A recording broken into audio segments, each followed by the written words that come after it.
Hey, good morning.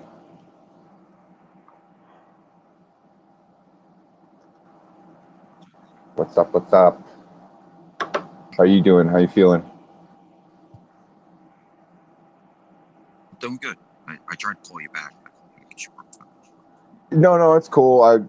You know, I was taking a shower, trying to wake up, get my stuff together, and literally, it was like I was still late. It's just I don't know. I was up late last night, been doing a lot of spaces, during the day, and you're doing a lot, and we're all, I think we're all, putting in the time and it takes a toll. And then last night after Advocate Space, I was talking with her and everybody for a while, just hanging out. And yeah, that went late into the night. And I should have just said, nah, I'm good. I got to go to bed. I really should have just cashed in earlier. That's all. It's all good. All good. Um, maybe I I didn't realize that you were we were going to run a space today. I thought we'd I cancel run, it until next. I run it at, well, wait, I run a space every Saturday at 10 o'clock. No, no, I knew that. I was confused. Well, what I was maybe the confusion was when I talked about doing a space with, well, we could do it today if it happens. Whatever happens, happens, right? I don't plan anything that strategically, but what I was talking about was next Saturday with Noah and making sure we talk to every single politician that we know to get them in the room with Noah all under one roof at one time on Saturday at 10 o'clock next Saturday. That Yeah, was I it. think that's what it, yeah, now I know. Yeah. Well, I don't know what you think. I think Mike and them, I mean, we always have great discussions when Nate Kane or Shane comes in or somebody else comes in, but it would be great to have Chris Rose, Shane Mecklin, Nate, Tom. God, I mean, I could go on and on and on, but it would be great. And if that starts to happen, then you're going to definitely have other people that are running for other office come in and have the discussion too. But just trying to bring people in under one thing, do the NOAA. That we really need to talk about trucking and the infrastructure, because if that doesn't happen, we're going to have some serious problems. So you know the drill. You know what's up. Uh, I don't know how we're going to coordinate it. I can't tweet, so I can't promote it. But you know, We'll if you work on want to that. set it, if We'll you work want to on. set it up, we'll promote it through your thing. If you're not dinged, you know what I mean. However, we Yeah, got to we'll do work it. on. Yeah, and I mean, what we were talking about that night. It's turning political. You know, uh, there has to be a change in legislation. There has to be a change in laws. Something has to happen in that regard for there to be change.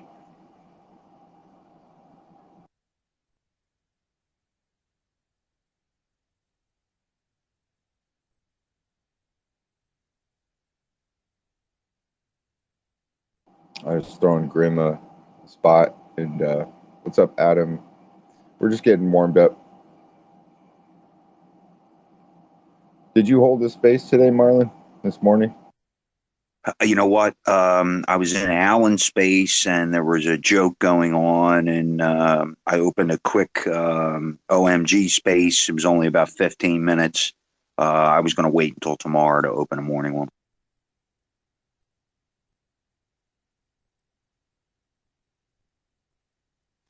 And, I knew you were going to do something here. So,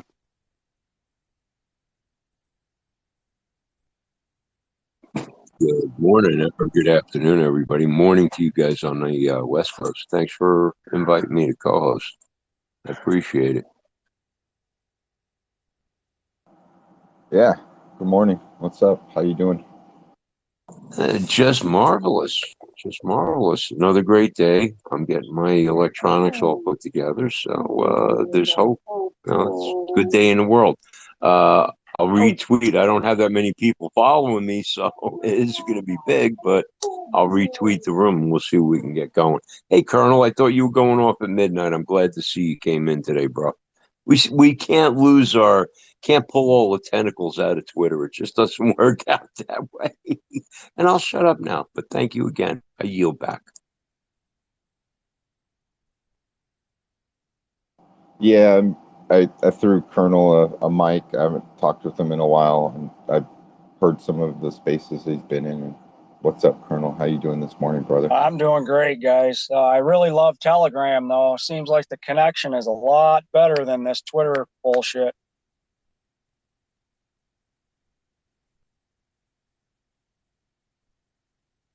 Yeah, I really think it's like kind of like three layers of a problem.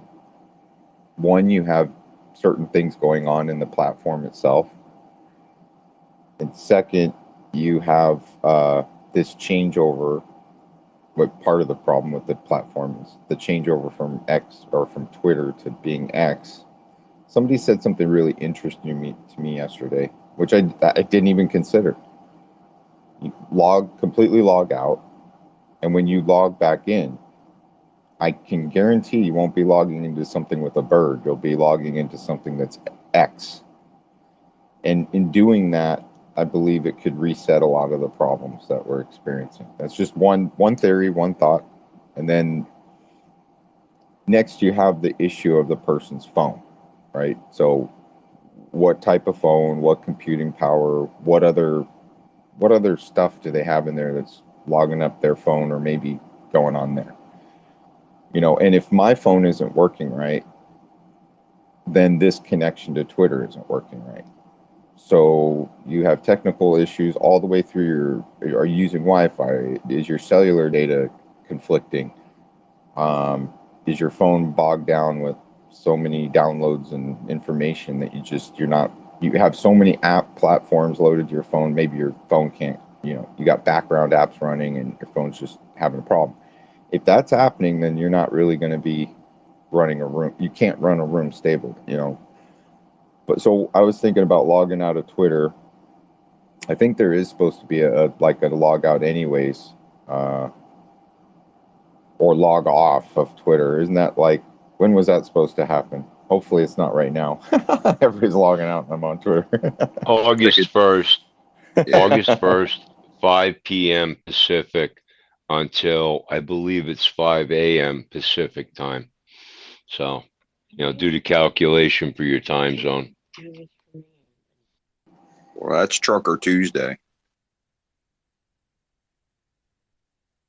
We'll have to cancel it. Or we could do Trucker Tuesday. Well, wait, he said 5 p.m., right? So Yeah, 1700 hours Pacific Coast. yeah, so big deal. I mean, we run the show, log out, whatever. I mean, I talked about exiting from Twitter like a long time ago. I was telling everybody before I got my account suspended for years, you got to get out of here, man. Everybody, we got to get out of here. And then because of what was going on with what Jack was doing, then my account got reestablished and everything seemed to be kind of hunky dory, but I could feel the algorithm. I could feel the whatever. I could feel that certain tweets were still getting dinged. So, and then the platform has been sketchy. We went through the mic problem. Remember that one? That was glorious. When we had the APK problem with everybody's phones, if you had an Android, that was wonderful. People were just freaking out, and now we have suspensions. We had the Instagram bot. God, it goes on and on and on. You can't follow, you can't tweet. You're now we have the limiting of how many things you can. I think somebody said how much you can like. I mean, how many likes you do? Okay, that's a little weird. Yeah, Colonel. I just went to the main feed timeline. I'm now at 89 days and 5 hours left before I can do anything besides DM and go into spaces. Yeah, how did you find that? Because I don't have any timer on me, but I can't tweet, I can't comment tweet, I can't pre-schedule spaces. There's a lot of limits to my So abilities. so when you go to the main timeline, where the for you and following is, I did a complete refresh on it, went to the top, and it says your account is locked. And then I click on that, and then it gives me the countdown, and the countdown keeps going. But if you go into Twitter, it stops the countdown, so you have to go to that right away and hit start again. Otherwise, it's just going to stay where it's at. Yep. I've never seen a notice, so if I go to my main home, I'm going there now. So you're saying go to your main profile feed, Yep, and where then it says for you and following on top. I don't have for you. Oh, you're saying on home, on your home Yeah, screen? on the home page. Yeah. Okay, so I got for you and following. Yeah, Yep. And then pull down to refresh that screen, and that's where it gives yeah. me the message. Yeah, no, I don't see any. That's the thing. I've done every kind of shadow Well, ban hang on. search, and nothing comes up for me. You'll only see it on that homepage when you go to the For You one. The first thing that pops up is your account is suspended. Because I still have I had that happen until I completely blew up my second Iceman account. Yeah, mine says my account is locked. And it I gives you a countdown. That means you're on a temporary suspension. You have to stay off Twitter completely while that suspension takes place. Once your 12 hours is up, then you'll be unlocked. But right now, your clock is stopped because you're in this space, No, unfortunately. no, it gives me the option to start it while I'm back on Twitter. I click on that, and Oh, it says cool. restart. And now I'm at if I every time I come back in, I have to restart it because now I'm at 89 days and 5 hours. Oh, you got hit with a big one. You got 30 days in Twitter jail. Shee! What'd 90, you do? What did 90 you do? days. I'm gonna tell you, 90? 90. Oh, This is the last thing that I did on Twitter in a tweet line. Somebody had in there said, "What would you do?" They showed a picture of a deli counter, and it said, "What would you do if the butcher handed you this?" And it was a picture of an ass with a cock coming out of it. And I said I would punch the butcher in the head, and immediately I was kicked out of Twitter. Immediately. There was no take this back or anything. It was immediately your no. account is locked. Listen to me. Because you even responded in any way, you had any interaction on it, the bot picked it up. You made a comment that's considered a quoted tweet. You retweeted that butt picture. That was what killed you right on the spot. Yeah. Yeah, they're so hot right now on pornography. Anything that even resembles pornographic material will automatically get you at least a 30-day, if not a permanent, if not God only knows what. What kills me is my permanent second suspension was because I retweeted something from Cece, but but it immediately got removed from hers too. But she didn't get ice, suspended. Yeah. ice. His Yes. words, his words that he tweeted, regardless of what was above him, his words were a violation of the terms of Of service. Twitter, yeah. Okay, now Violation of the threat of yeah, violence. Now let's back of up. violence. Now Yeah, let's you're back right. Yeah, up. that was so much violence. Words, it was truth, Oh not yeah. violence. My I don't God. care. I don't care if it's true or not. They don't care either. Anyways, what I want to tell you is this. I created this HTML for feeds, and I would really like to do an experiment with anybody that's been having trouble in Twitter, because I'm going to do it for me. When I entered in this HTML feed, what I got back was I got tweets that were questionable. When I read them, I could see that first question is, why did it pick those tweets and not my timeline, like my real timeline? It picked all these tweets all over the place. And second, why was every single tweet above me that I was commenting on either removed, or the tweet was, the original tweet was removed, or the person's account was removed, right? And so I'm under them, and like, to back to what Grim was saying, it is true, if you're in a feed that's like maybe got dinged, that tweet is cutting me off in some way. So although it's great to see those tweets as a feed, and it was interesting, Every single one of them had something to it that was either I didn't say speak violence or anything that I was violating terms of service, but they were questionable, just even barely questionable. Like it was borderline for me. Like I could see where maybe objectionably, if somebody at Twitter thought that they didn't like what I was saying, they could halfway ding me. You know what I mean? Kind of just censor me a little bit. So what I'm going to do is I'm going to do this feed thing with the HTML. Every single tweet in that feed, whether my heart goes out to it or not, if it's any questionable tweet at all, I'm going to get rid of it. Or if it has a tweet above it where the person's account or that tweet was removed, I'm going to get rid of mine. And if I do that, I think that might help. I just got a feeling that somehow by accident, I created this HTML feed search. And what I got was a search that is showing me tweets that are questionable, if that makes sense. Hopefully that made sense.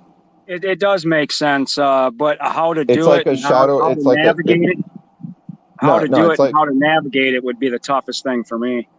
no. I can do it. What I'm saying is, all I have to do is create a feed for you, Colonel, and then when whatever comes back, I can show you each tweet that you need to remove, that you might need to remove, tweets that we need to look at. Okay, and I believe that I believe that it might actually be kind of not like Shadowbird. It's actually it's almost like a mistake.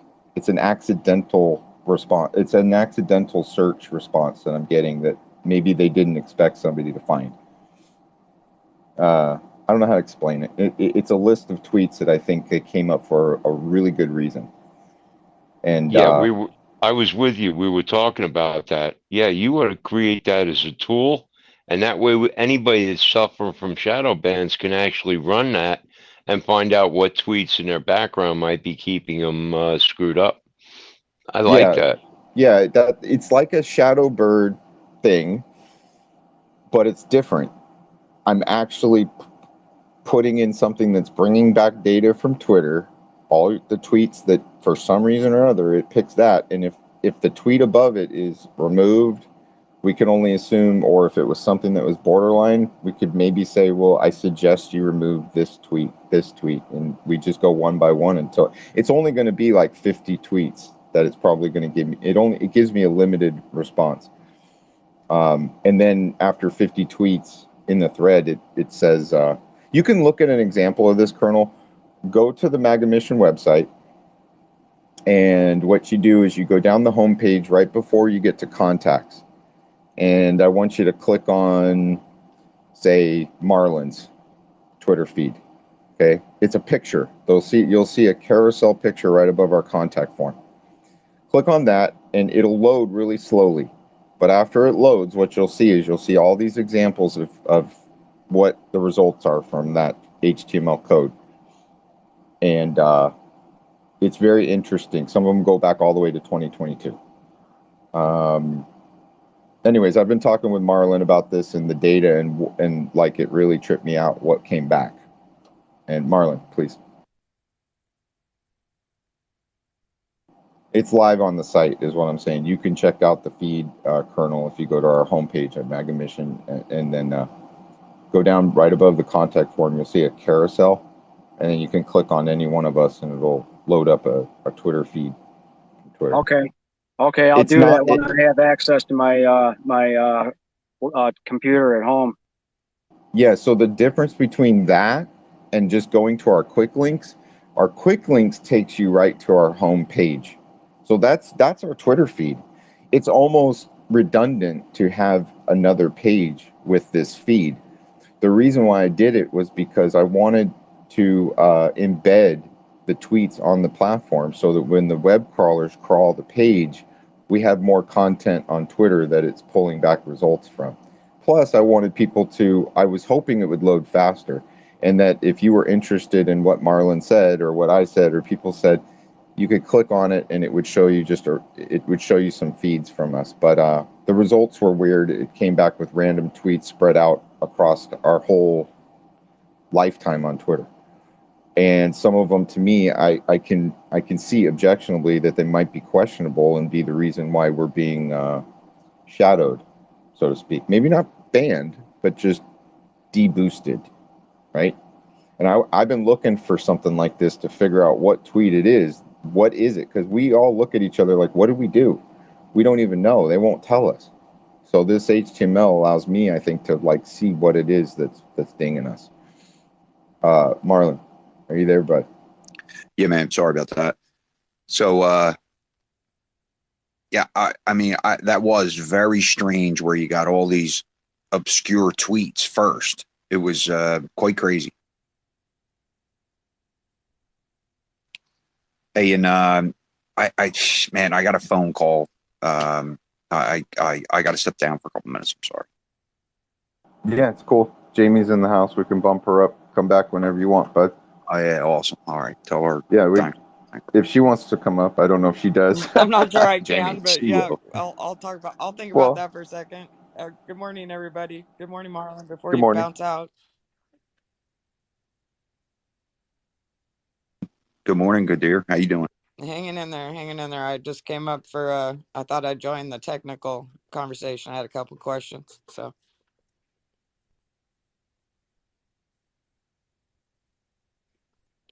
I have to say good afternoon because it's past morning here. Oh, sorry. Yeah, it's afternoon. My mistake. Hello there, Colonel. How you I'm doing? hanging in there.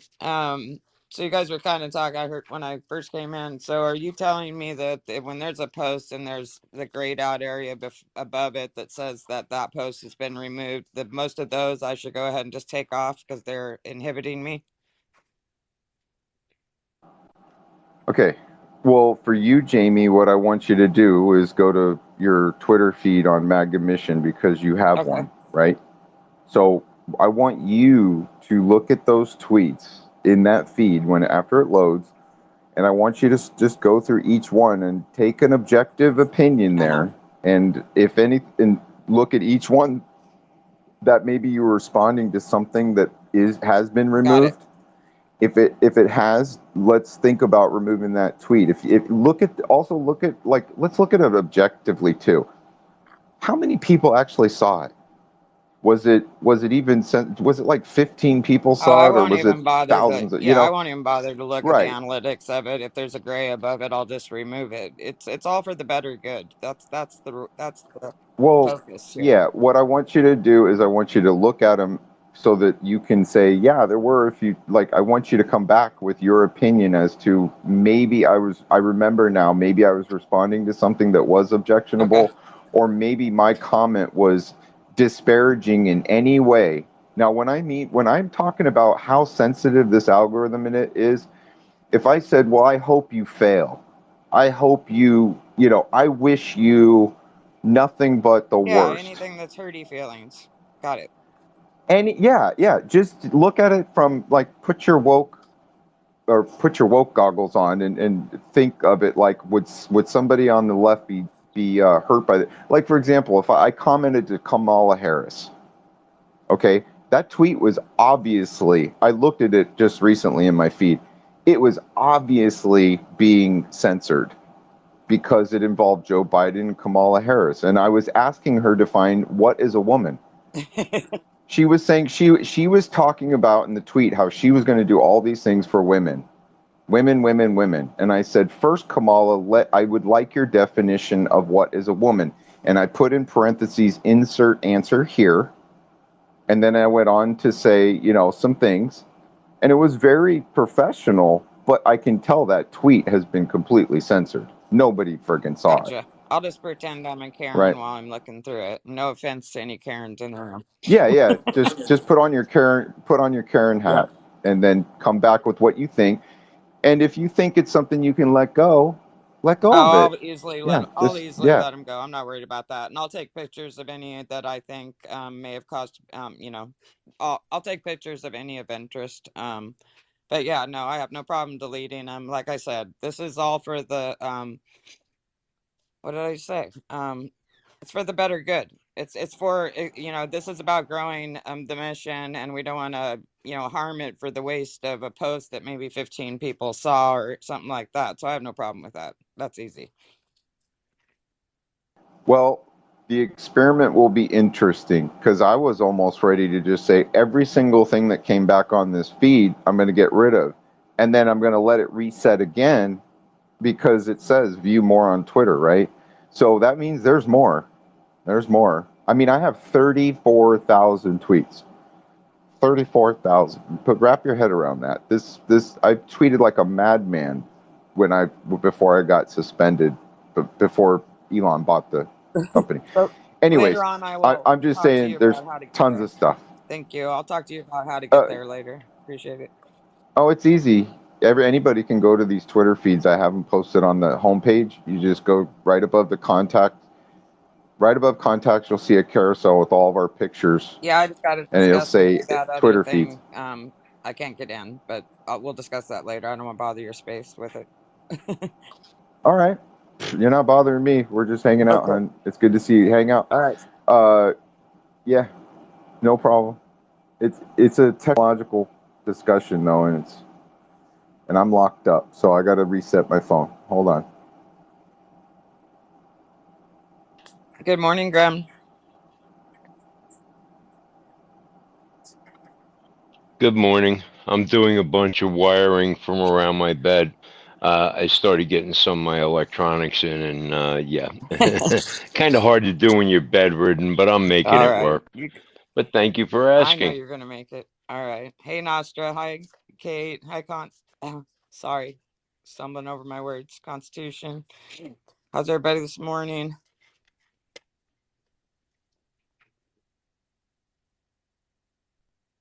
Doing all right, just listening to hearing what you guys are saying about all these. Is it about censorship again? I'm guessing. What else is it about the last 2 weeks? I don't know. Like, it could have been about grapes, but hey, that's okay. Always about the censorship.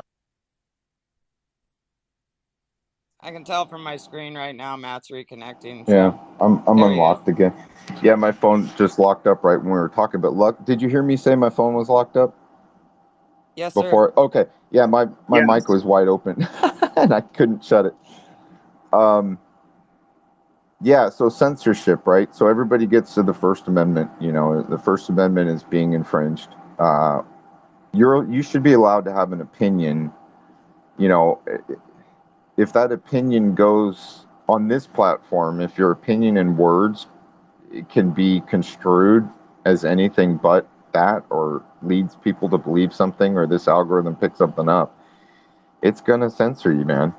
And it's just, yeah, it's really hard to exist here and say what you have to say when the interpretation is somewhat going to be, not necessarily disparaging, but it's not going to be a positive. Like you're not for something, you're strongly against it, right? You disagree with what it is you're responding to so much it made you want to say something like you're friggin' crazy or whatever it is you want to say because it brings up emotion, and then they strip your freedom of speech, based on what you say. And it's just, where's the line? How sensitive are you going to make this thing? I mean, it's just, Well, it's also the fact that now they added the hurt feelings clause to our terms of service. If I upset anyone, I can be reported if I say something they find wrong. Yeah, give me a break. Censorship start now. No, there's no such thing as censorship. There is free speech to the point where once you start inciting violence, inciting illegal action, now you're violating things. But if you're merely agreeing with somebody else's opinion of it, I don't see that as a reason to ban or block or anything. Yeah, I'm sorry, I'm doing a million things at once. I'm a little discombobulated, but I had to chime in on that. Yeah, that's how I feel about the whole thing. That's bullshit, really. There's nothing sane about the hurty feelings clause basically that's been put in, because that's what it is. It you do not, they're basically saying not only am I not giving you the right to free speech, but I'm not even giving you the right to free opinion. um you know Many of us on here will make a statement, we'll go, that's just my opinion. And we all honor the right to have an opinion. And that's literally what this hurty feeling thing is about. It's oh, you know what? You can't have that opinion. You can't feel that way.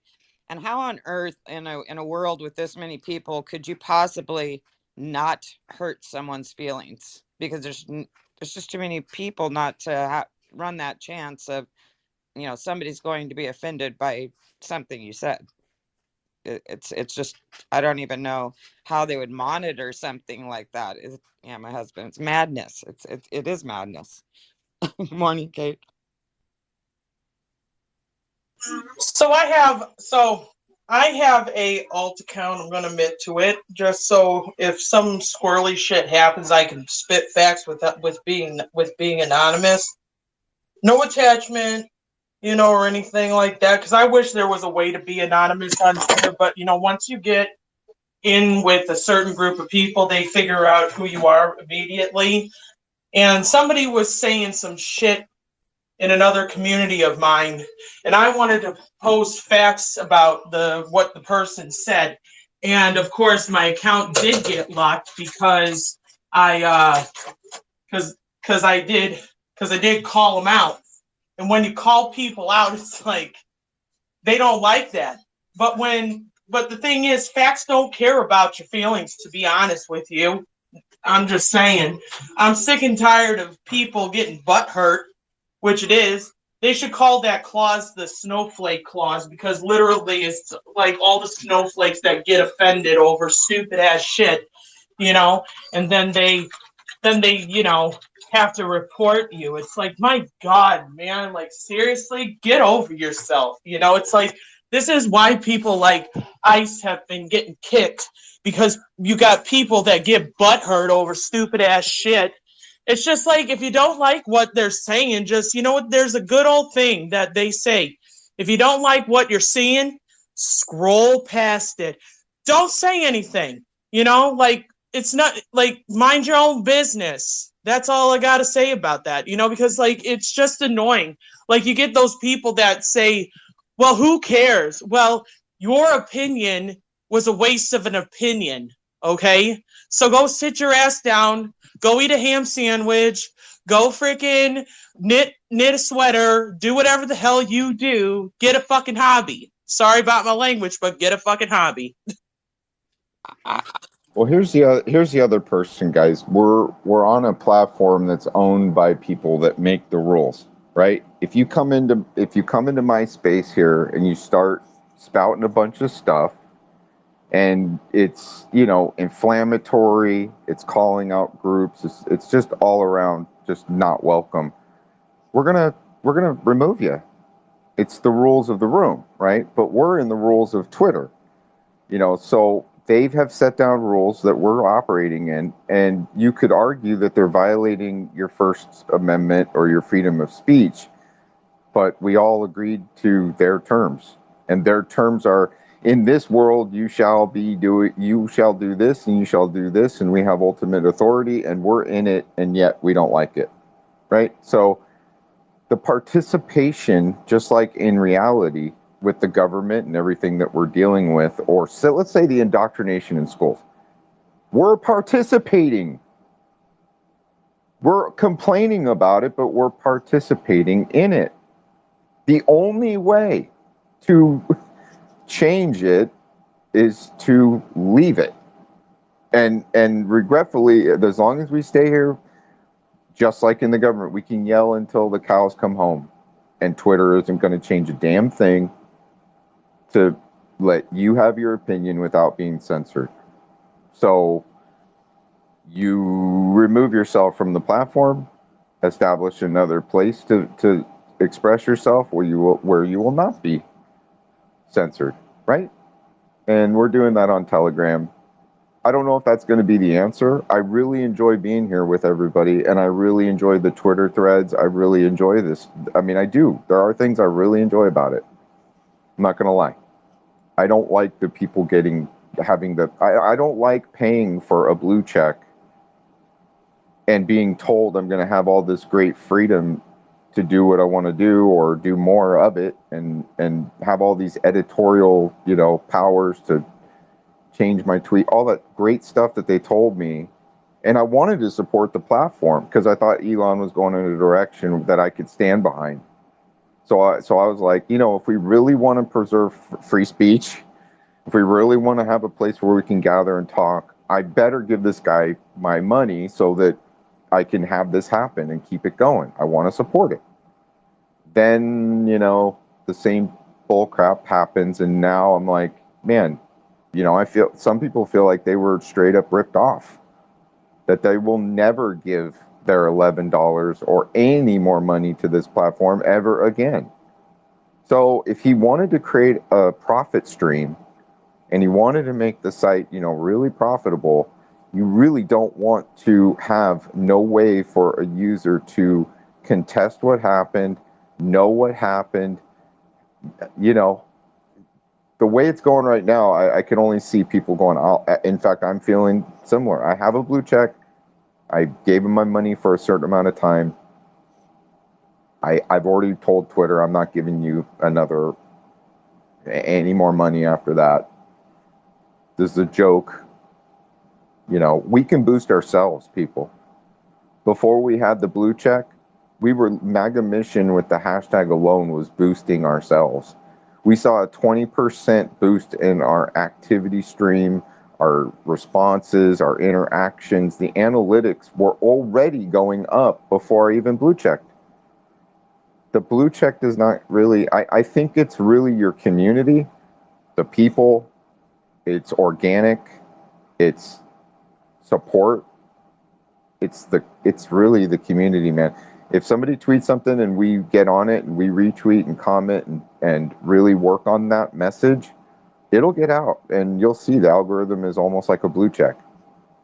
So there's ways to boost yourself without paying for it, and it's a pay to play thing that's the part that really rubbed me wrong. It's like, so you are admitting that we're being censored then? Oh, so you mean there is more that I can have? What the? Wait a minute. I thought I was in a platform where I was having, this reach, this ability. Now you're telling me that if I give you just a little bit more money, you can release me a little more. You just admitted you're censoring me then. So the whole thing, I see it like when somebody tells me you're going to get 20% more of something, that tells me you were giving me 20% less of something.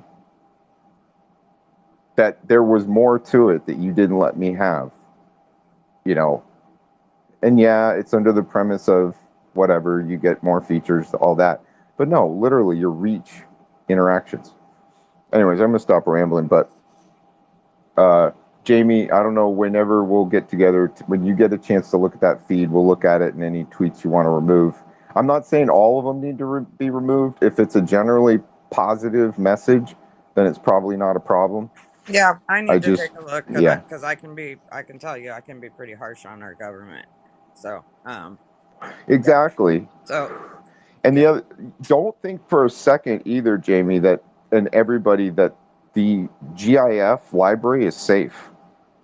Just because there's a GIF in there and you want to express your opinion about how dumb somebody is by going and grabbing something from the GIF library, you're actually grabbing something that was, if it's about a politician or other, it could already have a tag on it that deboosts your tweet. I've never had really a tweet that I've ever put a GIF on that did very well or went very far. yeah, I did do something different this week. I couldn't get a post out that I wanted to get out because I thought it was important. I wanted to commend the California chief educational chief. I wanted to commend her for what she is doing and standing up to the malarkey.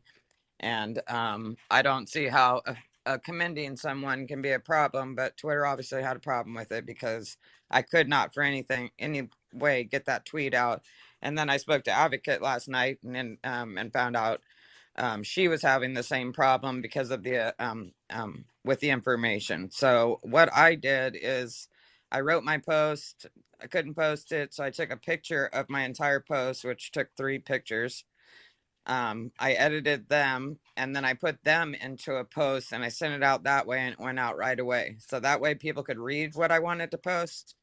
and I didn't have to worry about the fact that I never could get it to post. I thought that she should be commended. I thought that people should know that she should also have some kind of protection. Her family's being threatened. All kinds of things are happening to her and her family, and it's wrong. And I don't really think there's anything wrong with getting that information out there. And also, I don't think anything's wrong with commending someone for doing what we're begging them all to do. All the people in charge to do is, act the right way, have your morals, and do what we the people want. And so if someone's taking that action, I want to praise them for it. So anyway, that's how I got the information out for now.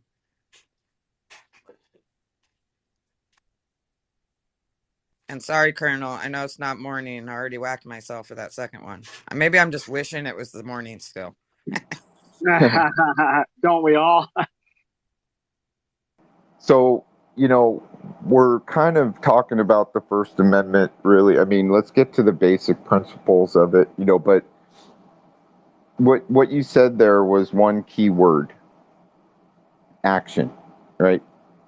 So if, like, for example, last night I was telling Advocate about this, and she said, well, it's interesting because in that feed, the very first thing in my feed is a call to action in regards to the children, right? And what was going on in Texas.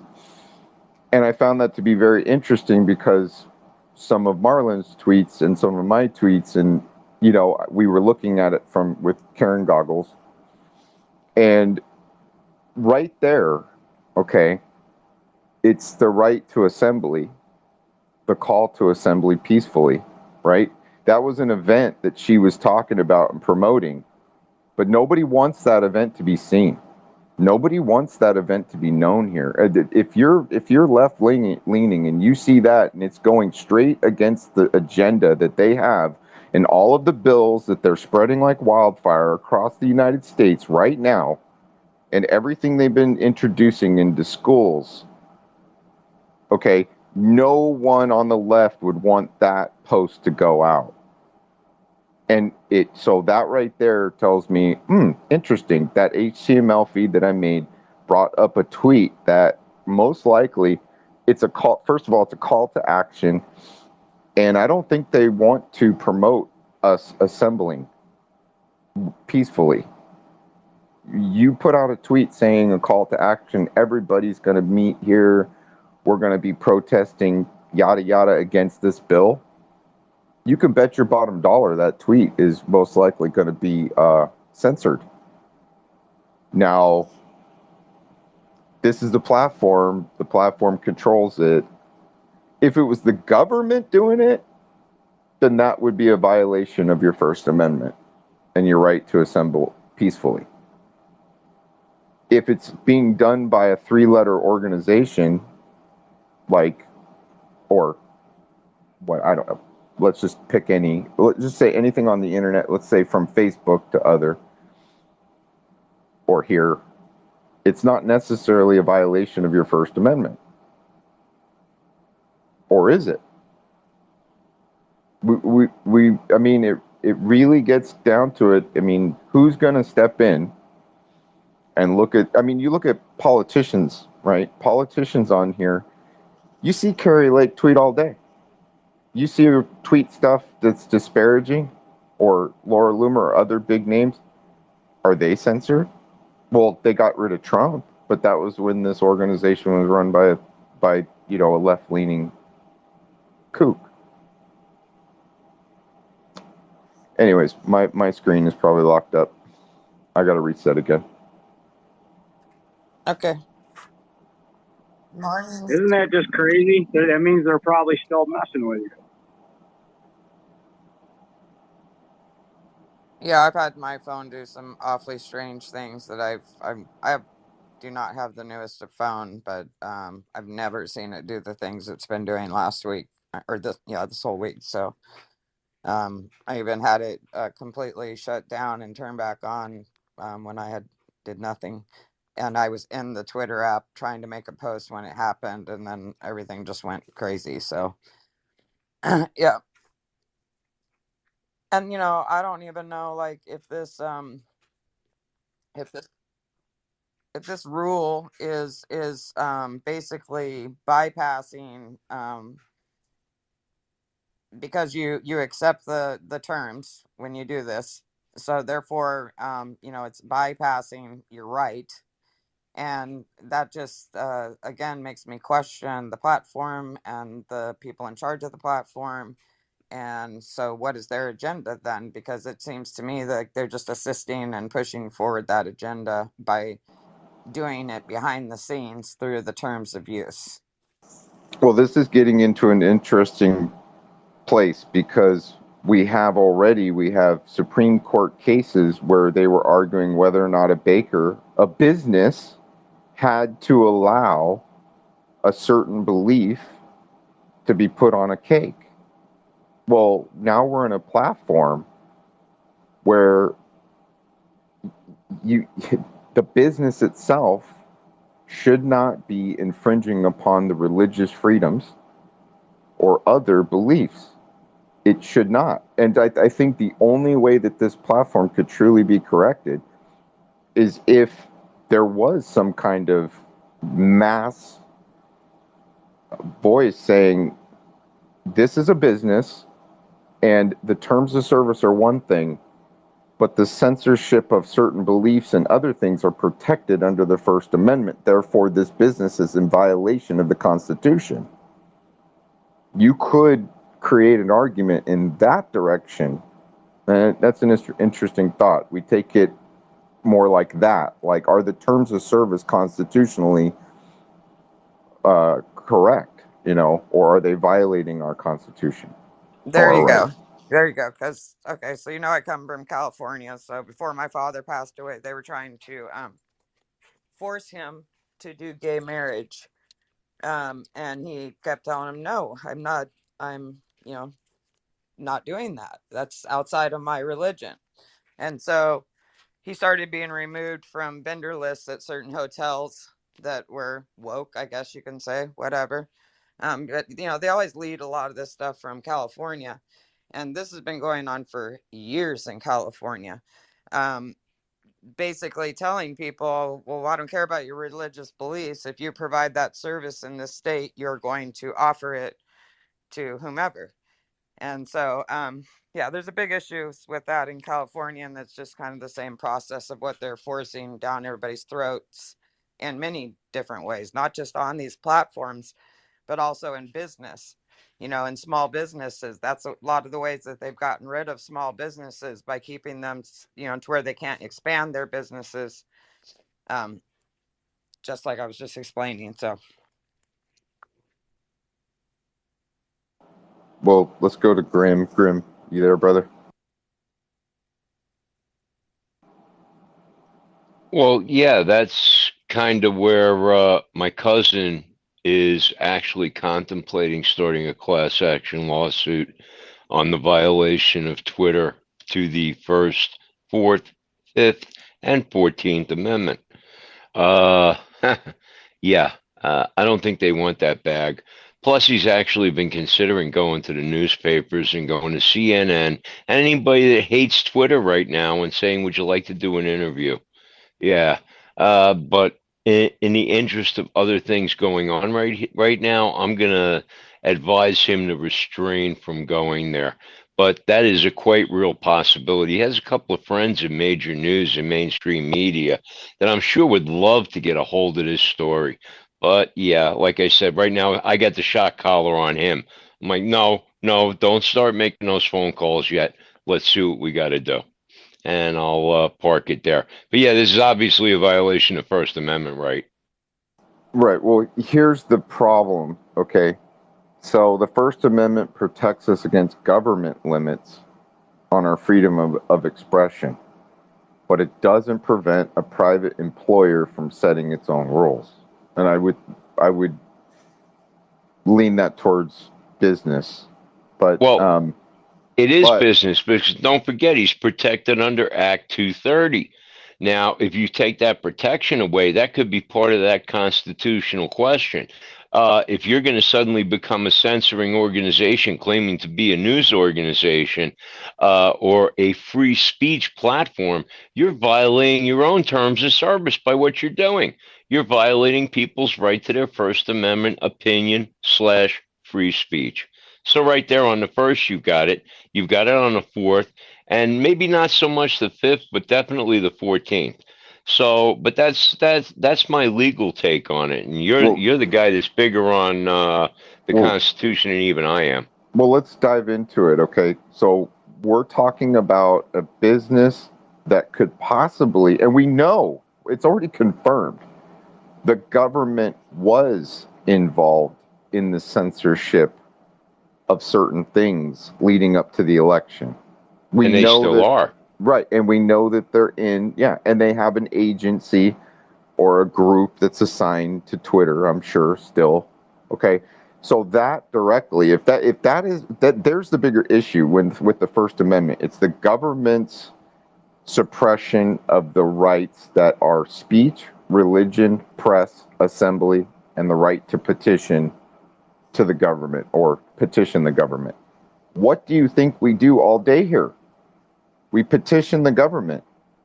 We give our opinions about politics. This is a political platform, whether he likes it or not. Whether I like it or not, we're talking politics. So Magnum Mission is therefore by default a political leaning organization in and of itself. So I mean, so that's why Carrie Lake, being a politician, cannot have her rights infringed. That's why her account doesn't get suspended. She is directly running and in government. We are not. And yet she has rules that we do not. That is not right. That right there is a correlation between what makes her account okay to talk politics, to give opposing opinions and not be censored. But I am being censored just because I'm not a politician. Well, wait a minute. I'm a citizen. I am the arbiter. I'm the auditor. Excuse me. I am the auditor of the law.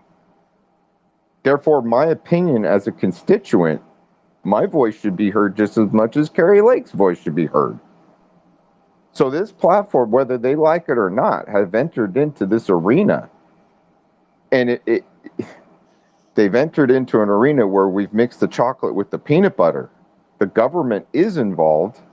Therefore, if there is any rights being infringed here, the first, the fourth, the 14th, the fifth, all of those, whatever, all of them, then therefore there is a case. That's what I mean, whether it's a this private business decided to do business with the government.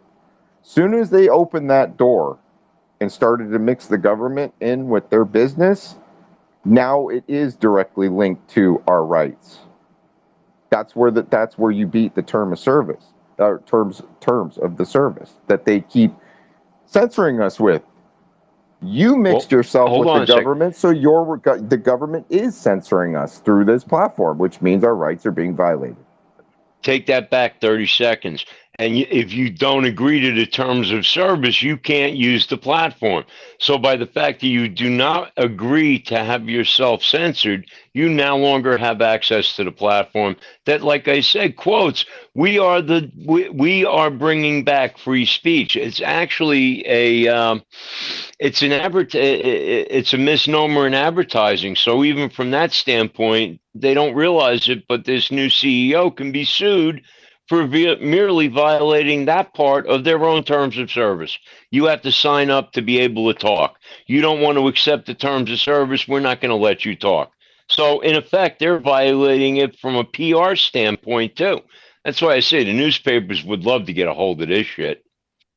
Well, before we go any farther, I just have to ask everybody, I'm going to implore you to retweet the space. Please, I cannot do it.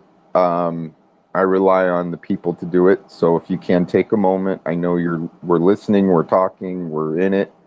Just take a moment to retweet the space, please, and so that our voices can be heard.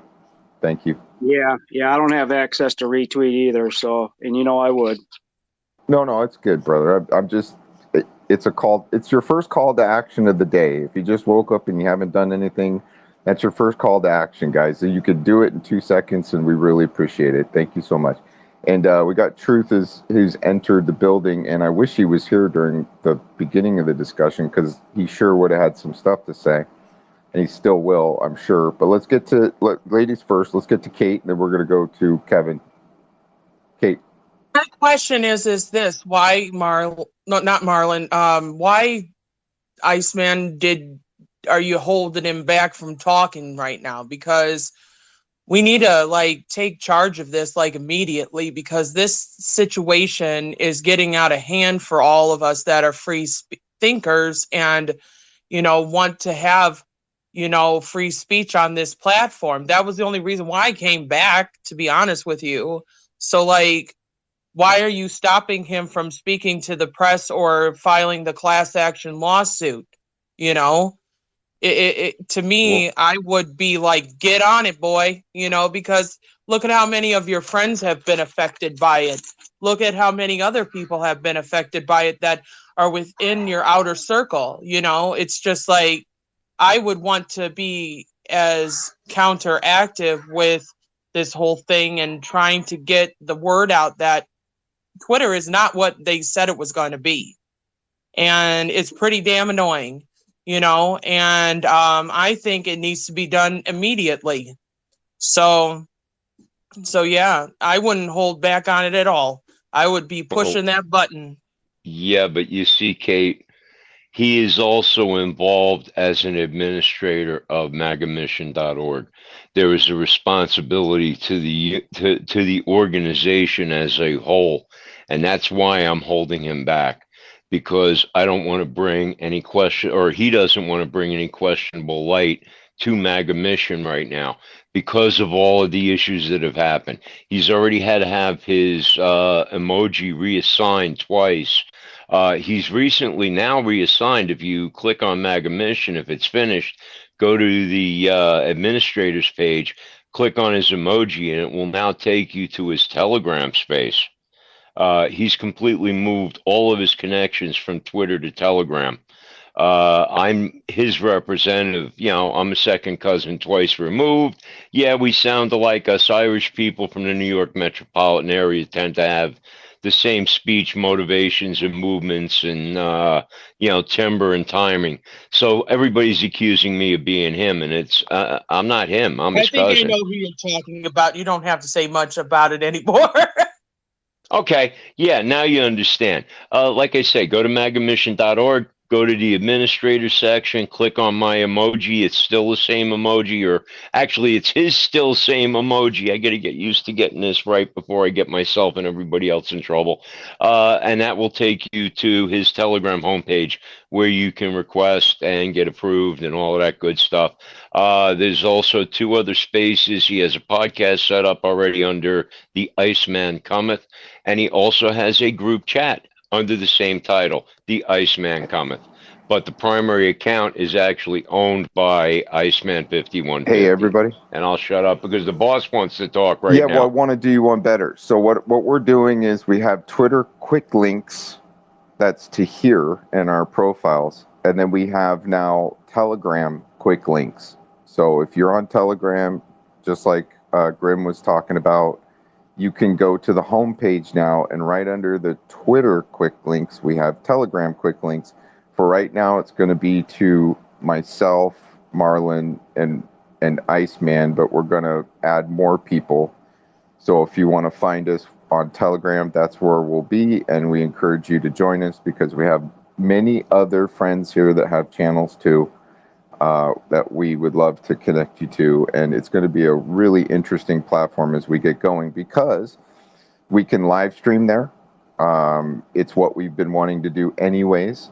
We can bring up live video feeds of things right there in the room and share stuff. It's going to be really cool, and yeah, it's the next step, and it's an evolution maybe. I don't know. I enjoy this place. But when we really want to rock and roll and not have rooms crash or have problems, and we got data to drop, and it's going to be like an in-depth, like we're really going to pull some receipts and post serious stuff, It's going to be awesome, man. And I want people to be there for it. And I think yeah, it's going to be awesome. So go to the homepage and follow, at least get a base before I get more links there. Get at least those 3 and get your Telegram account, and from there we'll branch out and get you connected with the whole team. Um, let's go to Kevin. Kevin. Yeah, well, I was running ads. I was running political ads and stuff on in 2015, 2016, and they shut me down. And I complained about it and everything else, of course, like everybody else was. And I ended up having to sign up as a business, verify myself, verify my identity, and everything like that. But it opened a door for me to be able to place political ads and talk about political stuff on lives. And I'm wondering if that's why so many are being censored. This agreement of providing your identity and identifying yourself as a political um, opponent or whatever it is, to give you that free speech, open you up your platform, you had to actually go through this process of being either a self-employed business or a business in some way to get your right to be seen more. And I don't know if you've heard anything about that on Twitter or these other platforms, but I know on Facebook in 2015, 2016, if you wanted to place political ads, you had to sign up to do so. And to me, that's bullshit, because now you're notifying people of what your actual political party is. And remember, part of voting is the fact that nobody has to know who the fuck you are or what party you belong to. You go behind those curtains, you make your decision. Whereas Twitter or any other platform got the right to ask you your political affiliation prior to even allowing you to be a No, member. they weren't. They weren't And asking my no, political affiliation. They were asking for me to identify myself. In other words, show my identity, prove my identity, who I was, my address, and everything else, phone number. They didn't ask my political party, but I was posting political ads that were all Republican. So I mean, there's no doubt my political affiliation. But to run those kind of things and put my opinion out there on paper, in writing, I had to actually go through this process, or else my stuff was being censored. yeah, well, that's what we got going on right now. We're seeing it in real time. But I don't know who's I allowing guess it. what I'm saying is, after I did that, after went through that process, then they didn't censor. I was getting hundreds of hits on my stuff, but then 2018 came along and they started censoring everything. I even got blocked. I mean, I got shut down from and had to recover my account there. That's what's going on. Matt, you got anything? Yeah, actually, I want to. What I would like to do is kind of walk down the First Amendment timeline a little bit, and I want to say something after Jamie. That's basically something that we've heard the Democratic Party say often, and they repeat it. You've heard it before, and I want to lay some things down about just the brief timeline of events. But let's go to Jamie, and then I'll pose that. Jamie, please, and then we'll pose that timeline event. Yeah, I'm not really sure I have the words for this. But when Kevin was talking, like all I can hear is the connecting the dots of politics and your business, and what does that have to do with anything? And ICE or anybody, sorry, Graham or anybody, what connection does that have? Where's that covered in the Constitution? Because that just seems like super. Well, the First Amendment does not allow, whether it's left leaning or right leaning, each opinion has the right to be expressed. So you're right. I mean, why do we have to define that for a business? All I can see is that how makes many no sense. companies they've been wiping out based on their political belief, and this is just another tool they've been using to wipe us out. And yeah, I feel like I have a right to say that since, I lost a 28-year business in a matter of a day. So, I guess what I mean by a business was, in case I was going to be into a monetary situation, I had to have some kind of way of receiving or paying out money. If I was going to run political ads that I had to pay for or anything like that. Well, you're right, and you were trying to run a political ad, right? Or if you were going to, was the purpose of your business to be political? I mean, if you're declaring a political organization, then they're going to ask you political questions, right? To post, they told me to post the things that I was posting. In other words, my opinions or my support of different candidates or whatever. If I was going to put that on their platform, I had to register as I don't know, a political pundit. Huh. Well, it's interesting. I think people have something to say about it, but I don't know if anybody's familiar with the Magna Carta. Okay. And it establishes the principle that no one, including the king or a lawmaker, is above the law, and establishes a framework for future documents such as the Declaration of Independence and the Bill of Rights. But let's look at that one statement. No one is above the law. How many times have you heard them say that? No one is above the law. They're literally taking a chunk out of the Magna Carta when they say that. Now, the basis of the First Amendment is that Congress shall make no law respecting an establishment of religion or prohibit the free exercise thereof, abridging the freedom of speech or the press or the right of the people peaceably to assemble and to petition the government for a redress of grievance. Now, I don't know if I've heard anybody that's upset about what's going on today in America. Has anybody heard some grievances? I think we've heard a lot. Okay. The people are raising their voice and saying no about a lot of things right now. So if that voice and that grievance is not able to be heard, it goes right to the first, and it needs to be released so that we can get that voice heard. I mean, they want it to be heard through a certain channel, and they don't want it to be spread on the internet. So they've created this premise that those grievances are misinformation. Those grievances are false. It's just it's QAnon. It's this. It's that. Don't listen to that. They've completely taken away that ability for us to voice our grievances.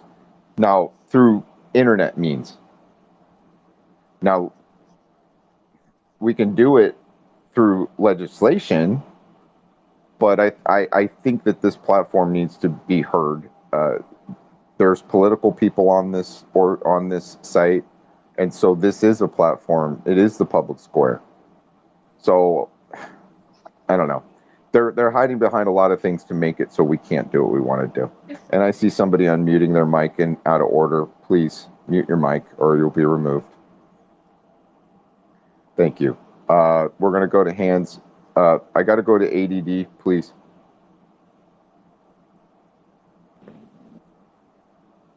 ADD, you with us?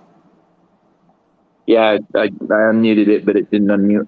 I was just going to ask Grim, so are we not trying to get Elon's attention for your once removed third cousin, Iceman? Because I'll post it in the bubble what I did yesterday, but I went into political room that he had 47,000 people in, and I posted it right into the Twitter, bring back Iceman. So yeah, I was causing problems yesterday. So am I not supposed to be doing that? And no, Mike, you can keep right on doing it. I advise anybody to keep doing it. Just use caution that you don't get dinged in the process.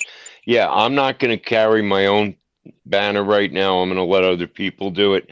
If I get the space back, then my next step is to demand my followers back, and we'll go on from there. But right now, I'm kind of laying, he's laying low on Twitter, and he told me not to really rattle too many cages so that I don't get dinged. Because right now, I am his only connection to Twitter.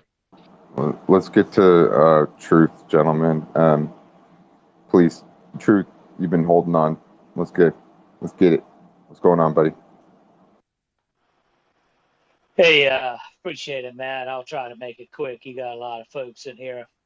Big shout out to the co-host Marlon, Iceman, Grim Reaper. Honestly, I like the Grim Reaper name better. I just got back from the range myself, so I know anyway, Spec Op, retired operator, he's got a Grim Reaper patch, but I'll leave that there. But anyway, uh, everybody's getting targeted. I'm even getting targeted this morning by fellow patriots. Another one that targeted Craig Sawman Sawyer. But, hey, let's get it on because I stand for truth, not fiction. I don't care who hears it. I'm scared of no one except Jesus Christ, period. What to take, spin back to what you just mentioned, Matt. Yeah, there's a lot of similes, conjunctions, or parallels made to censorship through QAnon, the MAGA movement, and others. But you gotta look at the founding father principles of what this country was founded upon and stick to them, and understand first this country was founded on God. It was founded on folks like you and I, brilliant minds, the founding fathers who saw way ahead in the future of what was coming. Orwell 1984 on steroids. That's where we're at, folks. If you look at biblical principles back in the Romans times when Jesus Christ came on earth for the first time, you're still seeing the same thing that was happening then, happening even more so now. What I mean by all this? Well, you have to just keep your clarity and understand what basic principles are. There's two sides, folks. Either fighting for the world, that means the devil, evil, or you're fighting for good, for God. I'll leave it there. Be careful with Telegram. I mean, I don't, my advice, Matt, be careful with Telegram. I mean, it's a platform, true. None of them are perfect, but it's highly monitored. I'll just tell you that. But the other thing is, don't be afraid. No matter what they try to do, I'll land it here. Don't be afraid to speak truth, ladies and gentlemen. Have no fear, zero fear, because you take nothing with you when you leave here. So I've let folks know, including the ones attacking me somewhat, loud clapping me on Twitter this morning because I don't follow a certain narrative. I'm not, I speak my mind and I move on. But lastly, they had a gentleman on MSNBC. This is linked together, basically saying they want to rework the Patriot Act. I mentioned this yesterday. They do want to separate the two parties. They do want a divide. They do want to censor the other side. Just look at these indictments, folks. And I'll land it, crash it, put my hot pocket back in the sleeve, soggy as it is, right there. Thank you. Yeah, what you missed earlier on was we were discussing, the fact that Twitter has terms of service, which as a business, they're allowed to do whatever they want to a degree. But if that business is infringing upon certain rights, just like we had the argument about a baker that he didn't want to bake a cake and put certain words or images on a cake because it went against his beliefs. And so there's a business that refused to do what somebody wants. They had a grievance about it, and it became a Supreme Court case. Here we have a business that has terms of service, which at times either, freedom of speech, press, religion, assembly. I mean, it almost goes to each and every one at times, right? So this hiding behind the terms of service, if they weren't involved with a three-letter organization that was directly involved with the government and a political party or directly to the government, now you have the government involved in a business that has terms of service like, hey, this is just the platform, deal with it. It's a business. You don't have all your freedoms of speech here. And yet this space, this business, this platform has been so politically, literally the voice of the people arguing politics.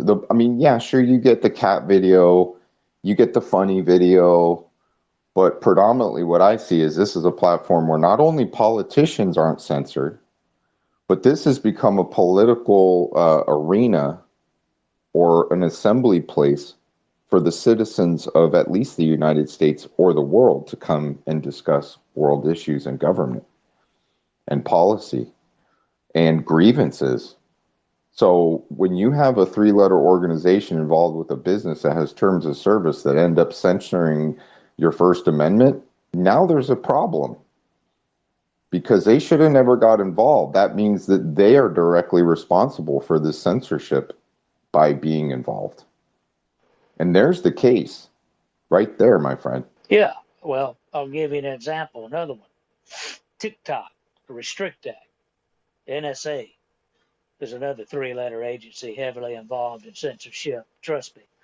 We did a show, Cody Snodgrass and I, about the funding of that 17-letter, letter Q operation, and the funding was linked a month before that hit the internet. Well, you can imagine the flack that I suffered on that one, but I digress. Here's a recent one. I haven't looked into this yet, but I'm hearing there was a pride flag, the flag that they champion, no longer the Ukrainian flag. All those are disappearing now because the narrative's dead. But anyway, on the show recently, the show that was done about Jesus Christ, the Chosen. Well, one of the actors had one of their pride flags on one of the episodes, I'm hearing. And the director and staff, they backed up that actor. That's neither here nor there, but it's everywhere. This censorship, this divide and conquer. You either support this or else. Mantra, if you will. It's just ridiculous. And I'll give you another. I'll land it here in my response, Matt. I voted for Trump twice. I'm just stating the truth. I catch a lot of flack, including this morning, over it. But the facts are the facts. Donald J. Trump, it's unfortunate, but I'm going to go ahead and mention it. Granted, he was under intense cabal, surrounded, and scrutiny.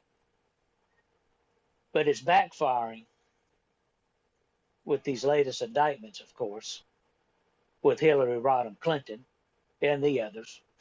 But also, we still have deaths occurring from the vaxxers. We also still have J6ers reporting going to jail. I'm just stating it how it is. Those are the facts. Everybody has a right to their opinion, their free speech, all of that. I get that. And I would probably vote for Trump again because let's just face it, there's no one more suited or capable or qualified to get this country back on track. No one's perfect. And I'll just land it right there.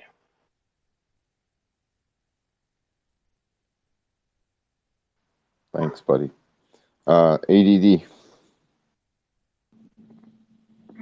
I totally. Oh, yeah. Has anybody gone and got the X instead of the Bird. It seems to be a little bit more stable for me. I'm actually able to come in, go out, start the mic up, all that stuff. So you might want to check into that. The new app is there, and it updates a couple of things.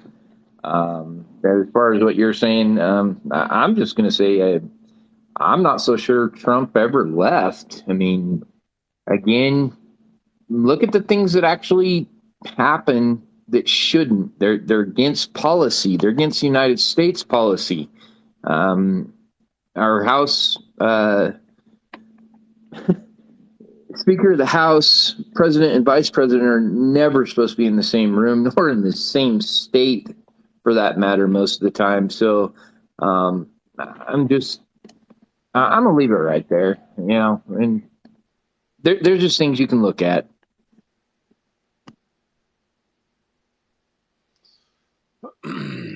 Meaning what? I mean, I'm glad you brought it up, ADD. Meaning what? Let's look at the facts. Just like this morning, General Flynn tweeted, look it up. Enough talking. Where are the charges? 0 charges have been brought up from Hillary Rodham Clinton on down. 0. I will tell you how bold they are. Now they're going to use charges that Hillary Rodham Clinton should have been charged for. The bleach bit, destroying phones, destroying servers. They actually have the gall to now place an indictment right now, just 3 days ago, against Donald J. Trump, claiming that a Mar-a-Lago employee was told to delete a server. Totally false. Never happened. And it's not about me, but I talked to folks that are pretty close to the president. I'll just throw a name out there, Matt Couch. He just got a letter signed by the president because of his health ordeal that he's gone through. Him and others that are close to the president staunchly have said that never happened. But they get away with it anyway. That's all I'm saying, AD. I agree with you, but the facts are 0 charges to this day have not been brought up. I'm tired of hearing the gerrymandering up in Congress, up in District Columbia, demonic city. It's time for accountability. It's time for something to get done. Period. We're done talking. It's time for action. And I thank MAGA Mission for contributing to that mantra. I think there's action. Sorry, go ahead.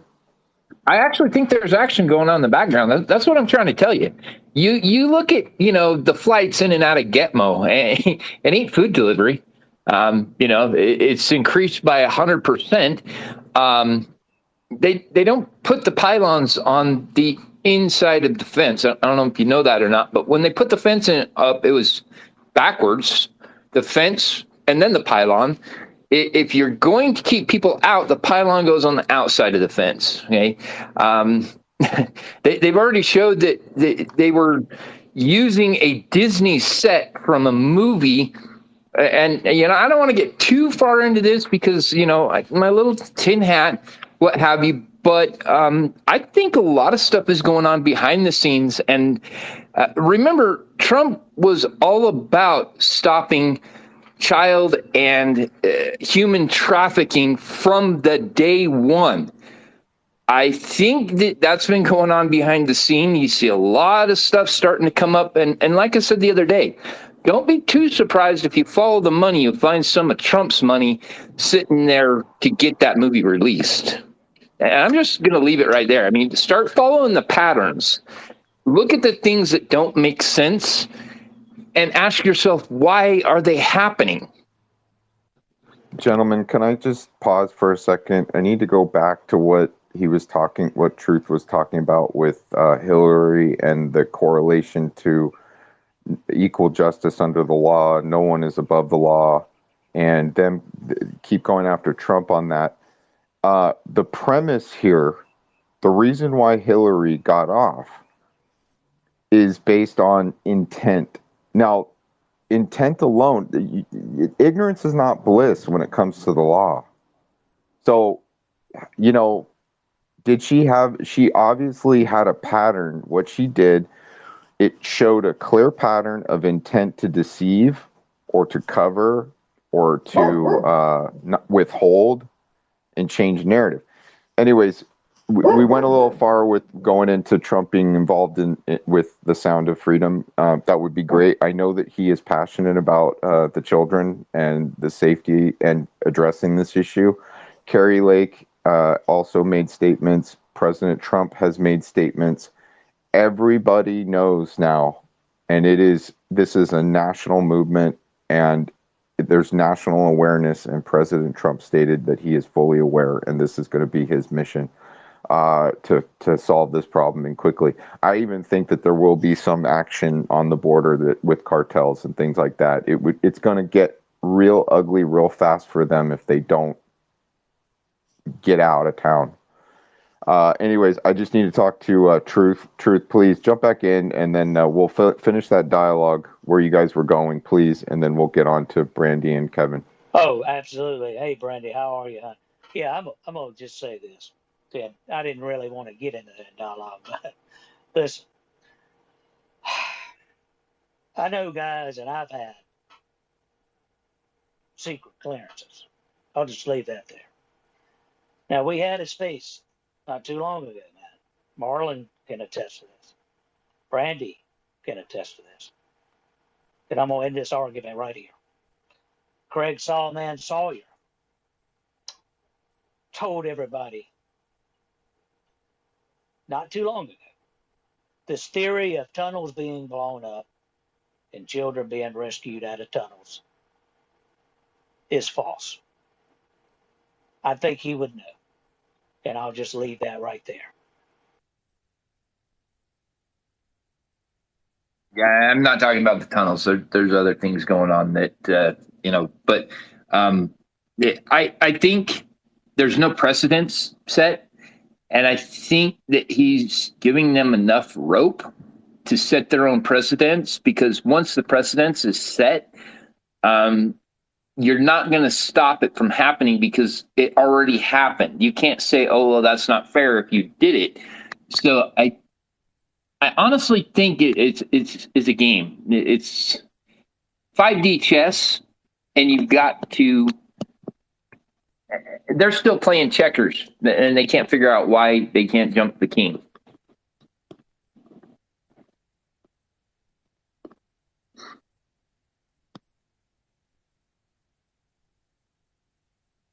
Anyway, I'm gonna park my truck right there. Beep beep beep, and we'll back her into the hole, and we're done with that conversation, because it can get real deep real fast. But people just need to look at it. Just open your own eyes to it.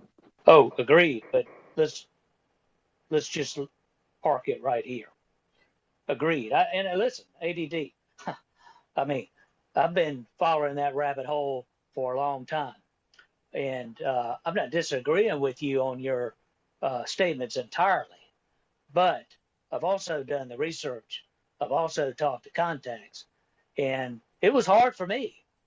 I started a podcast, again, not about me. It's just a fact. It's on Rumble. It's called Table of Titans. I still have a lot of friends there, but I started doing my own research, recovery of items, information to debunk some of the stuff that has been discussed since 17, and I proved it wasn't true. Well, I was basically cast out of that particular community. You know, my point to this is, it can be very dangerous if you don't discern facts. And I try to do that. I try to, as much as I can, at the best of my ability, if I discern something, I try to make sure I do all my due diligence and research and make sure it's a factual event, statement, or happening. That's all I'm saying. I'm all for Trump getting back into office, but I'll end it right here because I think it's important. Folks need to get prepared because there's a possibility that Donald J. Trump may be taken out of the race. Not saying Well, it's fair, but I'm just saying there's a possibility. It's going to take we the people, not a politician, folks, and mainly God, to save this country. Period. let me just briefly go back to the premise between Hillary's discretions and the supposed things that you mentioned about Trump's supposed discretions and intent. Okay, intent is a mindset and involves a conscious awareness that the acts being taken are done with the deliberate purpose of deceiving others. Unless authorities see signs of such intent, fraud charges are unlikely to be brought. Going farther, the requisite intent under the federal this is an example, mail and wire fraud statutes may be inferred. Circumstances need not to be proven by direct evidence. Fraudulent intent is shown if a representation is made with reckless indifference to its truth or falsity. So Hillary's actions definitely look like she had intent. There was enough evidence there to show that, but Comey thought otherwise. I believe there was reasons why they didn't. I can't recall. I think he said, didn't look like she meant to do it. The server, the other stuff, the emails, it's just whoopsie daisy. Brandy, please go, and then we got to eventually get down to other people. So Brandy, please, and we'll get to Kevin. And actually, Kevin, I'm going to skip over you, and I'm going to go to Infinite after Brandy, please. Thanks, Brandy. All right, thank you. So I just come in late. I'm glad I saw y'all jump in, and y'all are talking Trump, kids, and all the things. That's me. So I had to share something. I feel you, ADD. I get you, 1000%, brother.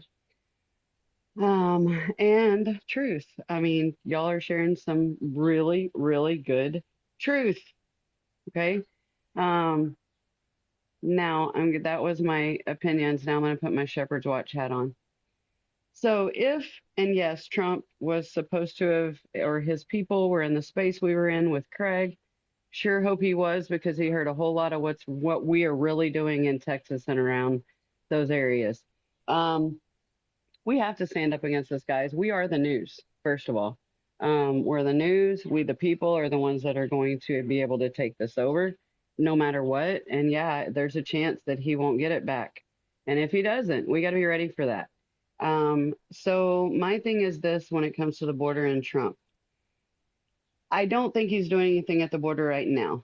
We have, and I do have to watch what I say. Certain people on this platform do know me a little more than others. We do have inside connections, and I can promise you if Trump was doing something with the border or the kids at the moment, I would know. Would I be able to tell you that something's going on? No, I'd probably just shut up and not answer you, to be honest. But I would know this, and this isn't happening yet. Yes, Craig would know it too. You're absolutely right. Nothing's happening right now. So I beg and plead with him that if he is in control in any way, shape, or form right now, that he does shut that border down, because these kids are bleeding through like crazy, and our kids are going out too. And I'm going to park my jet there for the moment so I don't get emotional. And thank you for letting me speak.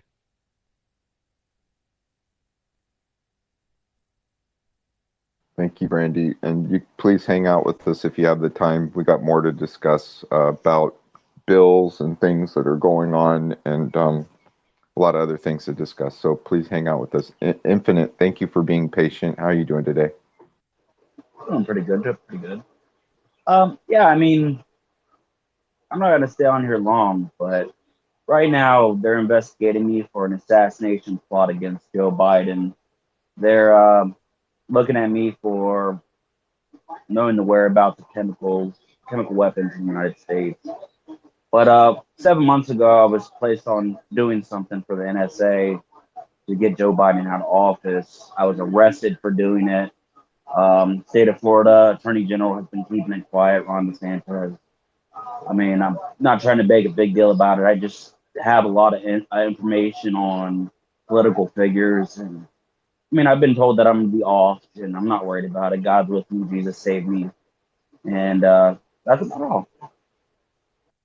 So what you're saying, Infinite, is that you're not suicidal and you're of sound mind and a happy, balanced individual with a good outlook on the future, and there would be no reason why you would hurt yourself. Absolutely. I'm not going to hurt myself at all. Actually, about 7 months ago, I was told I was going to get a job for a tech company. I just got a job for $250,000 a year on a yacht with an inventor that works for the U.S. Army. Um, I'm about to be able to take care of my entire family, all my friends, and I'm just doing what I'm ordered to by my government and going for God and climbing the ladder with God. And I pray a lot. And I do so much prayer. Like, people really think I'm crazy. All my friends have left me because all I do is talk about God and certain inventions that I know of and can be backed up by my new boss, but he works for the U.S. Army. Um, but yeah, I mean, dude, my life's fucking awesome now. And it all comes just simply from having a belief in God and being patient. And I mean, there's been, trust me, with the judge, the state attorney, Trump, Biden, DOJ, all of them. I mean, like I said, I was unlawfully arrested here in the state of Florida, and it's been kept silent. Um, but I did access a two-tier justice system, and I won't lie about that. There is a two-tier justice system, but it's only accessible normally by government officials. In the process of being innocent of my crimes, I was able to access that system, which turned me from a state citizen into an American national. Um, but it's really tricky to maneuver around. A lot of people don't understand the law. I mean, lawyers don't even understand the shit. There's scholars in colleges that absolutely know these laws and could back them up. And I mean, mostly it came from, I spent 10 years in prison. The Attorney General of Florida sentenced me to prison. And she did I mean, honestly, I was guilty of 43 burglaries. I did what I did. But during my prison sentence, I watched people die. I decided I was going to change. When I got out, I wasn't going to do no more crimes. I was going to get out. I was going to take care of this girl that I loved. And I mean, all that fell apart. But now I got a job. I mean, and when I say that, I mean, everybody knows this, government officials, the news knows it. Fox News, ABC, all of them, they're just not broadcasting it because it's a volatile situation. But yeah, man, I'm not suicidal at all. I'm perfectly sane, and I'm just doing my job. Appreciate your service, brother. And I guess I hate to butt in here, but I can really relate to your story because mine's kind of similar. But I'm sure you had a secret clearance. Can I ask that question? You don't have to answer that, but another guy Am that I? I know. Am I? Do I have access to material that is military in class? Yeah, but do I have an official clearance? No. Have I been leaked information and documents? Yes. Am I acting like Edward Snowden, dumping everything to the world on these world leaders? No. I'm not trying to cause chaos and all that stuff, because that's what would ensue if everybody realizes what all the government's done and what they're currently doing. Society would go into chaos. No lie.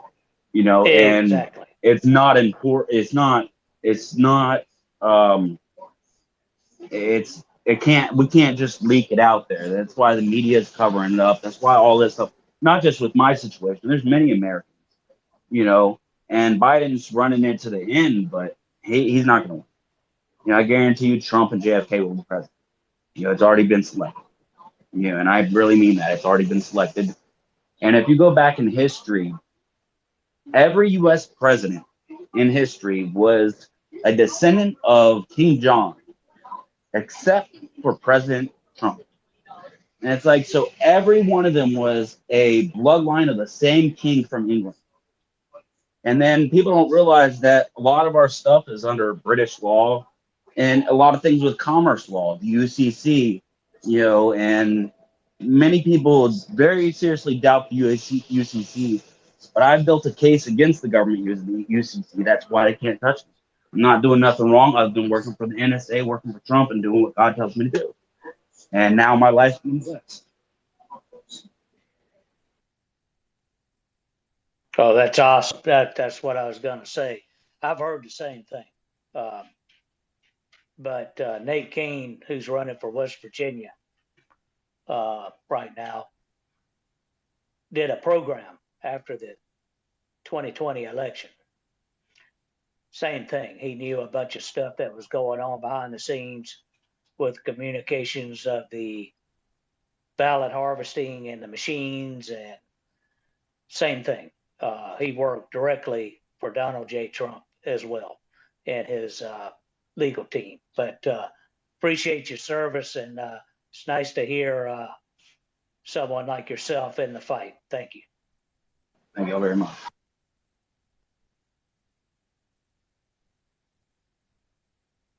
Is it my turn? I think. I just wanted to quickly tell you I posted something in the bubble, and from the Punisher, and there's a lot of links to a lot of this stuff that everybody's talking about. And really, people, do your own research. That's how you convince yourself. I can listen to 100 people that won't convince me, but if I read it myself and it resonates with me, then I know it's the truth. And a lot of that stuff that I've read, some of it resonates with me, some of it doesn't. Some of it I know is true, some of it I know it's bullshit. Be your own person and decide for yourself, but you got to do your own research. Don't follow other people's advice because you really don't know who to trust anymore. Make yourself your own educator, because when the truth is spoken, it rings differently. When the truth is spoken, you don't have this gut feeling telling you that's a lie.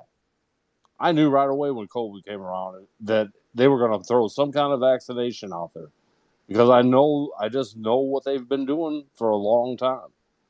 So that thing I posted in the bubble is really informative. It's got a bunch of different links to a bunch of different conspiracy theories that lays them all out, and it really was well done. So I highly recommend it. If you got some time, take a dive down those rabbit holes and decide for yourself.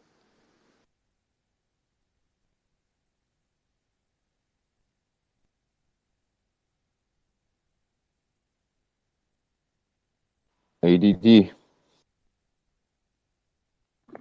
That's exactly why it's only drip, drip, drip, because general public will not be able to handle what is actually going on out there.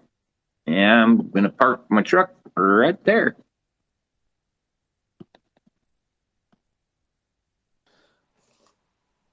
Colonel Clunk.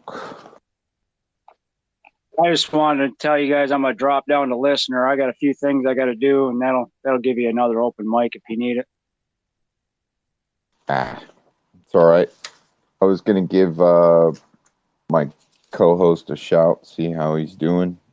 What's up, Grim? Oh, I'm doing just marvelous. Got a lot more of my electronic space station set up, and right now I'm having a very nice conversation with my other half. Say hello, hon. Hi, everybody. There you go. So carry on, carry over, carry me back to old Virginia. I can't think of the rest of the line, but it's from Hawkeye Pierce, and it was from MASH. Yeah. There's also Mammy. No, Hawkeye, he was a hoot, man. That guy was out of control. You never knew what he was going to be up to. Oh, I grew up on him.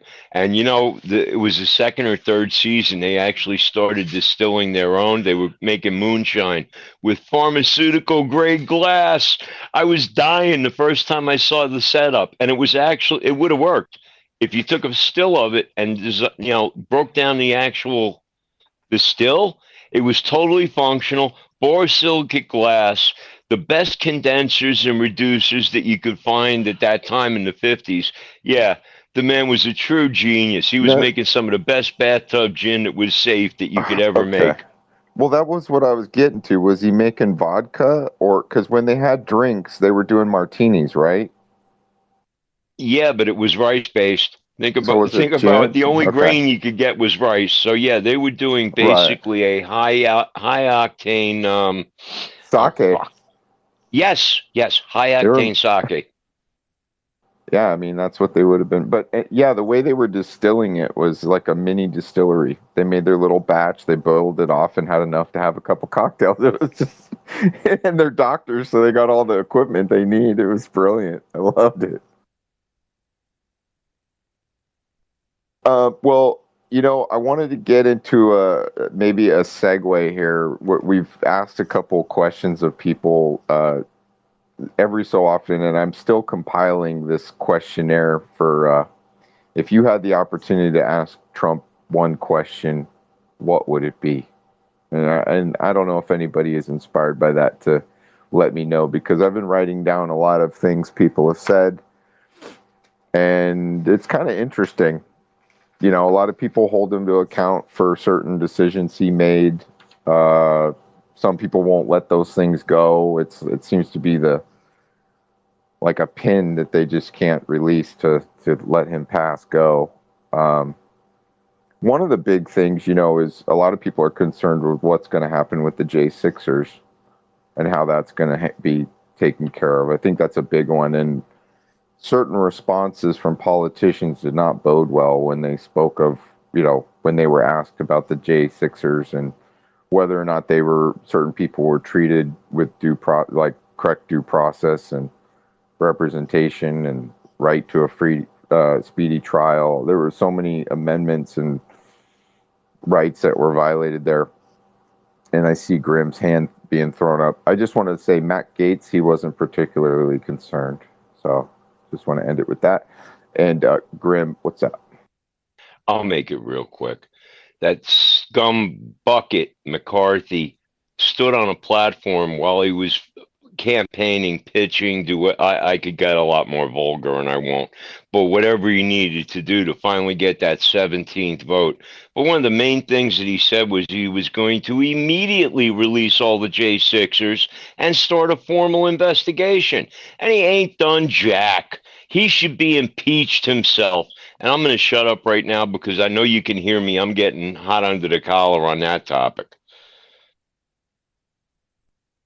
Well, I mean, yeah, of course. A lot of these things around that whole thing it's got a lot of people pretty upset, and a lot of people's lives were affected and ruined. We talked to Derek Evans. I'll send him an invite. Let's see if Derek's out there. But anyways, we talked to Derek Evans about how he was treated. He went through a lot, and he came out on the other side. Now he's running. So, well, hey Matt, on that note, there was a recent publication in Alert News that the U.S. Marshals that had come to pick up one of the J6ers were absolutely aghast at his condition. It was obvious that he had been worked over by somebody with a mechanical device. So, yeah, right now I'm waiting for the U.S. Marshals to suddenly have whistleblowers on what's going on in the D.C. gulag and actually some of the federal prisons throughout the United States where these guys are being housed. Yeah, it's an absolute atrocity. Yeah, I was just sending out some invites. Sorry, my mic was open. But yeah, I mean, we were discussing the violations surrounding their rights and what was going on. And I believe, well, even Trump said he kind of picked that.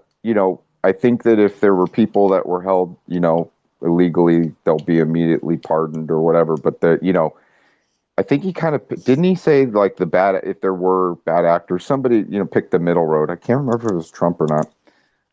It was kind of like if somebody did actually break the law or do something, they should be held accountable. But there's a lot of people that didn't do anything but just were there, of course, right?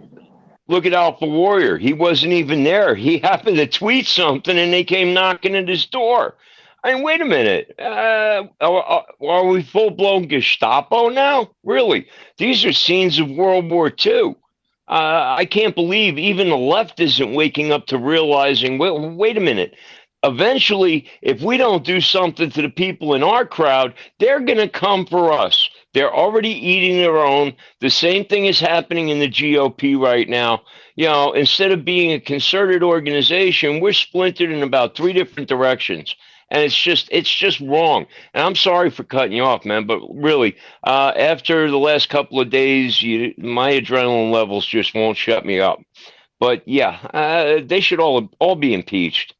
They should all be held criminally responsible for their failure to act, which they took an oath to do. Yeah, let's cut the BS. The Berman case should have gone through the U.S. Supreme Court. They should have all grown a pair and actually taken the case and put it out there and requested oral arguments on it, and then shit on it afterwards. But at least show some kind of effort to protect our government or protect the people. That's what they're there for. I'm sorry. Let me shut up. Really, I apologize for anybody I'm giving a headache to. The thing is, you have to preserve and protect the process, and the way things are supposed to be done. Just like when you get into these bills of gender affirming care, and they're going under the premise that it's life saving gender affirming care. So therefore, it overrides the rights of the parents. If the parent does not affirm the child's gender, it's seen as a abuse. It's seen as a Whoa, whoa, whoa. wellness issue. Wait So a second. they override their rights, but we're talking J6ers. We're overriding their rights because they've been deemed a national threat. But there So is that already a overrides case. their rights. There's already a case study reversing the bullshit that's going on, and that is the Jehovah's Witness Church versus the United States. I don't remember the filing, but it was determined that the parent ultimately, due to their religious objection to receiving any type of bodily fluid or piece of anatomy, was not violating their rights and not violating their child's rights. It was upheld that they were allowed to withhold life-saving treatment. You see that today. You've seen it as far back as I know of in 1980, when people were allowed, because of their religious objection, to refuse blood product, and they died. But the government didn't come in then. Now all of a sudden the government's coming in and saying, "Oh, well, you're an adult," blah blah blah. Like I said, there's multiple case study in multiple states specifically governing acts like what you see there in terms of medicine. But those will also roll back into basic First and 14th Amendment rights of every United States citizen. It's all in play. Right, and it exactly. And that's how it's affecting in these bills and this gender affirming care agenda. It's being violated there, and it's similar. It's exactly what we're talking about. You got it. Hey, Matt. Yes, Truth. What's up? Real quick, sorry to butt in. Listen, a buddy of mine is down in the below there, Chad. He's a rock star, Red Voice Media. Just wanted to let you know. I didn't know if you wanted to bring him up, but he's the one that posted that. I shared it in the bubble, and it's a good one about General Flynn, basically calling out, as our fellow Patriot co-host is doing the same, is calling out the politicians. And I got to commend Chad for doing that tweet because it highlighted what General Flynn did. Yeah.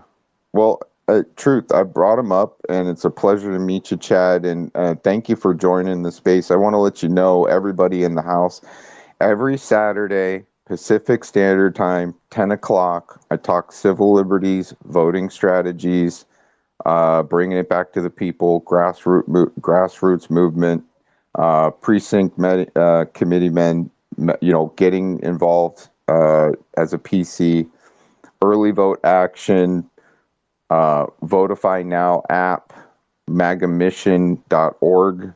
The fight against child trafficking that Brandy is doing with Shepherd's Watch, Vets for Rescuing Children.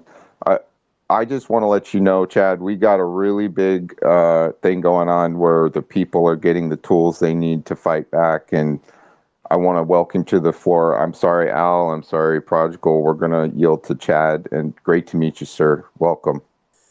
Well, it's my pleasure, man. Years ago, sitting talking to General Flynn about how do we fix this thing and getting the digital soldiers and everything going in the right direction. And then hearing and working with Scott Pressler and seeing people actually getting out there and getting in this game. My wife single-handedly and some of her friends took over the most powerful Republican Party in South Carolina. It wasn't easy, but they went out there and they did the game. And I'm just going to say this, precinct strategy is one thing, but they make it real complicated. And it's not. It's very simple. And there's a lot of people that are starting to talk about that. The big fight, the big game we win, the way we win this thing is very simple. It's getting involved and having an official stake in it. Them and theirs have been in it for a while. We need to get we the people in this thing, and we need to do it now. The alternative is to a lot of the saber rattling out there, which I try to stop every day.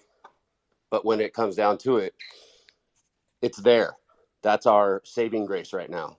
But the mundane is what we have to do to save this country and make it ours back again into we the people.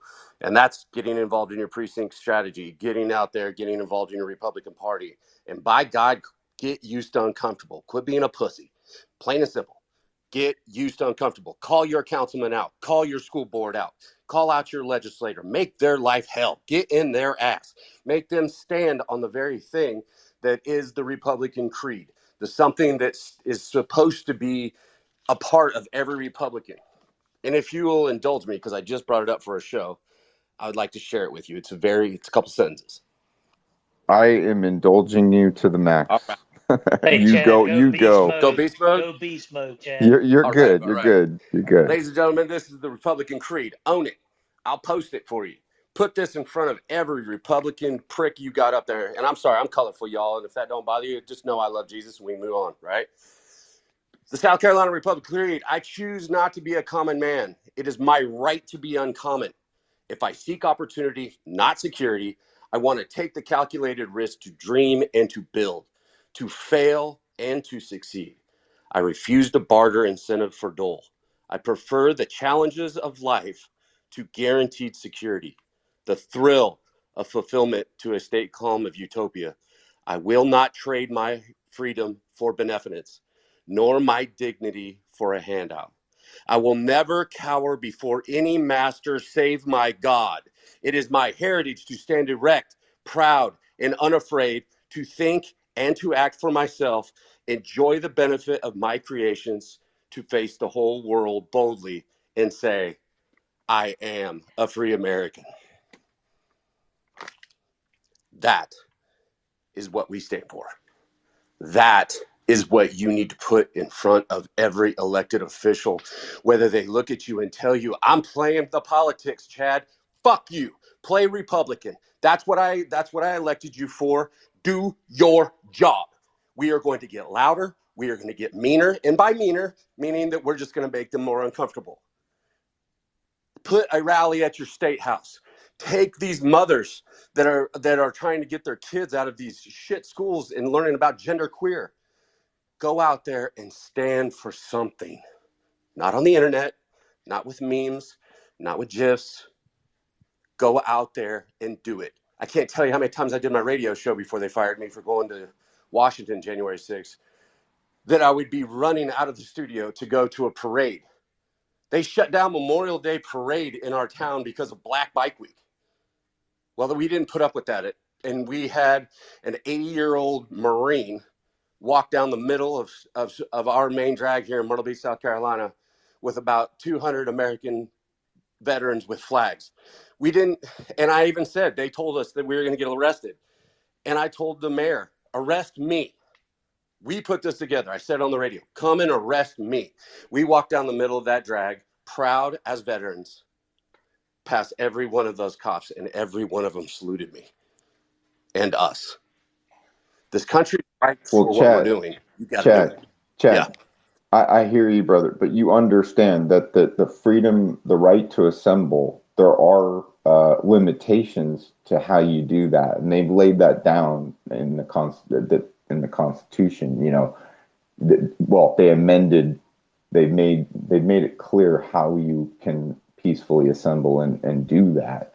And so if those things were not followed, just showing up and doing it, do you get what I'm saying? I do, but we use these as excuses and crutches. I'm not saying you are, but what I'm saying though is that discussion about the Constitution, freedom of assembly, all that, there are also city ordinances. city ordinances technically cannot go over the Constitution, but they do. Nobody's taken the lawyers and got the $150,000 to take to the Supreme Court to prove that their city is in fact unconstitutional by their ordinance. And that night you spent in jail, yeah, you might get it paid back, but it's going to cost you $200,000 to take it through the courts and the appeals to get it to prove that it was an unconstitutional act. If we stop worrying about the fear-based concept of what's going to happen, right now it's about live or die. The police aren't going to shoot us because we wanted to do a Memorial Day parade. And it wasn't really a parade. It's just a bunch of veterans walking with American flags in defiance of a shitbag mayor. That's Well, it was a protest. It's a protest. You were marching in protest and just show your solidarity for that. But let me ask you this. Which you have the right to do. Let me ask you this. Does it matter? I was speaking to the idea of getting off your ass and doing something. What's the worst that could happen? They give us a ticket because of a false way to assemble. I mean, we look too much at the risk aspect of it. And again, I bring it back to live or die. We put together the Gates of Hell rally at our state house here because our governor went out and said, I'm going to fight to the gates of hell to stop mandates. Well, he was full of shit because next thing you know, all the hospitals were mandating all of the hospital workers. They didn't like the fact that we did it. We got our permit. But, because we had that and so many people came out about the mask mandates and he said he would fight to the gates of hell, we forced our legislators back from recess. They called him back, the Senate and the House, for 2 weeks to get a mandate bill on the books. That's the people doing it. They were at recess. They were gone. But the people did it because they got mad and they got off their ass. They got off the internet and they got it done. That's what I preach. Get out and get organized. And if you want to take over your government, trust me, South Carolina, just quick math, South Carolina's 47 counties. We take over 50% plus one counties. Guess what? South Carolina just became Republican again. Because currently, for all of you that aren't familiar, 5 seconds after they shut the polls down in South Carolina says the Republican president nominee goes to South Carolina. Why? Because the people are red as shit, but they're apathetic as hell. And what's happened is our state house has been taken over by the Democrats as Republicans. South Carolina ranks 33rd in conservative legislation. You're telling me, and all you conservatives out there, that you believe that South Carolina is ranked 33rd out of 50 in conservative legislation? That's the big lie. And it's happening everywhere in the South. People need to pay attention to their votes. Can I read something in regards to what we were talking about? So this is a real quick excerpt, and I'm reading it, guys. I'm not a supercomputer. I can't remember everything and say it exactly with the right words, but here it is. Government officials may not impose restrictions on protest or parades or other lawful assemblies in order to censor a particular viewpoint or because they dislike the content of the message. However, they may impose some limitations on assembly rights by enacting reasonable time, place, and manner. Restrictions designed to further legitimate regulatory objectives, such as preventing traffic congestion or prohibiting the interference with nearby activities. Those who protest and march may also have to pay a permit fee as long as the fee is reasonable and officials do not hold the permit because of their unpopular views. In 1992, in case Forsyth County versus the National Movement, the Supreme Court struck down an ordinance that allowed an administrator to charge a higher permit fee to groups who march would likely require more police protection, according to the court, blah, blah, blah. So anyways, the first part that I read, the time and place and manner, and as long as, we've even go back in history where the KKK had the right to assemble peacefully. I mean, it might be somebody, in the case of the Nationalist Party versus Skokie, American Civil Liberties Union successfully argued that the First Amendment prohibited officials of Stoke to banning a march by the National Socialist Party. So, even if your opinions might be inflammatory in nature, you still have the right to do this. And, I just think that the time, the place, filing, making, meeting whatever ordinance, whatever you got to do, uh, they were threatening you under direct, or they were threatening you with arrest. I think because maybe did you follow those processes before you marched, or you just say, screw it, we're going to do this and we're going to march? Originally, it was filed. The parade was there. They canceled it. It was tried to be brought back because it's considered Black Bike Week in Horry County. So they didn't want to clog up the main drag, or plus they were dealing with there's a lot of people that come to town for that. And we weren't having it, and they canceled it. And then on top of canceling it, said that you're not allowed to do it. So I went on my radio show and said, well, you can't stop me from being in Horry County or anybody else walking down the street with an American flag. I hope a bunch of people join me. And that's exactly. Yeah, no doubt. I mean, you have the right to hold the flag and walk and do that, that bike week that you're speaking of, they went through a process to make that happen. And, Actually, they I can see their arguments, but I see your argument too. And we're trying to look at this in the big picture. I'm not trying to be a counter argument here. I'm just looking at it from the 30,000 foot view. But they just show. They Hey, don't do Matt. anything for a week. Hey, They just show up. can I say something real Gotcha. quick? Yeah, jump in. Listen, I'm from South Carolina too. So is Chad, and I love you, brother. And before I say this point, I'm gonna back Chad up here. I'm from Charleston, South Carolina. This bike week that he's referring to has been an ongoing tradition for years.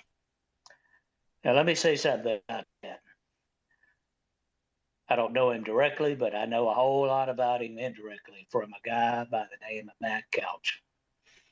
And I want to personally thank Chad. I'm using this space. Don't want to take it over, Matt. You know I love you, but I got to say this. This guy's like me. What you see is what you get. He tells it how it is.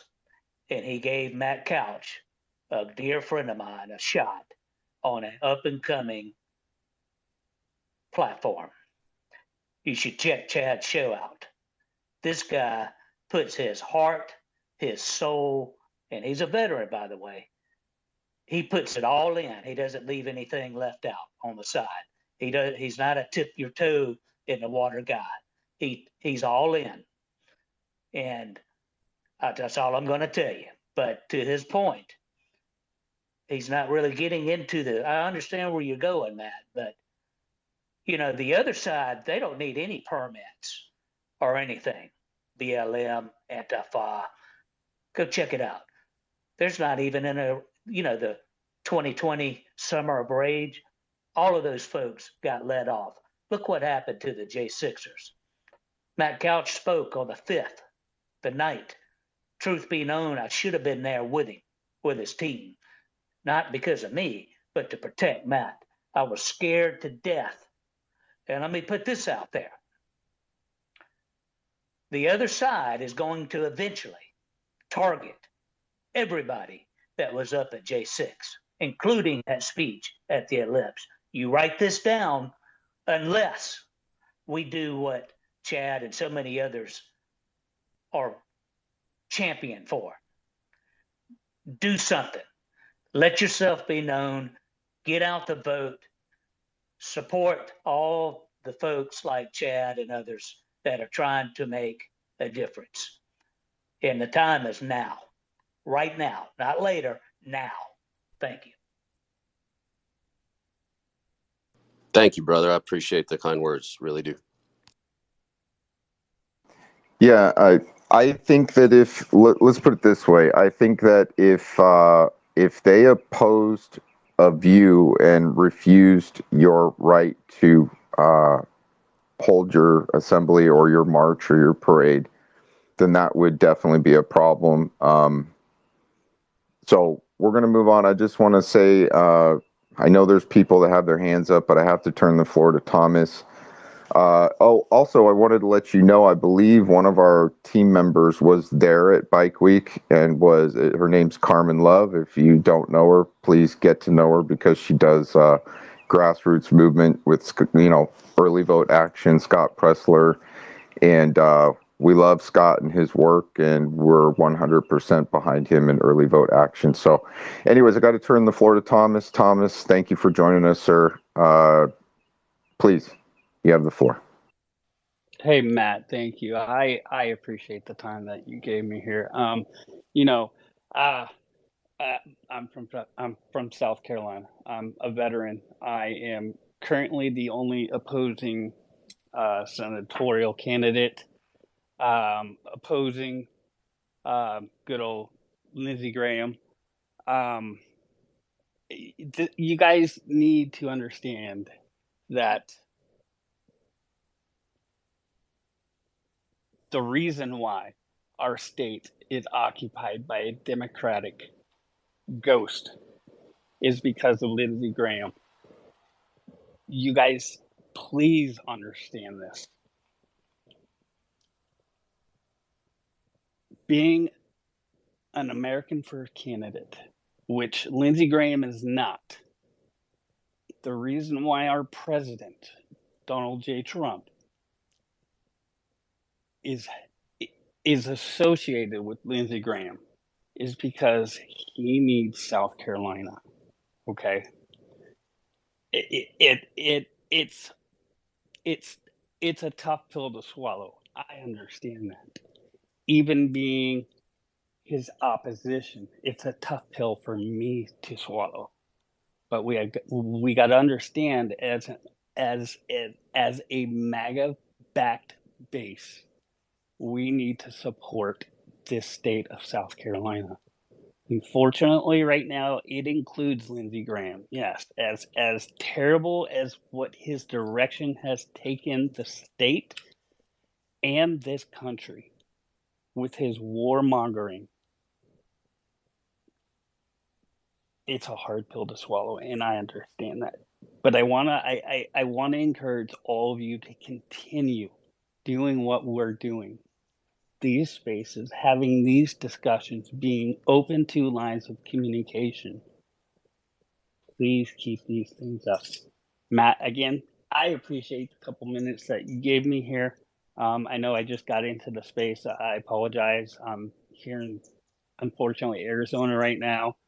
I have an elderly mom who is about to have surgery, and I'm the only son who's available. So I'm here in Arizona trying to help her out, but still trying to get out, get out the word, get out the vote. We need to back the state of South Carolina. It's an important state for President Trump, and I just ask you guys once again. Matt's a wonderful, wonderful individual. He's got a strong message for our base, and Matt, please keep this up. Thank you, sir. Yeah, I mean,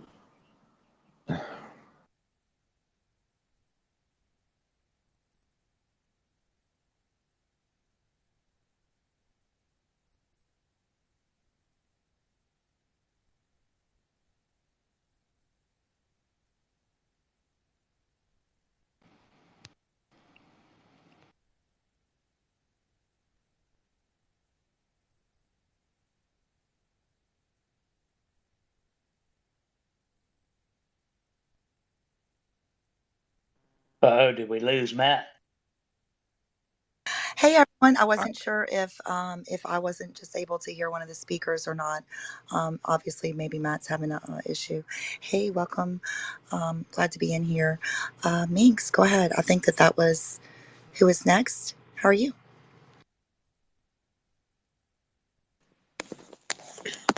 Hey everybody. So I really hate public speaking, but a couple ladies that are actually here in the group gave me a chance to talk very quietly in a secluded conversation and re-energized me. So I'm ready to do battle again. Regarding what Matt was talking about, I do firmly believe that we need to be getting off our couches and be active. But at the same time, I don't think that we should dismiss the patriots that are also just online. A lot of, my group's put a lot of effort into memes and coming up with one-liners and stuff to dispel disinformation online, and it's working, and we're bringing people to our side, and we're combating propaganda and misinformation when it comes to that. But when I raised my hand to speak, I requested to speak because I was arrested for protesting because the governor of my state didn't agree with my message, because my message was anti-Governor Cooper. I'm from North Carolina. And I have a civil suit going now. So I can personally attest to the fact that we actually don't really have our rights if government officials want to bully us and take those rights away. The Constitution is just a piece of paper if we, the people, don't stand by it and protect it and defend it and fight for it. And another note on what he was talking about, there's a difference between civil unrest versus peaceful assembly. What I was doing was peaceful assembly. What he was doing was more along the lines of civil unrest, which I believe there is a time and place for both. But I just would like to say that I know a lot of people that are fighting the fight online, and they're not getting out in the way that we are.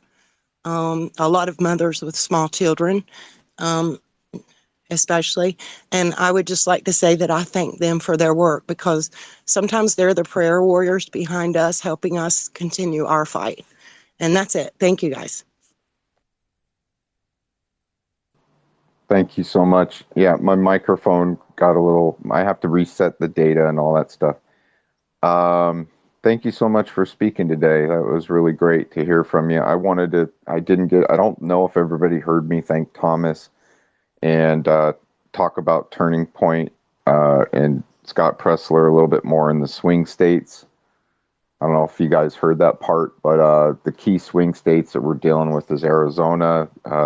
Kristen Lamar is doing a lot of work there with sensors and PC work, and then Nevada, North Carolina. So North Carolina, South Carolina. I mean, why divide it? Let's just get real.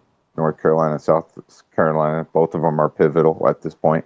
Pennsylvania and Wisconsin, those are also important key swing states. And early vote action is a premise that, there's these certain tools that were enacted with mail-in ballots and all this other stuff going on.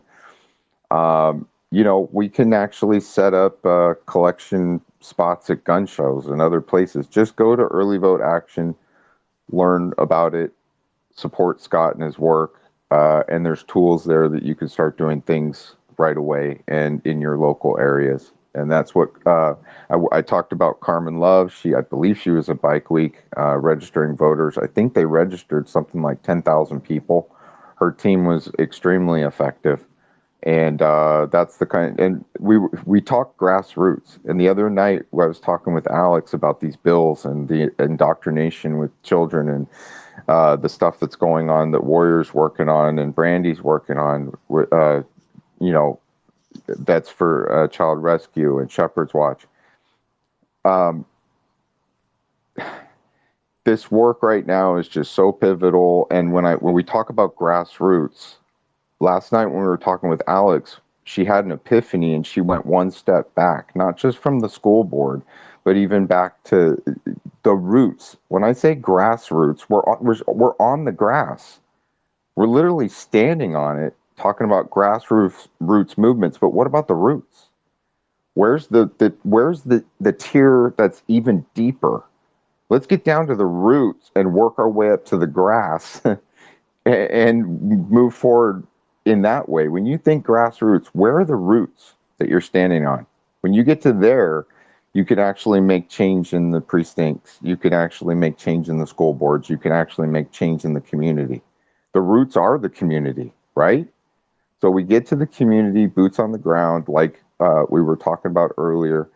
And I just wanted to thank Chad for that, because you really do need to get out there, and it's that personable, like, example. On the 14th, Sacramento, everybody's coming back from break. You know, there's going to be some bills that are about gender affirming care and things that are going on in schools and other things that are coming back. They're coming back from break. Well, guess what they're going to come back to? They're going to come back to the constituents, the people, the citizens standing there to welcome them back to work, because they work for us, right?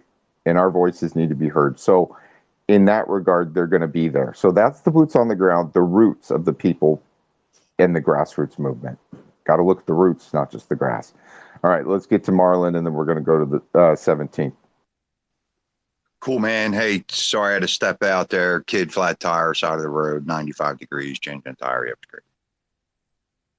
Anyway, yeah, hey, I want to thank Thomas and Chad coming in. Thomas, especially, I know that, you know, hey, I've already put some feelers out in South Carolina to get you some support. So I'm really glad that you came in, and feel free in any of these spaces, please, to come up and we'll give you the time, man. Thank you, sir. I do appreciate that.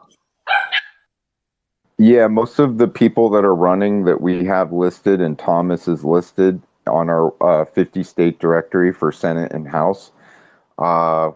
If you ever want to look at who's on MAGA Mission, then we take that.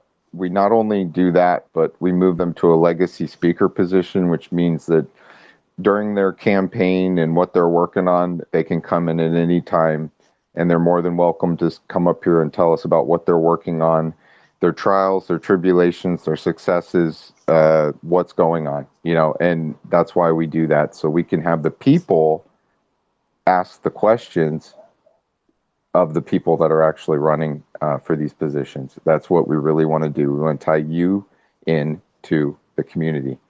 I got 17th. What's up? Chad, shipmate. Dude, you fired me up tonight, man. Like, get her done, right? So I just want to say I appreciate the energy. Keep it up, dude. Seriously, this type of attitude is what we need to win our country back, as you know. So I just want to let you know I really appreciate the energy, and keep motivating, man, because you know that type of attitude sucks people up into that same type of attitude, you know. So anyways, I just want to let you know I heard some of your speech in the last room there, so that was pretty awesome.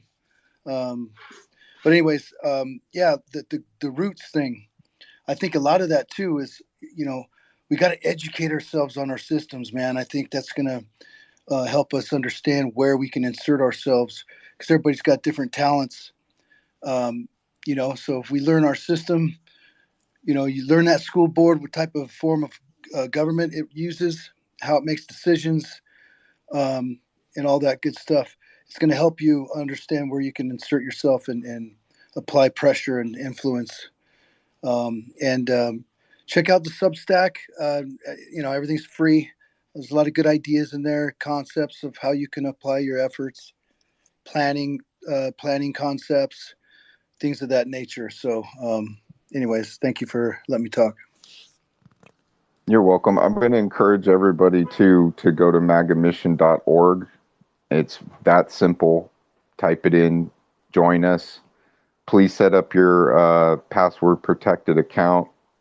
Even if you just subscribe to our email or our blogs or whatever we're putting out.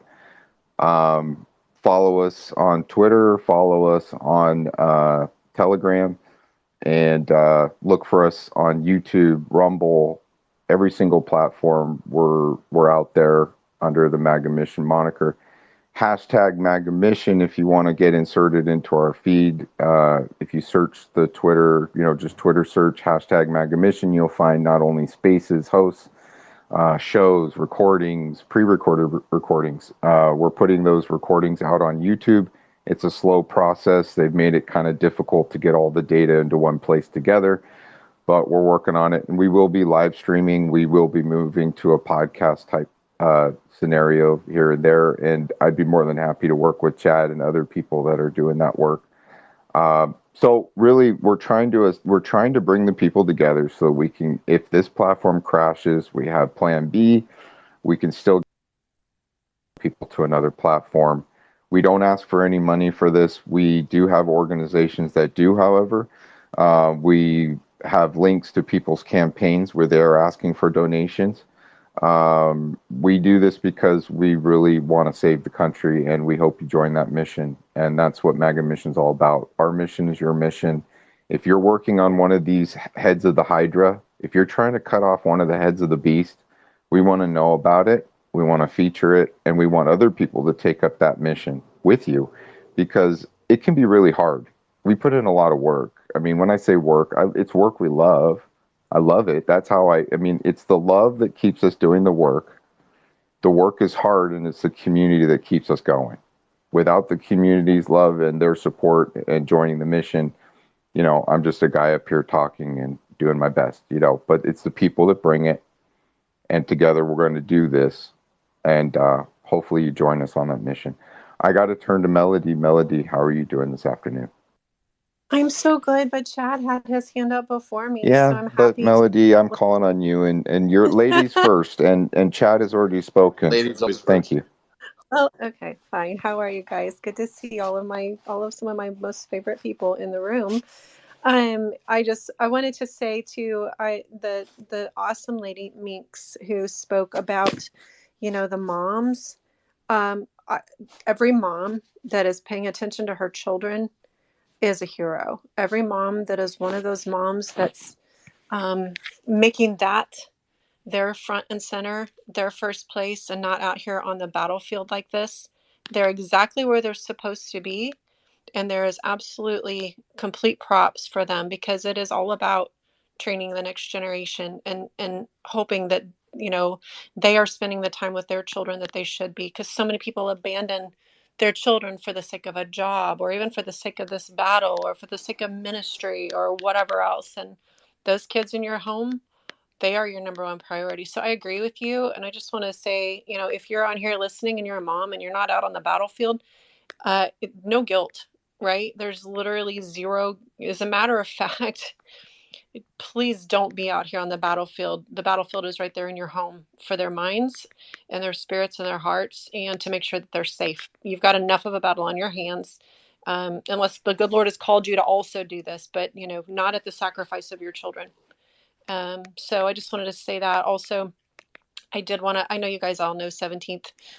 He's amazing and my new brother in arms. And his Substacks, he wrote them, he's been writing them for a while. He's a genius. And if you have not read his Substacks, I'm just giving it extra props. Talking about, Matt, we're talking about those roots. The roots are in all of his writing, literally, like the roots. And so what's really super fun now is he and I are collaborating on a show, on my show. He's coming on and we're doing number 5 on Monday. But basically, this huge, wonderful call to get involved, get into the government, become precinct committee members, go run for something, do all of these things, grassroots. We're breaking it down and we're taking it to like helping you understand. Well, he wrote all this and I'm bringing it to a microphone. Basically, I am not the one who did this, so I don't want to take anything from him, but we are working together and to get this to you vocally and on a podcast where we're having a dynamic conversation and then like talking through, okay, what does this look like for you? What does it mean to, what does it mean in your county or your municipality? Or if you are, what classification is your town? Are you charter? Are you under home rule? Are you under government or I'm going to forget the words. Are you under, like different, how is your county, your state set up? And we're breaking it down for you so you understand, because our power comes from knowing how this stuff works. And we haven't. We've abandoned ship, not purposefully. I mean, I had a civics class when I was in school, but that was probably the last, that was, wasn't long after I graduated. There weren't any more of those. And so you know, now we're trying to play catch up. So it's a super fun way to digest the information. If you're a reader and a consumer, his Substacks are absolutely it. If you would like to hear us have a dynamic conversation and show you and tell you about it, would love for you to come over. It's just one more way. That's my little piece of the pie. No, Help people that's get great. involved. Yeah. That's great. I'm glad that you're doing the work. We need more people doing that. And it's great that you're doing that. That's what we do here. We talk these issues every Saturday at 10 o'clock. Marlon, he does After the Ground Monday through Friday and talks these issues, brings it to the people. We then talk to the truckers and talk about that issue. We actually started a couple new movements. If you go to our homepage, you'll see all of the things and missions that we're working on, from homeschooling to it goes on and on. I could list too many things, but all of the links, the main link up top is magamission.org. That's where I'd like to direct people to. And we will be doing podcasts and talking those issues and keep bringing it to the people. So thank you, Melody, for joining us, and really appreciate it. Before we go to Chad, I have to refer back to Marlon. Marlon, please jump in. So yeah, I'll be quick. Mel, good to see you. Thanks for coming up. You know, how you doing? All right. Doing fantastic. Good to see you. See you.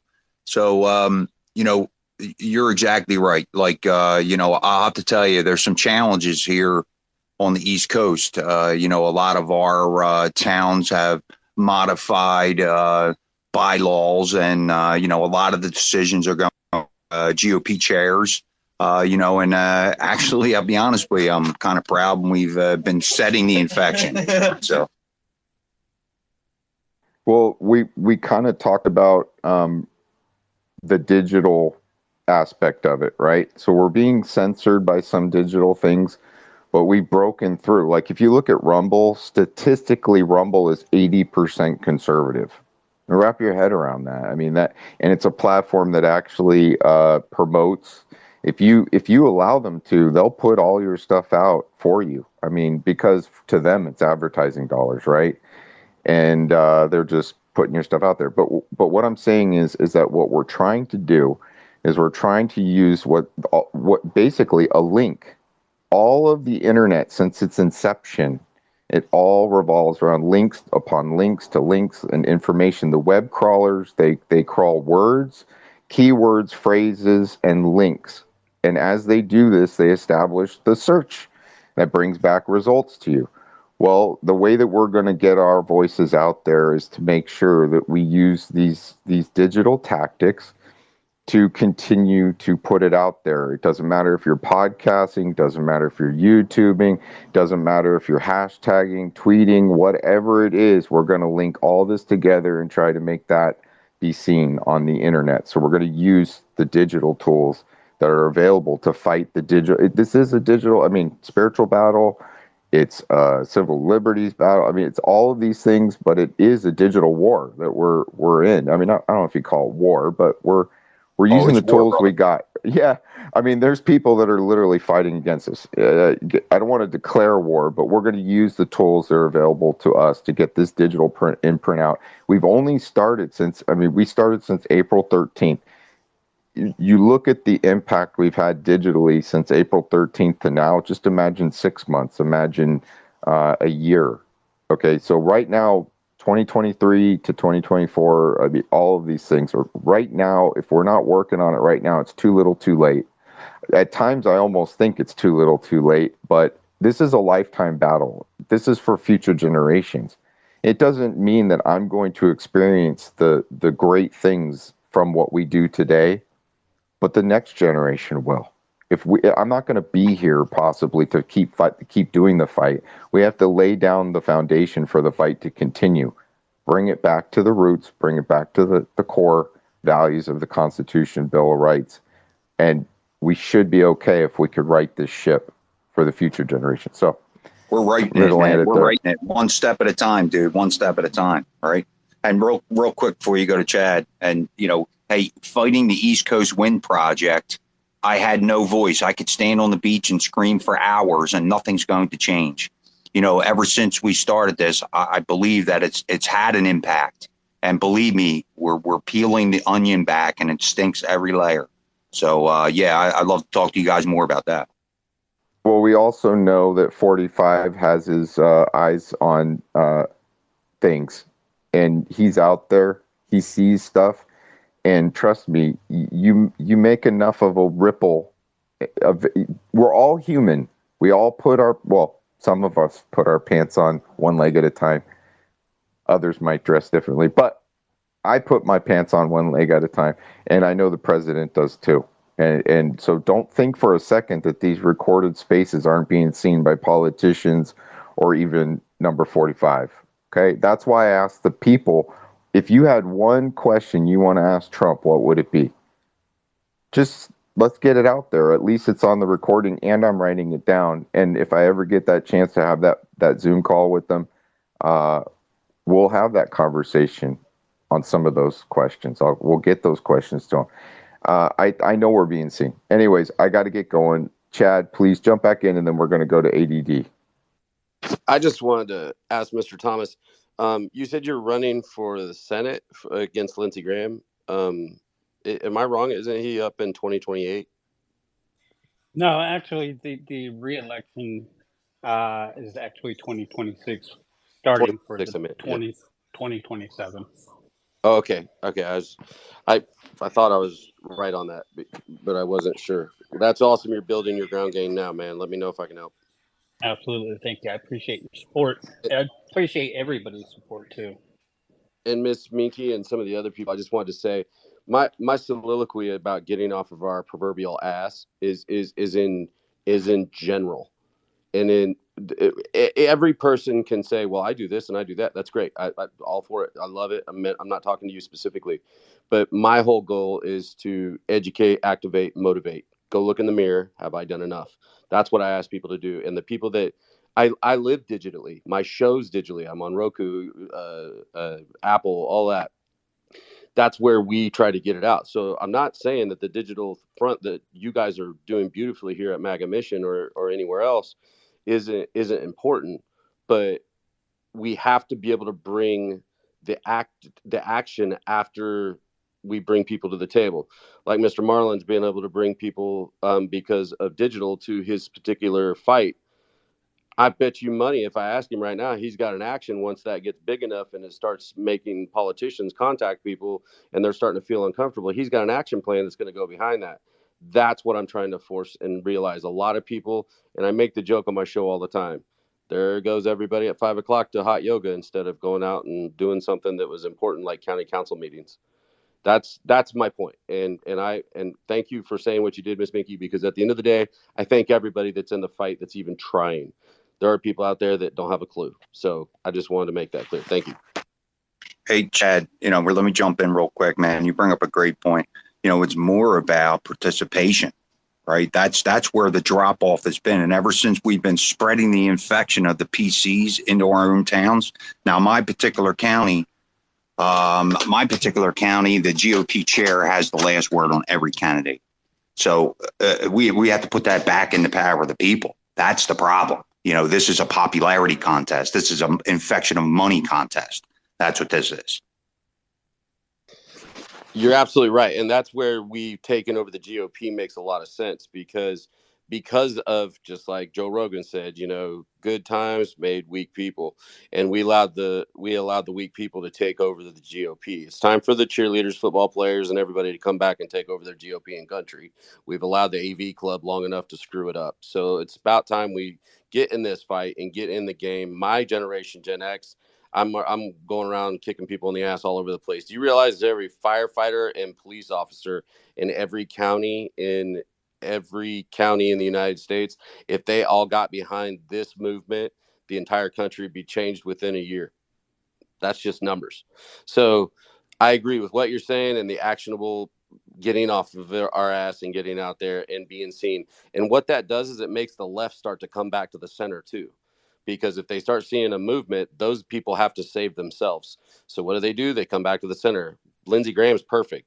For 6 years, he's terrible. For 5 years, he's a Democrat. then he pulls a Kavanaugh or something right before re-election and goes on Hannity 30 times a week. This is how the game's played. Learn the game, kick their ass at it. Now, one thing I close every show, because you make it participation. I close every show and speech that I ever do anywhere, and I always close it with show up, stand up, speak up. It's your republic. Fight for it. That's where the simplicity of it all is. And thank you for saying that. Yeah, I'll add to that real quick, because I know ADD has been waiting. Well, Marlon, Matt, that's why I joined the MAGA mission. I added it on my YouTube channel. Now, Matt Couch and I go back to 2017 when he was working on the Seth Rich investigation. Let me bring you back up to speed. That's how I got aware of Chad and Red Voice Media. And what's the name of Matt Couch's show, Chad? Can you say that one more time? What's the name of his show again? Matt Couch is Fact or Fiction, but since he's had his leg amputated, he hasn't been doing it. So we're going to get him back in the seats here soon. We've got another show we're going to have where Matt and I are going on the road. Yes, sir. Well, I would like to think that I love that name. I'm just saying, but that's my point. And you guys are awesome. Y'all are rock stars when you're together. But my point is, we are making a difference. Look at what's going on just today in this space. Chad joining and the others. You got Warrior down here. You got Miss Brandy fighting with Craig Sawman Sawyer, fighting against child trafficking. You got Mr. Marlin, who and I got together it seems like it's been forever ago, but it hasn't been that long ago. You know, making a difference, networking, coming together. And Matt, and what you do, promoting these spaces, starting that website, promoting the Constitution. So we're having an effect. And I'll end it with this. You had mentioned a ripple effect, getting the attention of Donald J. Trump. But let me just tell you, Matt Couch was just sent a letter signed by Donald J. Trump in his efforts. Also, they wrote a letter with his recent health situation. So let me tell you something, brother.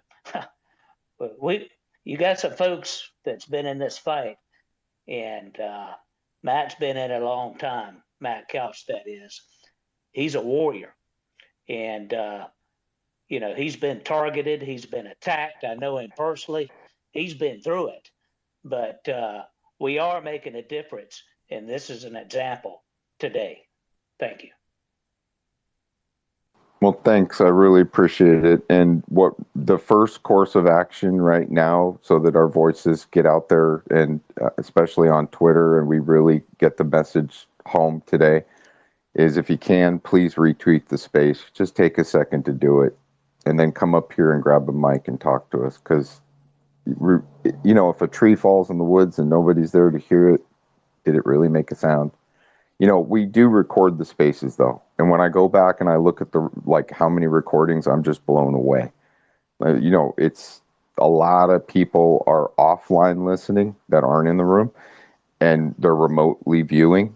I go back and I look at the data, it just blows my mind. So, the numbers are really encouraging. So if you can, and you're in the room, please retweet the space.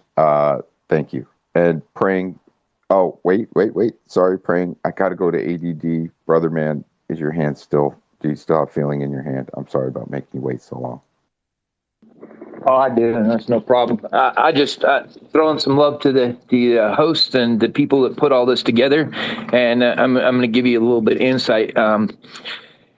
You guys and the way you run your room actually changes, who comes in, who stays in, who's looking at it, and you never know who's actually sitting in the background, just listening or whatever.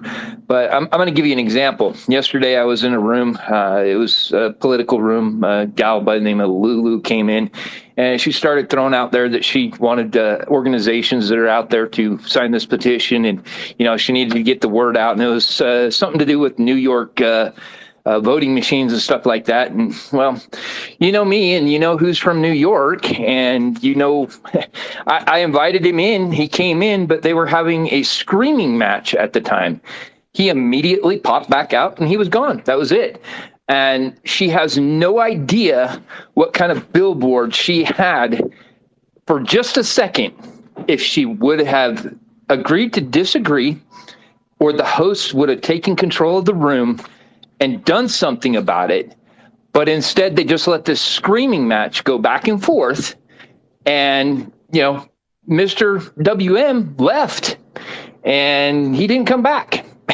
And I kind of look like an idiot because I directly brought him into that room. So the way you run a room, the way that you set everything up, and the way that you guys handle things really, really makes a difference. I'm just gonna, throw that love out there and say, thanks for holding a space that actually has some kind of intelligent,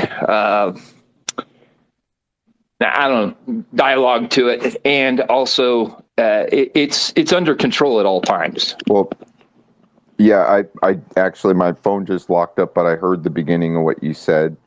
Yeah, when I have a serious space, like all my spaces are pretty serious, but sometimes we have the drive, or after the drive at 5, or sometimes we have spaces where we're decompressing.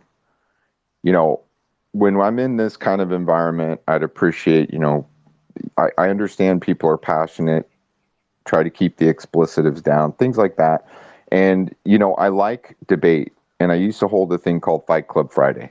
And what we would do is we just have some, off the wall entry level questions, kind of get your guard down, little bit of humor. And we talk some politics, and eventually there would be an outbreak. Somebody would have a disagreement, and we would literally make everybody be silent except those two people and let them debate it out. And doing months and months and months of that work, doing rooms that are wild, they can get wild and crazy, and learning and spending months of listening to the people before I even started this movement, what we're doing now. I heard a lot of grievances amongst the American people. I heard a lot of passionate opinions. And I knew that we needed to change. The spaces that are gladiator rings, like I could set up a battleground. You want to see blood? Well, we could set up a battleground. People could pull out their shields and swords and start going to it. And we could sit back and enjoy the carnage. But are we really getting anything done if we're arguing over whether or not Rudy Giuliani ordered a pastrami sandwich? Do we need a witness to come up and corroborate that? That then needs yet another witness to corroborate that, and then yet another. Well, I wasn't involved. I don't know if he got out and ordered a pastrami sandwich or not. I've heard the rooms where we can speculate, we can obfuscate, But what I like to do is I like to get to the issues. That's what Marlon and we're trying to do. We're trying to get to the actionable items. Chad's trying to get people to get active. That's what we're trying to do. We're not trying to inflame a situation in that way, like those types of spaces. But anyway, praying, if you could please jump in. Hey, you guys. Yeah. I guess it's a good morning. No, it's already 1 o'clock shit. So yeah, definitely there's nobody more grassroots than me in Northern California, that's for sure. And this early vote action and kind of what's broken in the GOP in California, at least, is kind of equally important to me as my hill in fighting the medical mafia and that nonsense there. So just so happened, and I've spent the last month, I've gone down to Sacramento. I've been over at Yuba County supporting that group. They actually took over their GOP. So I was asking them how to do that. Was up in Shasta County supporting their effort because they've dumped Dominion contracts. So they're doing a hand count.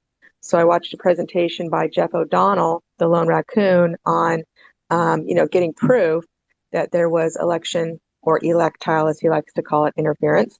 So I got all of that knowledge, and then what it's taken Shasta to satisfy the Secretary of State. They had to spend $900,000 as an example to buy some sort of a system for the disabled. So they did that.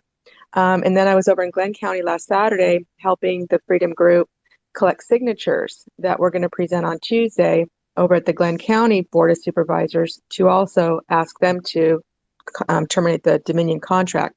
So there's a couple of things in California that we really need to kind of be aware of. First off, we open our polls or our voting assistance centers earlier than just the one election day. And California did move up their presidential primary from June to March, which is sending us all signals that Newsom's somehow going to be involved. But so now they're in March, but we open these voting assistance centers like 11 days in advance.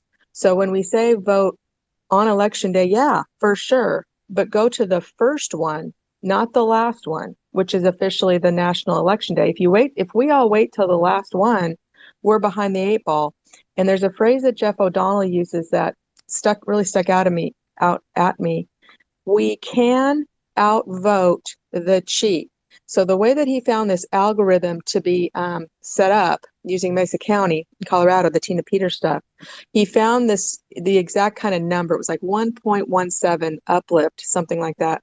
Well, they started doing it day one of election day, the whole period. Because again, we all have these, we open early. And I mean early, like 11 days of election days. You can go into the poll. So if we don't start plowing in as many ballots as we can on day 1 through day 11, and then keep on them watching every single adjudication process, which we do, we go down into the county and we watch the adjudication for the final 30 days after too. It's a whole grind. But if we don't watch that whole thing and plow in every single ballot, we're going to be behind the 8 ball if we just decide to go in on the very last election day. So I'm trying to get that, somehow communicate that more clearly, because there's just these people that are just so set in stone on if we don't, if we all must go in on the one election day. Otherwise, we give them all the analytics to cheat. No, that's not what Jeff O'Donnell said. And I have proof, because in Butte County in 2020, we had 3 members of the Board of Supervisors out of 5 that were conservative. So we were going after 2 seats. The city council, we were upside down. We had 5 socialists to 2 conservatives. So we wanted to take that over. And the school board, we had none. They were all 5 liberals that were ruining the schools. So we voted early. We got everybody registered. We literally harvested ballots. We chased everything. We flipped that city council on its head. So we're now 6-1 majority at the city. We've picked up 2 seats on the school board and 1 at the county. And that was by voting early. So I'm all about Scott Pressler. In fact, he came to Chico and inspired us in the spring of 2021. So I'm part of the EVA group too. And you've got to be pounding on doors, knocking on doors. I love doing that anyway, you know me. So yeah, it's important that we just continue to get that out. When Newsom was recalled and we had an ample opportunity, we had him dead to rights, and we didn't show up. There was only 25% participation because the Dems all flooded, in and poured in the money. And then we started hearing the media go, oh, look at all these ballots are coming in, vote no on the recall. We're like, what? And then nobody showed up on recall day. So we lost it. And then when we, had our convention, so kind of back to this whole precinct committee chair, our precinct committeemen have no power. And we don't even call them precincts. We call them central committee. They have no power, period. I am still asking to be part of the one that's open for my district, because why not? I'm in everything else. And now I'm starting to rattle cages. And in fact, I got a call this morning from the Butte County Republican women saying, we hear a rumor you're voting Democrat. I go, I'm not, what is that your business, number one? Number two, go follow me. I'm in mega mission. So what are you talking about? Here's the link. Why don't you guys go join? And they're still so stuck in their ways, and they're not supporting the people. I go, we have the worst rhinos of anybody. So I'm about policy and principles. I could give a rat's ass if you're RRD at this point. And Brian Dolly, who's my state senator, he was running against Newsom this past time. His wife went out at convention and purchased the proxy votes away from pretty much the Freedom Coalition loving Republicans. She went out and purchased them, bought them, and got him to be on the ticket ahead of, I don't know if it was Larry Elder or Daniel Mercuri we wanted as patriots. But yeah, so it's a grind. It's a battle. I'm glad you opened the space, because I was just having this conversation with this woman going, first of all, it's not your business. And second of all, go join Mega Mission. And here you guys are. I love you, Fran. You're so great. And thank you for joining us. And I just want to let people know that it sometimes I can't see if you're requesting to speak. And so if you do want to speak, you can always DM me or somebody up here on the panel, and they can let me know that you're trying to get a mic. Oh, shit. Can I add one more thing, Matt, before I forget? if you don't mind, really quick. What? So, no party preference. This is, again, something the California GOP needs to understand. And I don't know about the rest of the states, but 40% of this country has now ditched the Republican and the Democratic Party. 40%. It's 5 million people in California. When it comes to a presidential primary in California, those people will not be allowed to vote for Trump or whoever, but they will be allowed to vote Democrat because the Dems welcome everybody. So the California GOP needs to change that rule and allow the 5 million no party preference, who are your true independent kind of voter, who we all are now at this point, to vote. Otherwise, they miss the boat on that. Thank you. Thanks. Well, I hope you're not in a hurry. If you can hang out with us, please hang out with Oh, no, I'm us. hanging. Sometimes I Okay, run into good. technical glitches, so I just Okay, don't worry about it. We'll get you back up. If there's a technical issue, I'll drop you down, bring you right back up, hon. No worries about that. And I want to turn to Santino, my man. What's up, Santino? Good afternoon. It's so great to see you, buddy. Morning, everybody. Praying Hawk had some very valid points. Just on the cardio machine, but this is a perfect example. I'm doing cardio and I'm here talking. You know, I'm going to keep going, and she has some very valid points. You know, as a Republican, you can say you're a Republican, but what are you doing as a Republican? Are you speaking out? Are you talking? Are you getting the voice heard? How active are you being? And I really agree with everything she's saying. And you know, guys, get out and vote. Do your voting. Register your vote. People are not doing that. They're still thinking that, you know what, I'll just do it the old way. Well, the old way stinks. Go register your votes. Get out there right now. And that's it. I'm doing great, and I'm so glad to be here. Right on, brother. And to that point, MAGA Mission, if you go to our homepage, there is a button to immediately register to vote or become a poll worker or a poll watcher. Further down, you'll see Scott Pressler, EVA. You'll learn all about him. If you haven't checked him out, please check him out. There's links to him. And then we also have Votify Now. That app is a very powerful app for the people to use. It's apps and tools like these that will allow you to not only vet candidates, but get locally active, because when you put in your zip code, all of the people running right in your area, all the way up, all the information's right there. And you can also put in your own reflections or data that you have on them, and they eventually get rated, and everybody can see the comments. At least on Votify Now, I think that's available for the people to actually insert their opinion about the candidate. I'm going to go to Marlon and then Melody. Well, hey, I would, if you don't mind, I'm going to yield to Truth, actually. Okay, yeah, let's go. Truth, bring it, and then we'll go to Melody. Hey, appreciate that. Yeah, my battery's died, so I may have to exfil here, but great space. Appreciate everybody that you know, and I didn't mean to Don't segue say it. into Don't say it. Don't say to it. a You did not. gladiator. That. Don't say it. excited, Don't man. say it. You didn't do anything. You're doing it I, just exactly what you need to do, bro. You're saying what your opinion is. you got me excited talking about I'm gladiators, just kidding. Yeah. you know, because I'm a gladiator, man, and I got a hat tip chat on this. It's all in fun, bro, but I may need a promoter. Beard Vet kind of triggered me this morning, man. He's kind of toting at me, so I'm gonna just put this out there. We need to settle this. I've asked that big Sasquatch mofo to come on down here to Mississippi. You're invited too, or we could do this in South Carolina. I want Matt Couch and everybody to be there, but we're going to do a shootout on the range, 5-shot, you know, gun of your choice. We're just going to have a shoot-a-thon. And so I'm just putting that out there. I'm hoping you hear me, Chad. Maybe you could put that out on the airways, brother. But I love it. It's all in fun. But Beard Vet's a great guy. He's a veteran. He does the Beard Vet coffee brand, and I had him on my channel a couple years ago with open mic episode. But anyway, yeah, you got me excited, Matt, when you started talking about gladiators. fighting it out. I guess it's a South Carolina thing, bro, because I get real excited about that.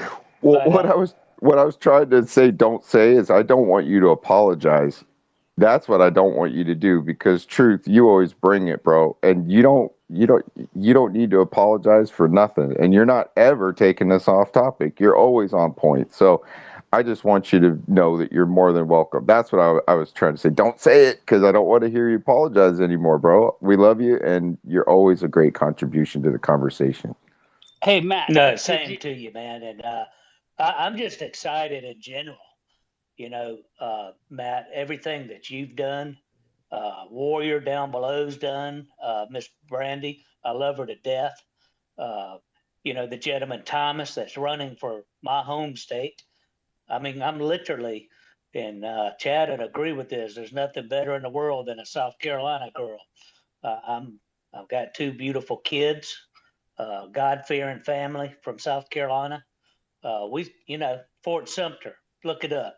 I'll land it right there. But yeah, great space today is just, and so many, the co-host, Miss Gypsy. It's just awesome to see, and it gives me hope. Look, I hope Mr. ADD, a lot of the stuff that he mentioned, I hope he's right. I'm not disagreeing, but I'll end it with this. You know, don't take life for granted, folks. Make a difference while you can. Give all to God. Pray for the United States of America.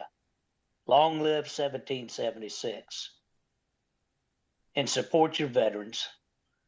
And I think we could still win this.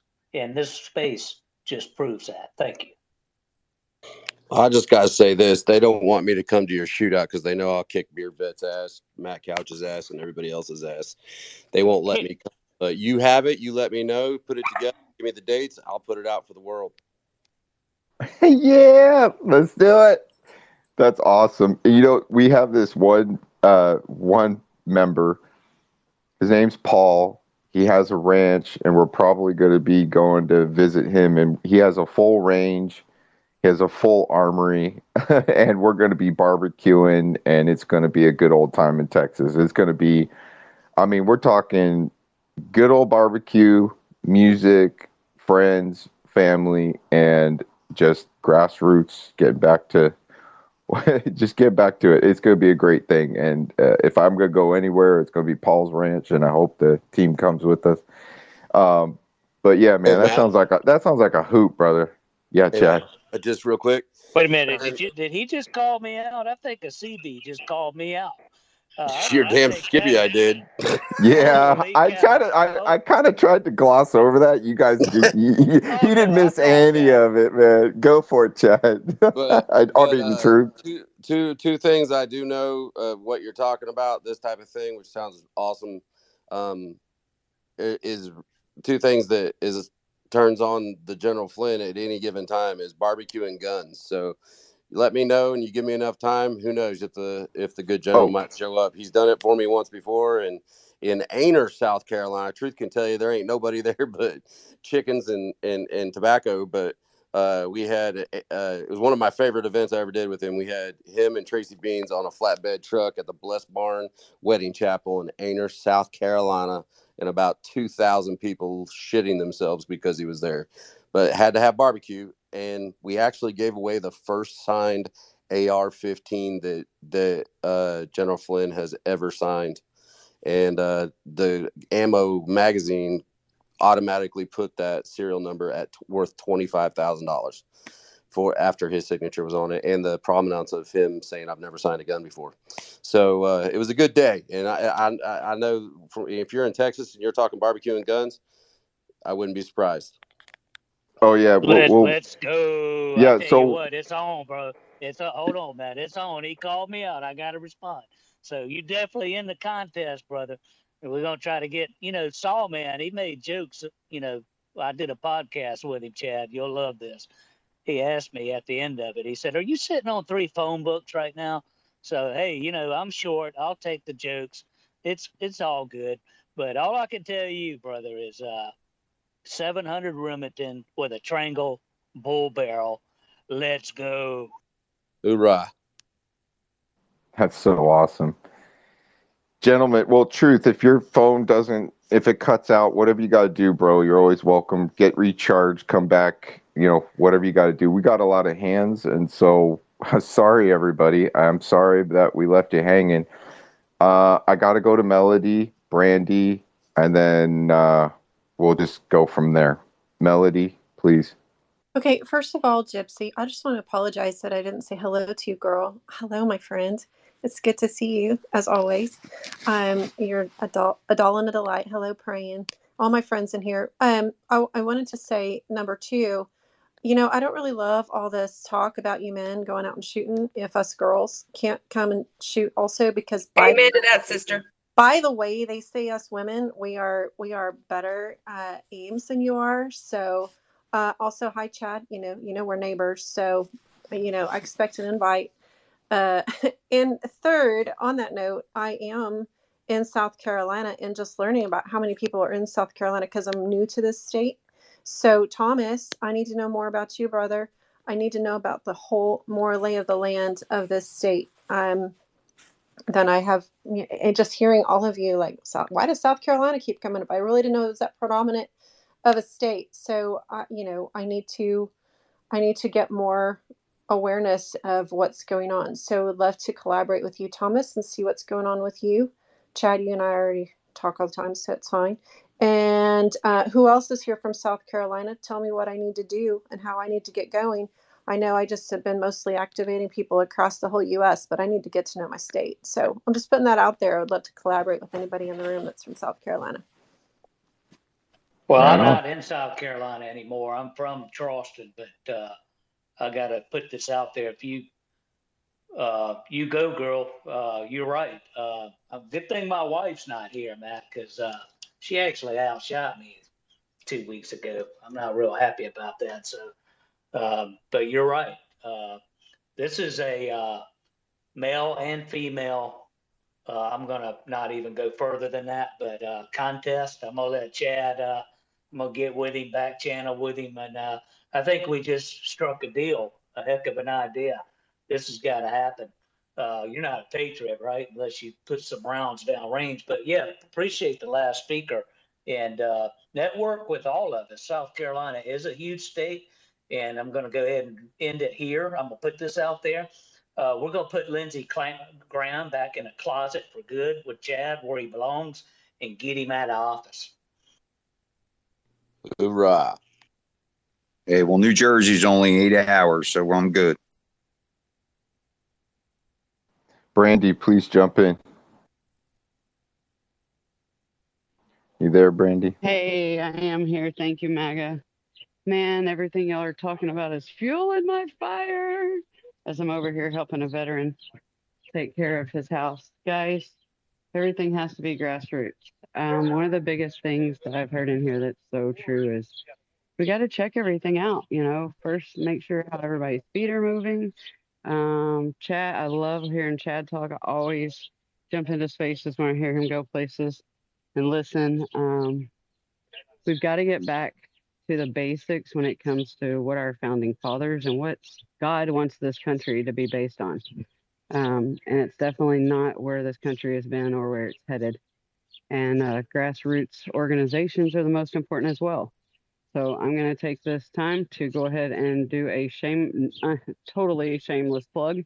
If you are looking for someone to back when it comes to anti-trafficking, check out Shepherd Watch Foundation, please, because we are boots on the ground. We are in Texas and Oklahoma. You can go to shepherdswatchfoundation.org, see how we work. We're only one of only 5 boots on the ground organizations fighting this. And when you talk about making sure, that you're going to grassroots, look at their missions. One of the things I want to share right now out loud is the fact that we're taking over a year's time of doing surveillance and conviction, the arrest, and how long it takes for the convictions to happen, down to a couple months with tools we have now in hand. And there's only 3 of us around the United States. So find those and support them, because it's going to take these types of grassroots organizations and these types of grassroots people like Chad to make a difference. So thank you so much for letting me speak. I just had to share that, You got to go grassroots on everything. We can't support people, that we don't know what they're doing. We don't know where they're at. They're doing things all over the, over the world. Let's focus on U.S. first and bring it back home. Thank you, guys. Thank you, Brandy. Please, you could stay with us. I do have some hands to get to, but I just want to shout out to Warrior who stepped up. Good to see you, brother. And please, let's get to the hands real quick. Wake up, join us, please. Hey, how's everybody doing today? Thank you for hosting this space. I'm kind of thinking that you, Magga, and Gypsy never sleep because I think you're just hosting spaces all day long. And, but thank you again for hosting us. Marlon, it's been a long time since we had a conversation, and I want to segue onto the wind farm thing. Part of the thing is just finding topics for people to resonate with. In our state in New Jersey, we're just having a lot of resurgence in people, being activated with the trans movement, the gender nonsense, the wind farms. It's actually resonating with people, and people are starting to, take notice. And it's one of those things where you have to get past that threshold of just like, being comfortable not wanting to do something. And I think what it comes down to is once they get past that barrier, they're like, okay, what more can I do? What more, can we try to fix this state? And it's actually been really helpful to have those topics. Unfortunately, with the whales and everything, with the wind farms, it's been happening, but it actually has been motivating people to want to make a difference. And I think it's a big thing that has to happen in a lot of these states. You have to find that topic that really gravitates people's interest and then hone that, and hopefully it also sparks other people to join in and make a difference in other things. So I just want to say again, thank you for the space. And Marlon, we're going to have a win space hopefully next week, so I hope you can join for that.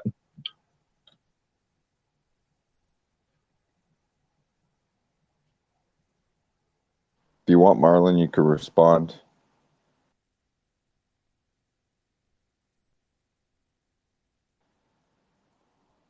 All right. We're going to move on to Thomas, if you can hear me, Thomas. Oh my goodness. Guns, God, girls. This Navy hospital corpsman here hasn't gotten an invite yet to one of those. However, we're speaking of some great opportunities, especially for our vets in South Carolina. I don't know if you guys are aware, there is an organization called OPFOB, OPFOB, in South Carolina. It is a 100% free opportunity for veterans in the state, and they also host to do all sorts of things. There are fishing opportunities on the land. There are shooting opportunities of all types, everything from range time, skeet time, duck hunting, deer hunting.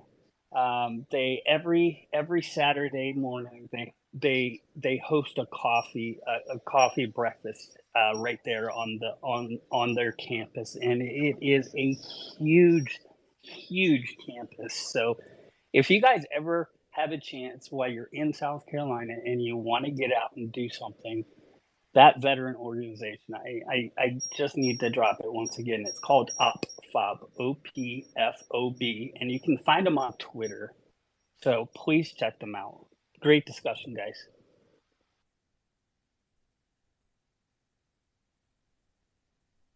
Let's get to praying. How you doing? I'm doing good. Yeah. Hello, Gypsy. I forgot to say good morning, good afternoon to you. And Santino, you're my hero. I wasn't going to go to the gym. I was feeling all sorry for myself, but you're working out there. So I'm like, okay, I can get my ass over to the gym. It's just such a grind. And so I'm so glad you're having this space. I went last night after the gym to get a pizza and a beer because you can do that after you go to the gym. And I was wearing my Sound of Freedom shirt. So I had just gotten my, God's children are not for sale. I have two, the black one and the red, white, and blue. And I was wearing the black one. And a lady tapped me on my shoulder because I was sitting at the bar. And I turned around and I didn't know her. And she points to the back of my shirt because that's where it says Sound of Freedom. And she gives me the thumbs up. I'm like, oh my God, there's people in Chico that are on my side too. It was amazing. So it was, it was well worth going to the gym and then getting a beer. So, I need to find a place to work out my guns. So I'm there. If it's a private range, I've got my AK. I think it'd be fun to set up a battleship kind of situation, Battleship, the board game. We've got red ships and blue ships, and the blue team tries to shoot the red ships out in the range. I think we need to do that. And I think that's it for now. I can't remember anymore. Yeah, I think it would be an awesome thing to be able to just get together and barbecue, shoot some guns, listen to music, tell some stories. It's that kind of interaction that would be really great, to me. If I was going to go anywhere, Paul's Ranch sounds like the place to go. But what you two were talking about, Chad and Truth, that would sounded pretty awesome too. Yeah, I gotta say it'd be awesome. Warrior, what's up, brother? How you You doing? guys are talking my type of play now. Come on. Um, anything with guns is fun. So um, I own a few of those things, quite a few actually. Um, I thought you had a I boating did, accident I where all did. those, I yeah, I thought forgot. they all fell off the back of I the boat. forgot. Yeah, mine are gone. I lost mine in the I flood. forgot shit. Well, I'll borrow one for this one. Anyways, um, so I was sitting down. It's a great conversation, man. I mean, that's the thing about these spaces, right? They're always meaningful, right? You go in these other spaces and they're bickering back and forth and they're talking about really nothing, and then no action comes out of them, right? That's different in these spaces. So really appreciate the spaces that you guys hold. um, Gypsy threw out a picture today. I was like, wow, what's going on there? That was a beautiful picture, by the way, Gypsy. um, so it's been a good weekend. I came in last night. A couple of you called me in. I stayed in a little bit, but it was that's kind of during my witching hour, and I didn't think I should come up and speak a whole lot. But anyways, we're seeing a lot of momentum, guys. For those of you that don't know in the room, we're starting a child trafficking, Citizens Against Trafficking organization. We're going to try to do grassroots type things with legislation. I have a lot of ideas actually, but some ideas on how to data mine um, court cases and see, if there's areas that are being very lenient, or if there are judges that aren't doing their jobs. We're gonna get loud. We're gonna get loud and start making some noise on these things. So um, we're doing this, in it's going through Mega Mission also, guys. So one of the things about that is you can sign up, at Mega Mission. You sign up for theirs, obviously. You can also put in there that you want to fight, get in the fight for against child trafficking. So a lot of momentum. There's hundreds of in my DMs already wanting to be involved. I will say this: until we get the board in place, and then figure out how to get volunteers and get them, in some kind of order by state, there's not much I can do right now. I can't just take all your names and say, okay, you're a volunteer. I love it that everybody's doing that, but you got to give us a few more weeks to get everything 100% organized, get the board in place, figure out how we're going to take your information, because we have to have information in order to set up the groups in the states, right? And then we will get a lead in each state, and we'll go from there. Like I said, I have a million ideas. Not sure how to do them all, but um, we're going to get in the fight, guys. We're going to get dirty. We're going to get loud. Could get messy, really. Could get messy, but I'm not worried about that myself. So I'll be the one that takes it if I have to. I'll take the heat away from whoever else it is. So get ready. We're gonna make a difference, guys. That's all I'm saying. Thanks, Warrior. Yeah. When you go to the site, we have subscribe, which if you just enter your email in, that means you can get on our email list. But there's no information other than you just gave your email, and I can email you back. If you join, you create a personal account. You can find that in the menu section, and you can have a password protected personal account. If you use the contact form at the very bottom of the homepage, you can tell us about your mission or your passion or what you're interested in working on. And you can give us your email and more information. The one big challenge that I have is all the people that sign up from Twitter, I don't know, like, I don't know your personal email. I just know you by your handles, right? So when people sign up, I really don't know too much. I can kind of make some connections to some names. It just gets difficult. So in the contact form, I get a little bit more context of what you're interested in, who you are, things like that. But anyways, I'm going to move on to, and then we'll redirect you to the missions and things like that. Plus, we'll be establishing links to different organizations and stuff where you can just go directly and sign up there. I want to turn to Santino. Santino, what's up? I just wanted to say, you know what? I'm so honored to be here amongst such great people fighting for a good reason. Today I'm wearing my Make America Great Again hat. I have a red one, I have a black one, and I'm in Canada. And I'm wearing it here proud because I am proud of it. I do want to say that, you know what? With our choices and our beliefs and what we want to fight for, just remember to not cause division, because there's people like me out there that are standing for the movement and believe in saving the children and believe that,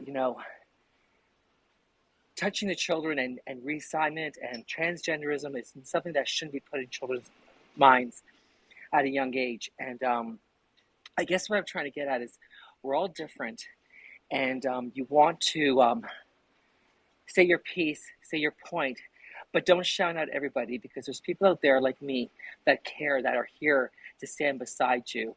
And by making a blunt statement, you're pushing a lot of people away that want to be here, that want to come with you, that want to fight with you. So I just want to stress that, because there is a lot of division happening there, and people like myself don't want to come around, don't want to go into the spaces because they're scared. They feel like they're going to be shunned out or kicked out, and that never happened to me because I'm here, and you're not going to push me out. So that's it. I just want to say that, and keep on fighting for the children. If I could, what exactly would you get ran out of? Why are you scared to be in a space? I'm just trying to. I'm not scared. I've never been scared. I'm one of those guys. I'm not scared. I just hear a lot of people who are not as strong and tough, and when they start hearing conversations about sexuality or transgender, they don't feel welcome, because they hear comments being said that are against those people, so they don't feel like they belong there, so they don't want to come into the spaces. That's what I mean. So just when you're saying things, don't generalize, because there's people like me who want to be there and fight for the fight. So make your point across, but don't divide, because there are people out there that are for the LGBT community, not the ABCDFGAQ, that are actually the ones that are fighting for the transgenderism. But the LGBT, they're here because they're against it, like myself. I'm old school, right? I'm 54, so I'm against that stuff. So I just don't want everybody to push people out, because there's people like me that want to be here. Okay, that's all. Can I answer? I have a question, Matt, and thank you, Santino, for being in here. Is that okay? I don't mean to jump ahead of a hand or nothing. Sure. I mean, this is a dialogue, so if you go ahead, jump in. Santino, I've really been diving into this. I just had a transsexual person on my show. I've always been one to let your freak flag fly, do your thing. I don't care. Stay away from the kids is where I draw the line, and I will hunt you down. I believe it with every being of who I am and what I believe in. Now, my question to that is, how it's almost like and I'm just asking. I'm not trying to make you. I'm not trying to fight with you. I'm trying to understand, because ultimately what we do in these spaces is try to garner that attention so that we can get people to get involved and do something.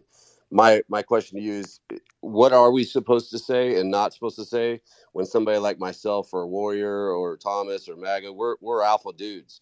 And at the end of the day, you know, when I say you're not cutting off a kid's dick, I'm sorry if that the word dick offends you or whatever, but at the same time, are you talking about the negative connotation towards the LBG community, like the negative words that they use for gay or so? Is that what you're saying? I'm just trying to funnel it down to exactly what you're saying. Well, you know, hey, I hear what you're saying. So without addressing or answering your question, I guess I'm just going to be blunt. Let's just turn the tables around. Let's just say they were talking about straight men all the time. So you guys were coming into spaces and we're saying, oh, straight men suck, straight men are this, straight men are that. Well, you guys wouldn't feel welcome, right? So the thing is, when you generalize, you got to be careful because there's people like me listening. So when you're kind of mocking a gay man or a lesbian or whatever, then the problem is I sit there and hear, I'm not welcome here. These guys can't stand me. What am I doing here? I'm a Republican. I want to stand with everybody. I want to fight for the fight, but they don't want me here. So you're kind of causing division when you don't even want to cause it. You want to unite, not divide. So when you're talking about certain topics as what you're discussing, the best thing to do is talk about the topics, but don't throw in the personal remarks about gay men or lesbians or bisexuality, because that's when you strengthen the Democratic Party, actually, to be honest with you. The Democratic Party says, see, they did it again. They're making themselves look bad, and that's when you have to stop. That's all I'm saying.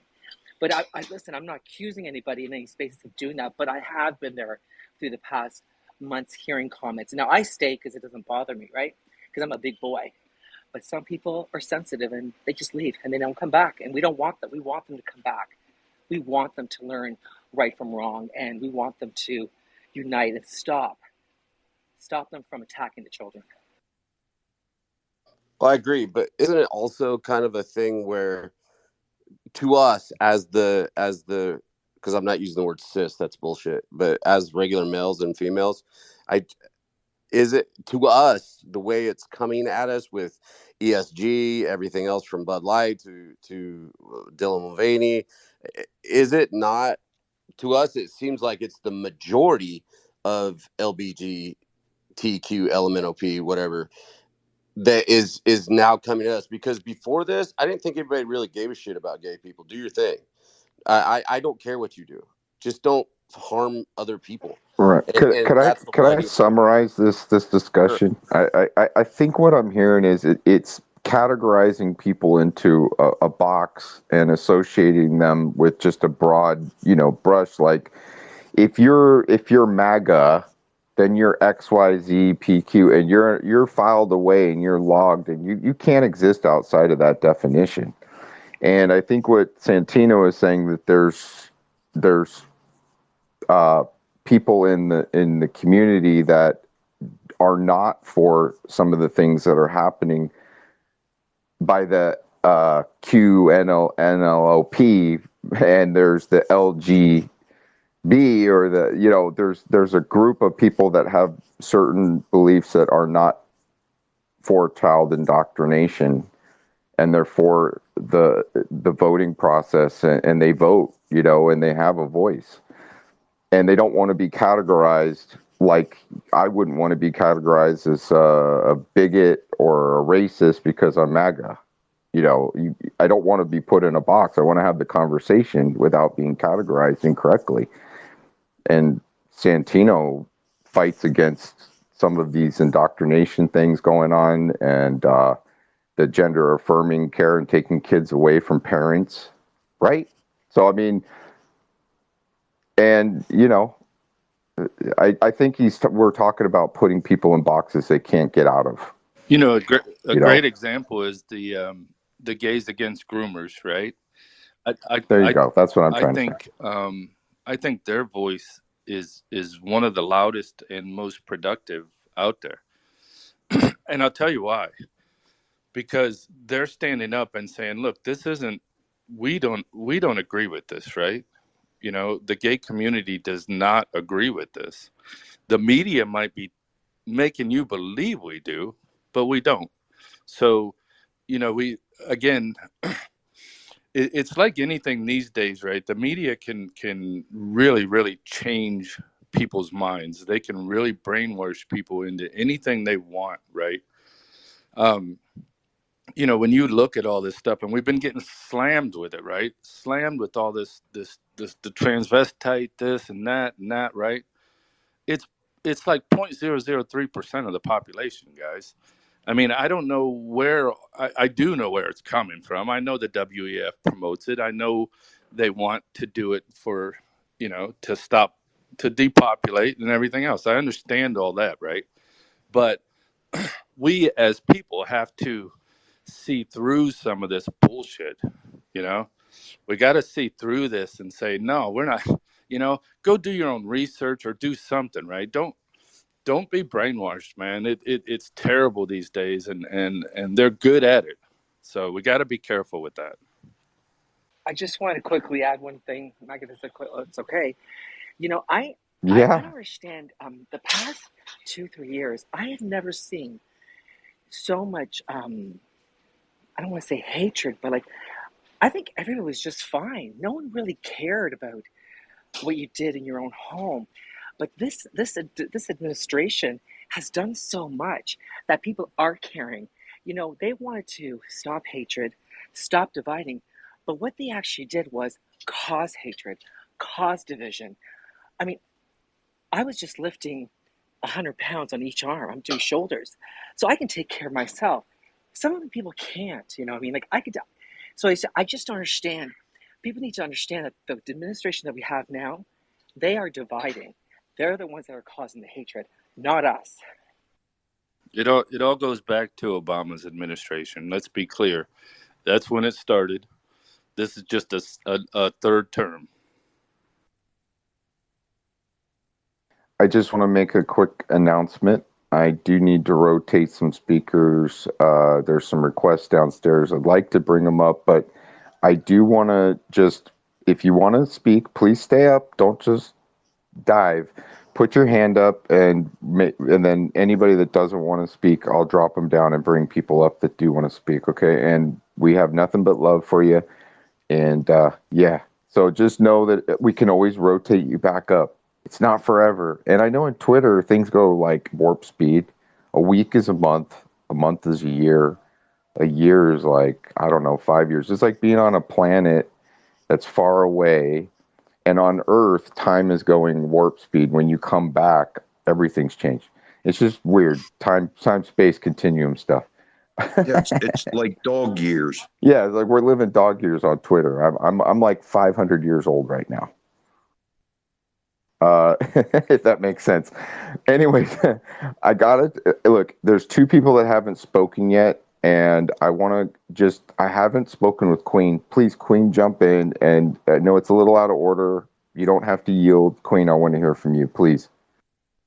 Well, thank you, MAGA. Hello, everybody. And I was just listening, and I agree with a lot of what Santos is saying. But at the same time, we are what we are, and we have to be proud of who we are and be secure in who we are. And the dumb blonde jokes and the women jokes and all that stuff, that doesn't bother me. I'm already secure in my own skin. So he came in worried about what you had said. I didn't think you said anything offensive to any gays or anybody else. You're talking about, how we need to stick together and so forth.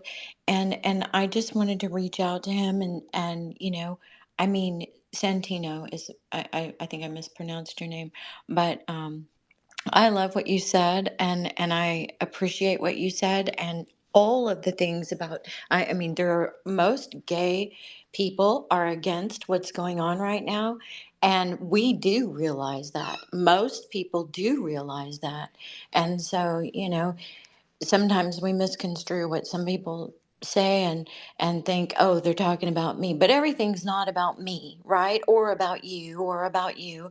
We all are like-minded here, and that's why we join the space, correct?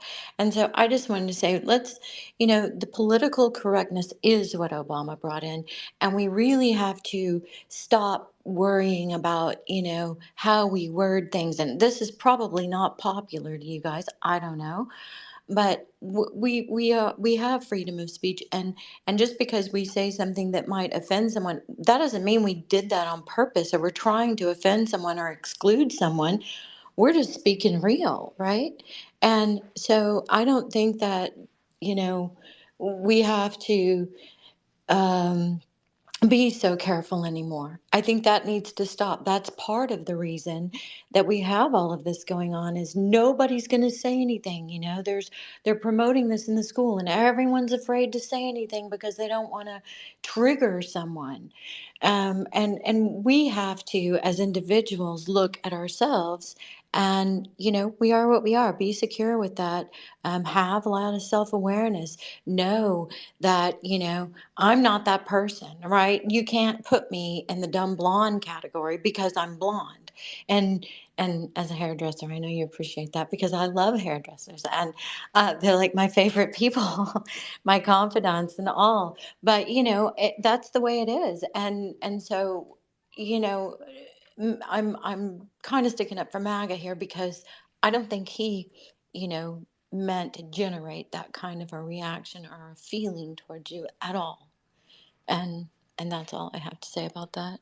Did I miss something? Did I say something wrong? No, Well, I don't no, know. no, He no. came in and he was That's a good saying, point. "Don't say this My No, and phone no, don't was. say Wait, wait, no. wait, that wait. because Hold you have." on, hold on, guys. Now, see, this is where the sword comes out. Uh, all I know is my phone locked up, and I thought we all were on good terms. So I don't know what happened, and so please let Santino respond. Thank you, Santino. You can unmute your mic. I think my comment was misunderstood a little bit. I'm not saying that I'm hurt or be careful what you say to people because you're going to hurt them. What I'm trying to say is that we want people to learn and come and be part of this movement and to understand why it's wrong what they're doing. I'm not being offended. I've sat in spaces, people said comments. My feelings don't get hurt. It's not about that. Um, I'm just breathing because I was just working out. Yeah, Yeah, you're a warrior, it's just Santino. about You're so based, it's not even funny. It's like you are so based, dude. When you are so no, solid, it's and you great. said nothing to offend me. Nothing. That's how I'm saying. Be careful. I know I Is that, didn't. be careful what you You and I say. are. I look. Wait, No. wait. Let's pause for a second. I just want to let everybody know I love Santino. Santino loves me. So if anybody thinks we have anything that's other than love and or true appreciation, they're wrong. Yeah, So and the thank you. reason why I brought that up is because someone was mentioning earlier about transitions and reassignment. That's why I brought it up because I thought, you know what, this is a really good space to talk about it quickly, not long to like nausea. It's just about the things that people are saying that people won't come back. They won't come back because they think I'm not wanted because they don't like this type of person or that type of person.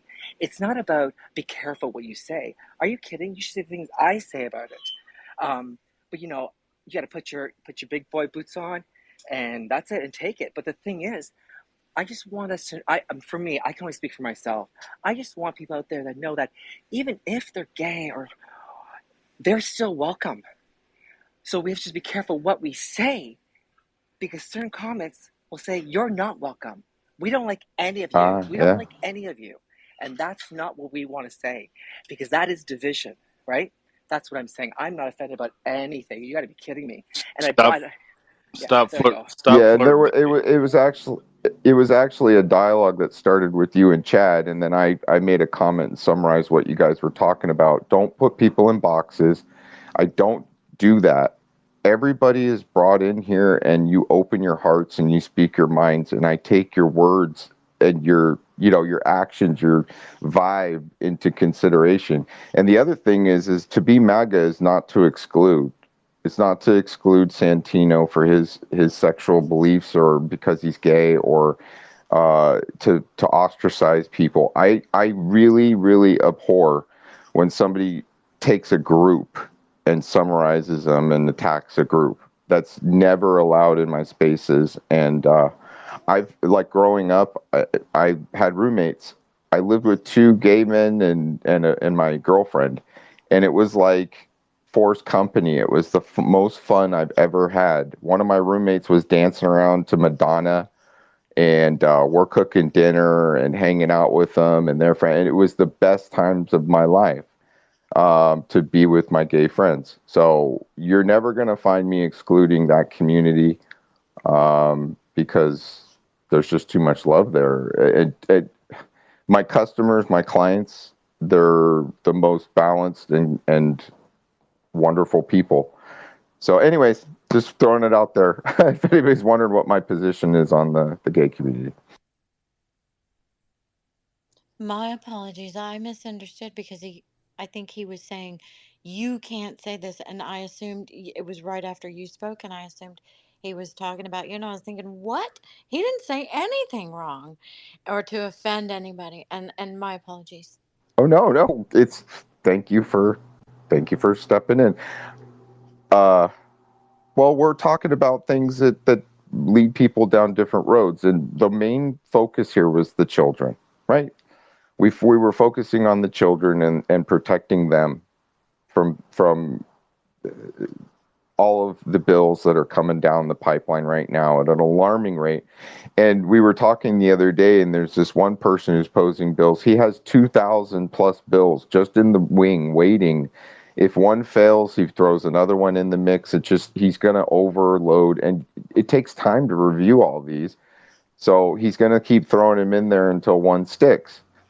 And I was posing the question that I believe AI is responsible for these they may be writing these bills using AI, and they just change them a little bit. The AI reformulates it a little bit, and then they just have them in the wing. Write me 2,000 versions of this bill, AI, ChatGPT. You think it can't do it? It can spit out 2,000 bills with the same premise, worded different ways, in different angles, and you could have them in your back pocket. Just go, oh, you didn't like this one? Here's another one. You didn't like that one? Here's another one. Tie up the whole process over it. Just let's end it. We have to come up with a way to go, look, all encompassing, all of this gender affirming care, every single bill that you're writing, they all are part of this. Let's write something that is into law that takes them all into account and fights against them. Anyways, I got to get to Mrs. Positive. Miss Positive, please. Thank you guys. Great talk. And Santino, maybe because I've been in your spaces, you do a great job. What about co-hosting with MAGA or somebody else? Did you say Santino co-host? Is that what you said? Anyway, if you were talking about Santino, he co-hosts with us. He co-hosts with Carmen Love, who's on the team, and I know. jump in sometimes with them. They- Can you hear me? I'm sorry. Go ahead. Were you talking about Santino co-hosting with Magna Mission? Yeah, he does. Okay. Yeah. He does. In fact, I threw him a co-host today, Yeah. but my positive, can I speak? Yeah. One of my previous co-hosts dropped down, and he took the co-host spot with him.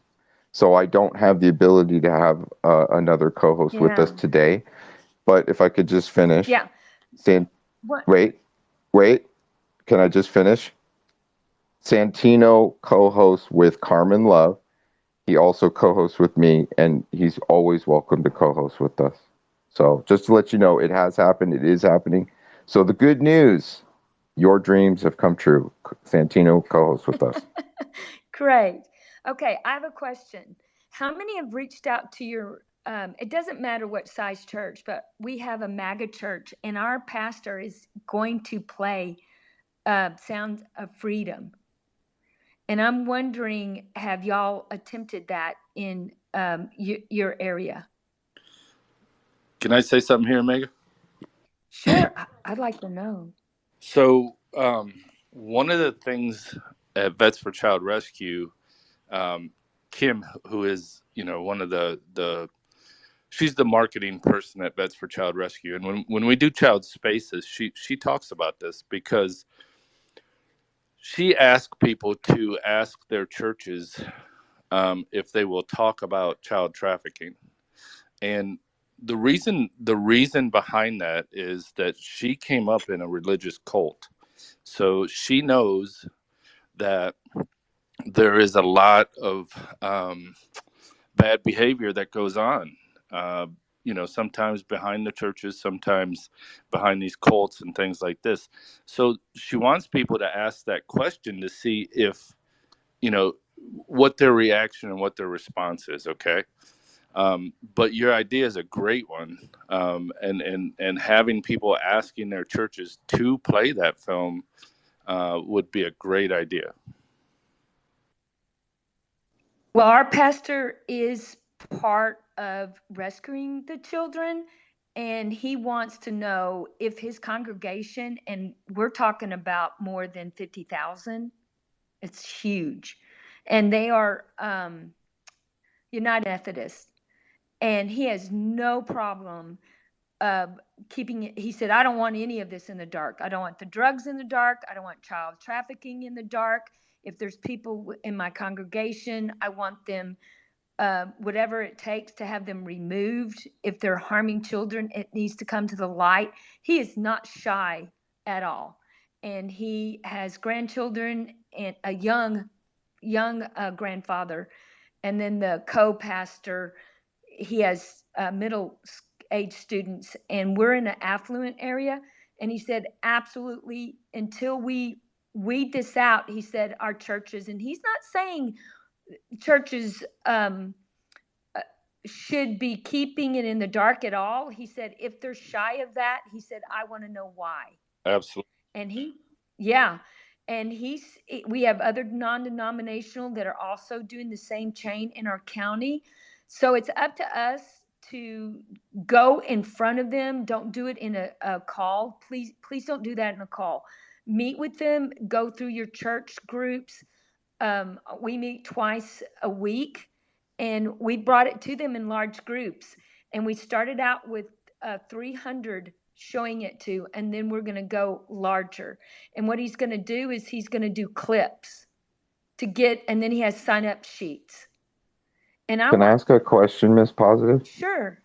Okay, so if you could tell me how they managed to do that to get the rights to show it, because I contacted Angel Studios and asked if Maga Mission could stream it from our site, or at least offer a viewing somehow for a limited time if they'd allow us to do it. So if they have a pathway to get that going, we would be more than happy to direct it to whatever platform that they're using that movie to connect to digitally.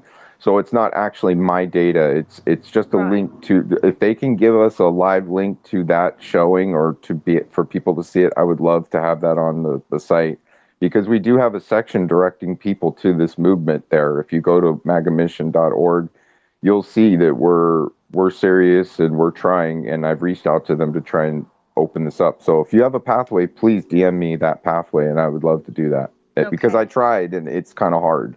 I'm still trying to figure out how to get there and do it. They did it on their computer. A member brought it up on his phone, and then they linked it to their computer, and they started in the prayer groups. Well, and our prayer groups are large. Well, you're talking about the full viewing of The Sound of Freedom is available, that I can grab a link? It should be. I mean, it has, unless they took it down. That I'm not aware of. That I'm probably just missing it. Yeah. All right, cool. So, well, if you can grab that, if you can grab that link and post it down below, because I think a lot of people would like to do that. Yeah. So I have another question on yesterday. Phenomenology had the Kerry Lake attorneys on, and I posted it in the purple thread. Hopefully y'all will listen to it. I think they were up like 3 hours asking questions, and it does deal with the voting early, and how with your voting roster, they already know how many people are in that precinct and how they vote from the list that they have. And that's how they make extending your voting from 3 days to 4 weeks, which is, we've got to all stop. And the danger of voting early is because they know how many more fake ballots. In our county, one girl did 30,000 extra fake ballots because they knew how many voted in that county. So if y'all want to listen to it, I posted it. Please do. I know Scott Pressler does a great job, but we all can be Scott Pressler. But just voting early, and if you're voting by mail, tell me where the chain of custody is. I'd love to know that, because there is none. And we've got, even I've checked even my own postal person. He said, I tell him, I leave it in their box, because he's honest. He said, I don't even want your ballot because it won't be turned in to your county. He said, it's just fraud. And he didn't tell me which way he voted. He said, it's just not right. I'll leave it in your box. There's no point in it. They leave it in the back room. They don't even count it. So listen to that. And then Maggie, I'll get you that link, and I'll ask my church person what he did, but he played it in our church group. So I will land my plane. Well, that's the good news. Thank you so much, because I must have missed it. I don't know how I missed it. I went searching around. But anyways, because there is Contraland, I have links to that and other things. But yeah, the more information we can get out at that one hub, the better. So thank you so much. ADD downstairs is kind of having problems getting a mic. Gypsy, if you can, maybe my controls are locked up or something, if you can throw them an invite. Let's go to Brandy, and then Woke, and then I'm sorry, Brandy, then Praying, and then Woke. Thank you. And I bet that was Warrior before me, wasn't it? Because whoever it was, I couldn't hear. Well, I don't know. I was telling you to talk. I don't know. Warrior did talk at one point. Yeah. Okay. Anyway, so I just wanted to say real quick, while we're all together as patriots in this space, I sent you a message, Matt. Didn't see that if you responded for sure. But I just wanted to share that space I was telling y'all about last night, for the gentleman who's fighting for the right for all of us to sue over these COVID shots. So tonight, in an hour and a half, actually now, almost an hour from now, I put a link to a space in the bubble. Answers for Sean here on Twitter. I was fixing to say Facebook. Here on Twitter, they're holding a fundraiser space for him. His son passed 33 days after the Pfizer shot. Dr. Cole in the United States has now proven that, and Dr. Peter McCullough has agreed to be an expert witness for him, and now he has 2 attorneys. So we're doing a fundraiser space for Peter McCullough's witness testimony fee. So please, everyone, we need to set a precedence and make sure that lawsuit is able to happen. So Peter McCullough we need to raise money for that, because this will set a precedence. This is in Canada. This is going to set a precedence for all of us, especially here in the United States, on whether we're going to be able to sue these people. Unfortunately, when deaths keep occurring, and there's a lot that's already have. So I just want to put that out there, because I know all of us in this space are very big on truth, and for we the people, and this is one of those this is one of those spaces we need to all join in, and no matter what you can do to donate, all of it counts, because this lawsuit has to happen, and he has to win to set precedents for us to be able to follow. Thank you so much for letting me speak, Matt, and I will step down and make room. You got it. We'll just rotate people through, and you can always jump back up. We do have a lot of hands. Warrior, because you're directly addressed, I have to turn to you, please, and then Praying.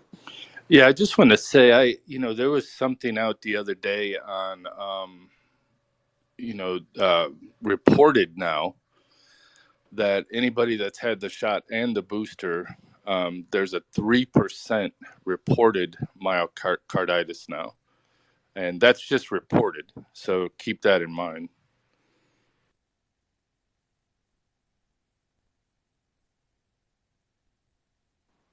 Thank you, Warrior. Praying, please. Yeah, I was just going to talk about voting for a second, but since Brandy brought it up, yeah, I mean, this is my hill, right? So, and my mom's murder is coming up on a year, August 15th. So the pathway I'm taking, and definitely go support Dan and get justice for Sean, because right behind him is my mom, who died from the 4 shots.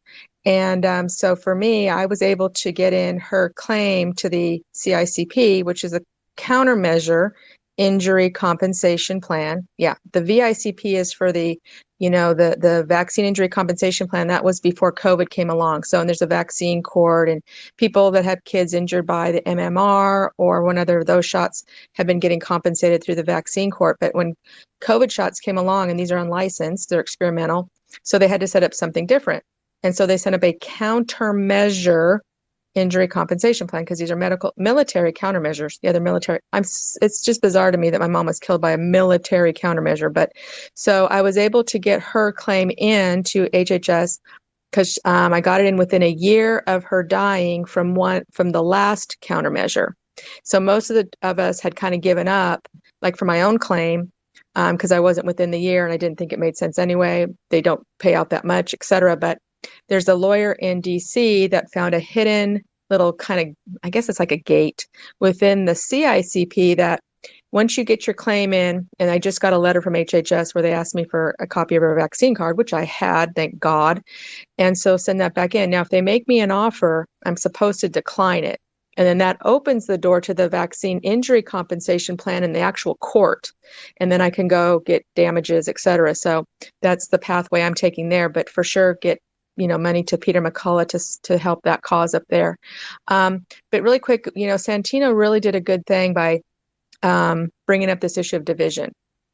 And for me, it's kind of one of these things where within the Trump community and the Make America Great community, we do have this hard divide, and it revolves around, and I love Dan Schultz, don't get me wrong, but it's not the end all be all to be a precinct committeeman, and he browbeats it over people's head, and it's extremely uncomfortable. Go be one, 1,000,000%.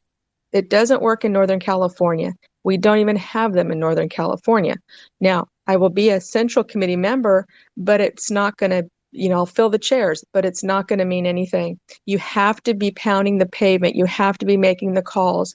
You've got to be getting the rosters. You've got to be registering voters, and you have to vote early. And in California, we have to vote by mail. It's the law. We're all given ballots through the mail. Unfortunately, it is what it is. Newsom got that law passed without legislative approval under COVID, and now we all get ballots by mail. Now, I have followed the chain of custody of all my ballots, and no matter where I take it, if I walk my ass down to Oroville and put it into their box, I don't know where that box goes. If I take it to the voting assistance center and put it in their box, then somebody drives the van down to Oroville. I don't know. I've lost chain of custody there. If I go on the tabulator machine on day of election, the very last day of election, it goes in a box. Where does it go? I don't know. So we watch every ballot. We go down to the county and watch them open the envelopes, match the signatures. Where are these ones that are being adjudicated? But every single ballot is in the mail and is somehow being transmitted down to the counties, down below, which is in their basement, where they open up the ballots. So the key is every single person needs to vote. And we have, luckily in Butte County, because we follow the Scott Presler model, we vote early and we get 85% of our people out to the precincts, to the voting assistance center, to put them in the mail. Whatever they do, get it in. And we now have 45,000 people that are not registered. That's a lot in Butte County. So that's what our big push is here. Get people all registered, and then they need to go and vote day one of election period. We do have 11 days where the precincts are open for business. Walk yourself in there. But if you wait till the very last day, we're sunk. And Jeff O'Donnell was on that space with Phenomenology, and I listened to him. And again, he says that you can outvote the cheat. They've already programmed how much they're going to cheat in advance. And they're counting on us waiting till the very last minute and trying to get in. No, we need to flood them in at the very beginning, and then it's very hard for them to catch up. And we've got them on their heels. And it worked that way in Butte County, and it's proven. So, yeah, but if we don't, we've got each other divided into these camps. I was called a treason. I was called that I was committing treason if I don't support election day, the one day of. I'm like, wait a minute, I'm the least treasonous person on the planet. And again, it's just a kind of a misunderstanding of terms. Again, we've got 11 election days. Yeah, go in on election day, but go the first one, not the very last one. But we can't keep putting people into these categories of, well, since you're not a precinct committee chair, you're somehow, you're not supporting Dan Schultz, you're missing, you're not American. Literally, that's the way they make people feel. So everything is on the table. We need to do it all, but nothing is the end all be all. We just have to do it all. So I just wanted to lay that out there. Thanks, Matt. No, it's awesome. And you're right. I mean, we have to get active. I mean, they're coming right back into session right now. So if we go to the Capitol, I believe on the 14th, and then there's some other key dates that are coming up. Yeah, it's all across the nation, though. You know, people are coming back into session. You know, so it's getting hot right now. There's all these bills and things that are Yeah, coming let me just back add on the the one floor. other thing, that because again, Santino, when you're comparing a person, right? Like if you're not in their shoes, right? So when people try to tell me from another state what I need to do in California, I get a little hot. And Jamie and I kind of had this funny exchange last week. We're talking about solar, right? So let's take another kind of non-political issue. And they're like, people in California are so stupid if they sign up for solar. I'm like, wait a minute, you're talking about me. I'm in California. I signed up for solar. Let me educate you. So yeah, this whole, unless you live here, you can have an opinion, but it's got to stop somewhere where, wait a minute, you can't judge me because you don't live here. I've lived here for 55 years. Let me tell you what's going on. So yeah, that's kind of another point. Well, I like to think of MAGA in a different way sometimes. And it always goes back to my grandmother, who always asked me, have you accepted Jesus into your heart? You know, she was a devout Christian, and she taught Bible studies and played the organ for the church. And ever since I was a little boy, she'd always ask me, so, what do you think? You ready? And I'd be like, I don't know. Why don't I hear a little bit more about this? I was always like, yeah, I don't know. And then she was like, well, I hope you find it. I hope you find it. And then she'd send me letters praying for me and all this stuff. And then one day it happened, so people wake up at different times in their life. But I think of MAGA as make an alliance with God again. Honestly, I mean, the movement, everything that we're doing, we're bringing things back to that, the battle between good and evil, and we're realigning with God. I mean, the country has strayed from it. I think, I don't know. You look at the digital age and what's going on TikTok and with our youth and everything going on, it's a complete subversion from it, or separation from God. I mean, that's when you have all these problems with morality and all the things we're dealing with, and return to God. Anyways, I'm going to land it there. I got to go to ADD because ADD has finally got up here with the mic. Please, ADD, real quick. What's up, brother?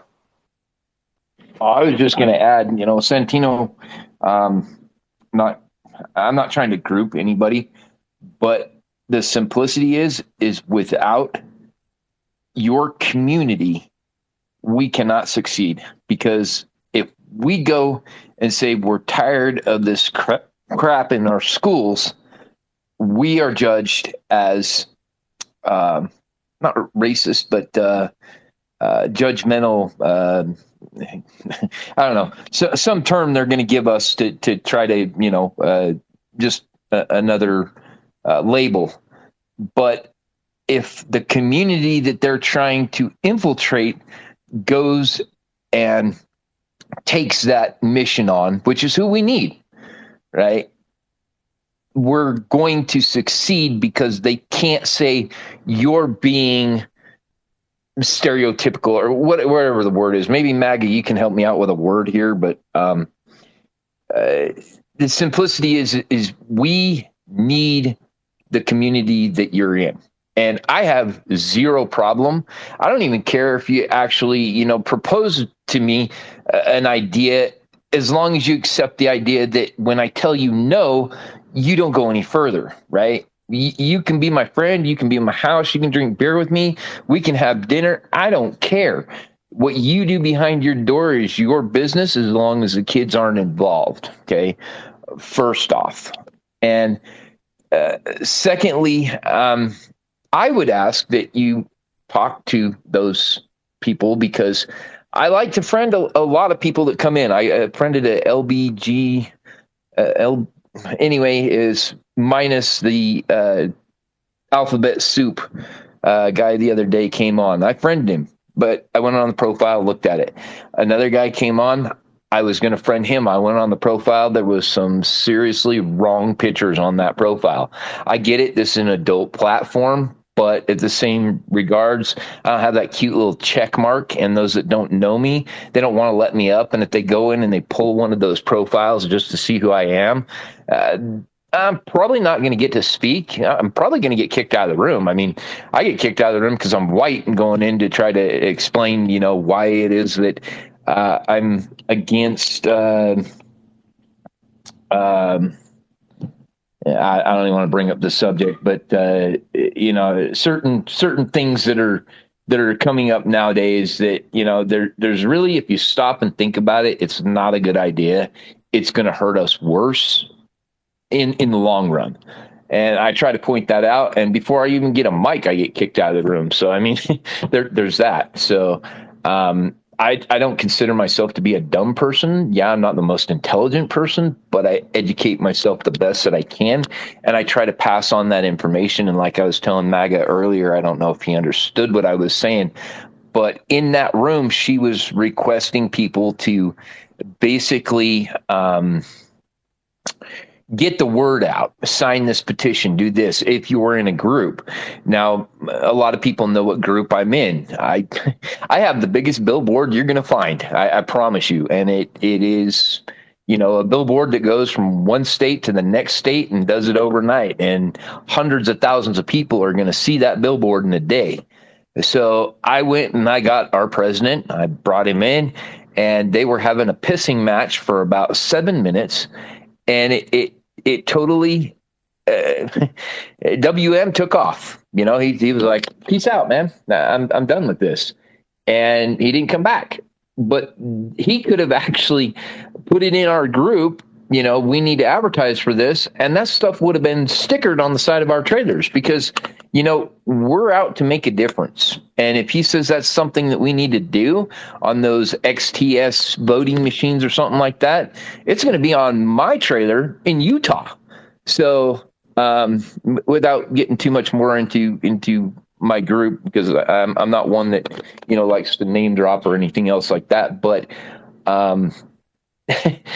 they missed an opportunity there because they didn't have control of the room. And that's the love I was given to MAGA Mission and all the hosts, co-hosts, and everybody, because they know how to control a room and how to not let people like me keep on rambling on when I'm just jumbling. Hey, I gotta interrupt you at that. And ADD, I think I came up with your tribal name. Remember, I was telling you I was coming up with a tribe name for you. And I think He Who Runs with Scissors it's up there. I'm kind of dancing between the raindrops, He Who Runs with Scissors, maybe even Fists of Thunder. I'm coming up with your tribe name now, and I got a few, but He Who Runs with Scissors, that one, I don't know. You live on the edge, bro. Well, as WM likes to say, I'm the troublemaker of the room, maybe. Yeah, so who runs with scissors. That's how I won't say ADD anymore. When I call in you, I'll say who runs with scissors. You're gonna confuse everybody that don't know the joke. Well, hey, but you'll know, and you'll talk. All right, man. I'm gonna turn the room back over to you. Yeah, love you, brother. Thank you so much. I gotta Yeah, that was awesome. I love you, Michael. I got to turn to Annie. Annie, please jump in. Help me, Annie. Are you okay? Annie, are you okay? Annie, are you okay? Are you okay, Annie? Yes, I'm great. I'm fantastic. Your space mission, this MAGA mission that we are all on is so important. And I am so proud to say that, I have joined into your group and you have accepted me with loving arms. And I'm so appreciative to you because I may not be the smartest crayon in the box, but I raised 5 kids and I have 5 grandchildren. I'm a MAGA grandma. I'm a gunslinging grandma. Let me tell you, I'm a tough cookie, and I love my garden. I was in my garden this morning, and I was making pickles and zucchini and making food for my pets. I make all their food, myself for my 5 pets, and I was making a wonderful dinner for my husband, who's a retired officer. And I'm just so thankful that I'm here today to listen to all of you. And Santini, I just want to tell you that I love you so much, and you are very special to me. If you're still here, I think I see you. And I'm so appreciative to Gypsy and her love and her friendship to me. She's such a wonderful, wonderful person. All of you are. Marlon, Praying Hawk, Mrs. Positive, and then I see my honey badger down there. Oh my gosh, you guys are just so wonderful. I love you all. And MAGA, Matt, you are brilliant. And I appreciate you. And I hope you all have a lovely day and just keep doing the best you can, right? Each and every day and love one another. And I love you all. Thank you. That's the fuel right there, man. The community, the love, and the work is hard, and the support from others keeps us going, and you keep me going, Annie. And you know what's so funny is if nobody's ever made their own homemade pickles, you know, you need to do it because it's awesome. You can put different herbs in there, spices, and man, do they come out crisp and awesome. If you've never done it and you know how to do it, in fact, they sell a kit. And my buddy, he smokes his own salt on his smoker, smokes fish, does all this stuff, and he even makes pickles and stuff. And I'm telling you, they're better than any store bought pickle you're ever gonna have. So God bless you, Annie. We love you. Thank you so much. And just being here too. There's a lot of people downstairs that I see regularly that we don't talk to, or maybe we just are talking to them for the first time, listening. I see familiar faces. I just want to say thank you to everybody because action item number 1 is to show up. Action item number 2 is to retreat the space. And number 3, if you get brave enough, come up and take a mic or say hi to us because it's the community growing, and that's all great. So I Thanks, got it. Andy. Thanks, Andy. Oh, yeah, Marlon. Go ahead, bro. You want to jump in some more? It's all good. I just wanted to thank her for coming up with the kind words. Yeah, it really warms Very my heart. welcome. You're very welcome, Marlon, and you're very special in my heart, and also Mr. Iceman too. Okay, I'll be quiet. Yeah, we love him too. Um, I I gotta turn to Caius because I haven't talked to him all day, and he's here. And how you doing, bro? What's going on? Hey guys, I appreciate it. I plugged my charger in, my screen went black, and now all of a sudden I'm in a MAGA mission space as a speaker. So I guess the algorithm really wanted me to come up here and talk, huh? I really appreciate it so much anyway for giving me the time and the space. Um, what I wanted to say though about the early voting, I was in that. I think you were in that space, MAGA. Um, a few weeks ago that was being hosted by Phenom, and Precinct was in there. And you know my problem. And I brought it up to Precinct. I was like, so what do people in my situation do if we're not feeling so well that day or whatever, and it so happens to land on the voting day? What do people do that are disabled? What do our veterans do who are disabled and going through the VA and all of that stuff. How do they get out and get representation? And he told me about this whole representation by proxy, voting by proxy thing. And I wanted your take on it. Because I did some research on it after he notified me about that. And the Democrats have been using this voting by proxy for years, and they've been sweeping counties just by voting by proxy in certain areas. So that's my question is, should we not be more proactive in meeting them at the punch with this voting by proxy thing? Or is it just like totally corrupt towards their favor? See, I don't know. And so I'd like to ask you that question, MAGA. Thanks a lot. Or anybody who knows.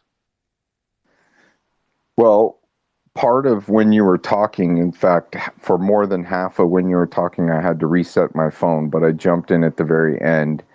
And I think Praying threw her hand up, and I want to turn the floor to Praying. And yeah, please, Praying, jump in. Yeah, so I'm pretty sure that what he's talking about is basically like ballot harvesting. So remember during COVID, and the Dems are super good at it. So they'll go walk into a senior home, for example, and gather everybody's ballot. And so you can vote by proxy, meaning you have the person take their ballot, fill it out, but then they sign the envelope over to you. So you can transmit it, take it down to the county, put it in the drop box, put it in the post office, whatever. They're really good at that. And again, in Butte County in 2020 or in 2022, actually, we got really good at. We went back at them. And we did. We went and got every single vote. We made sure we got every single vote. And even after Election Day closed, one of our races was down to the wire. And we got a list from the county. Luckily, Doug LaMalfa helped us from the county to say which votes for our guy, Pete Durfee, are still have been returned for lack of a signature or lack of a mismatched signature. We got those addresses and we went knocking on those people's door to ask them to fix it if they could. Now, most of them were corrupt.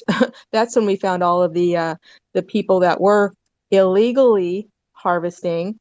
But we pounded the pavement. We got every single freaking ballot, and we voted early, which again doesn't mean the minute you get your ballot at home, because again, we all get them by mail. You know this in California. So you get it at home and you immediately fill it out and turn it in. No, we mean you go to the Election Day opens 11 days in advance. You walk into the poll or the voting assistance center in this case now, and you turn it in. Okay, perfect. But that's day one. You don't wait till the very last day, which is the one election day that everybody has on their calendar. You have to go in that first day. But I think that's what he's meaning is they are good at harvesting ballots, meaning they will go pick up and they'll lie. They'll knock on doors and say, especially in their neighborhoods, hey, do you have your ballot? I'll take it in for you. I can do that for you. I know you're busy. I know you have a lot of kids. I know you've got problems. You're disabled. I'll take your ballot for you. The second scam they play off of in California is the voter print ballot by mail. So our Secretary of State, as corrupt as she is, she exploited a little known or little used capability for the blind, where they could at home print out a ballot off their printer, regular printer paper, fill it out, and then somebody, again, by proxy, takes it to the county. Well, that person then has to transfer those votes to an actual ballot form. Okay, there's huge opportunity for fraud there. And so, but she now sent every person in California a card and said, do you want to do this? Give us your email address. My mom did it. I went, Mom. She was like, well, I would rather print mine out at home. I'm like, what the hell? Seriously. So, we have what we have until we can completely start from scratch. And again, Jeff O'Donnell's great. He's like, we need the registration rules to be obliterated. If we could start from scratch and have our dream, yeah, we'd do one day, maybe two, definitely ballots, print it, the hand ballots, go back to the local precinct, do the hand count, do what France does, and be done with it. None of this bullshit. Everything that's happened during COVID gets taken off the books, but we can't. So we're kind of at the point where we have to, like you said, play by their rules, and we have to go get everybody registered. We have to vote early. We've got to flood the zone with ballots, legal ballots, not ones like they use, and then we have to watch the adjudication process every single night including 30 days after election day. You have to be there at midnight in the county watching them compare signatures, and you got to call them out. Hey, how come I don't see her? She's transferring information. It looks wrong. So yeah, that's what I think he's talking about. Well, if so, real quick, if it's okay, if you want to look at it in like legalese terms, the person who's casting their vote is the principal, and the proxy is acting as an agent. And so when you're talking chain of custody, you're kind of getting into this, okay, this person who's acting as the agent for the principal, this chain of custody from point A to the final destination, it could be lost, it could be manipulated. Is there really a chain of custody there that's solid that you can rely on? I think that's what you're also alluding to, praying that there's Yeah, shenanigans. mostly, but it's definitely because I had asked them at the precinct last year. I said, so can I vote for my mom? I just made stuff up. I go, can I vote for my mom? So she's not here and she's disabled at home. Can you print out a ballot right here for her? She's like, yeah, let me do that. I go, really? You can do that? You're gonna print out a ballot for my mom and you're gonna allow me to vote it? Okay, that's a problem. So you have to watch everything, but it's, it is what it is. The key here is Shasta County. Shasta County is going to do their first-hand count. They've set up a system for the disabled, and let's see how that rolls, and then we'll know a lot more. And so my point is too, with that, with doing my research after talking with Precinct, is that he says that they use this for everything, proxy representation at the school boards, proxy representation at their precincts, proxy representation. These Democrats, they've been using it everywhere for everything. Well, definitely. And again, remember when Brian Dolly got on the ballot to run for governor for the GOP? So he got on. So when we were at the convention, most of us Freedom Coalition members, we wanted Daniel Mercuri or Larry Elder. I can't remember anymore which one. But the establishment rhinos wanted Dolly. So Megan, his wife, who's an assemblyman, she went and bought the proxy votes. So people that weren't there, now this is a different topic. This is the delegates. So that's a whole different part of the process where, yeah, if we can all be delegates, that'd be great too. But it didn't matter because they went and bought the proxy votes with money and they voted for in proxy at the delegation to put the rhino, Brian Dolly, on the ticket. He lost anyway, but anyway, that's another part of it.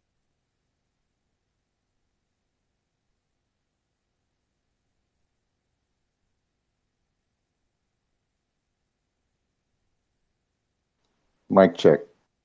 I lost audio there. Are you finished? I'm here. I'm done. Thank you. I wanted to just ask Chad real quick if he had any thoughts. Are you still with us, Chad? Did you want to jump in on that conversation about this at all? If not, it's okay. We can go to the next hand. Yeah, I'm sorry. I was doing something. I was listening. And what specifically? Because, I have all kinds of different thought processes. What specifically, though? Well, it's okay. I understand if you're busy and you're listening. We were talking about proxy voting, and Caius brought it up, and then we went down that rabbit hole a little bit. And yeah. Part of that. Sorry. Chain of custody and making sure that the proxy vote isn't manipulated in any way. Praying was able to ask for a ballot to be printed for her mother, and she would be able to fill it out right there. Now, we talked about the fact that the principal here is the person voting, and the agent is the person who's the proxy. So that's the best way to describe it, that the proxy is acting as an agent for the principal that is voting. And in such action, by being an agent for somebody, you can act upon things for them. You are acting for them. So, but if that person is acting improperly, you take that on like, oh, I'll be the agent for you on that vote. And then I manipulate it, change it, do whatever. It seems like there's a chain of custody issue there. There could be shenanigans. Absolutely. And here's the thing, it's not popular. because there are many aspects in our political lexicon that are going to dictate that we would need a proxy for that. Be it we have chain of custody, or not chain of custody, but we have our parents are in a nursing home and the sort. But at the same time, I look at a lot of it. If you can, because it's kind of like they do in IT, right? They build their software, they build their firewalls, and then they hire hackers to try to break it. Everything that makes a ton of sense in IT, but I also look at it to our vote. If we can look at every aspect of our vote and find a way to manipulate the vote in any way, shape, or form, it needs to be gotten rid of altogether or back on the drawing board.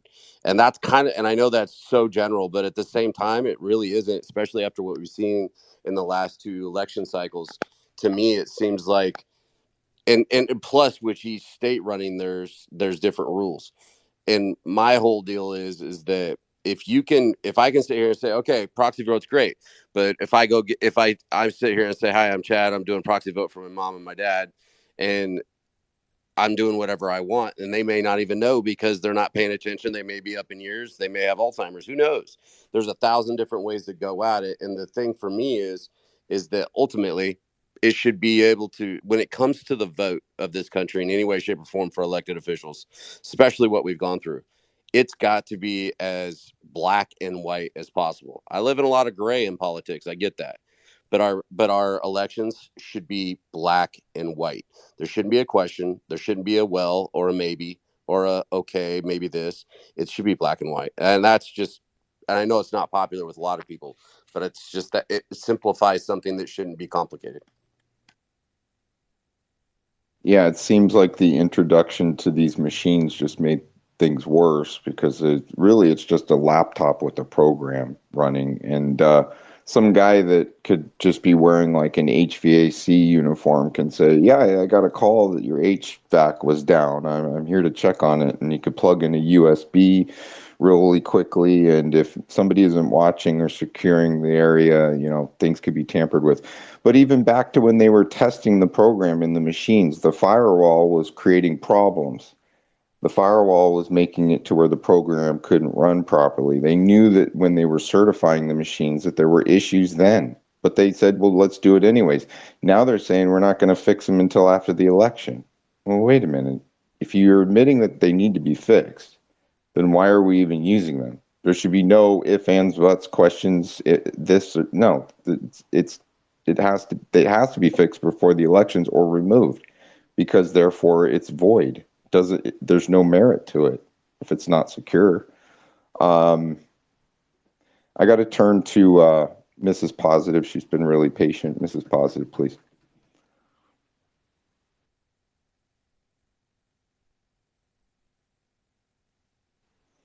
Mrs. Positive, are you there? You got to unmute your mic if you are.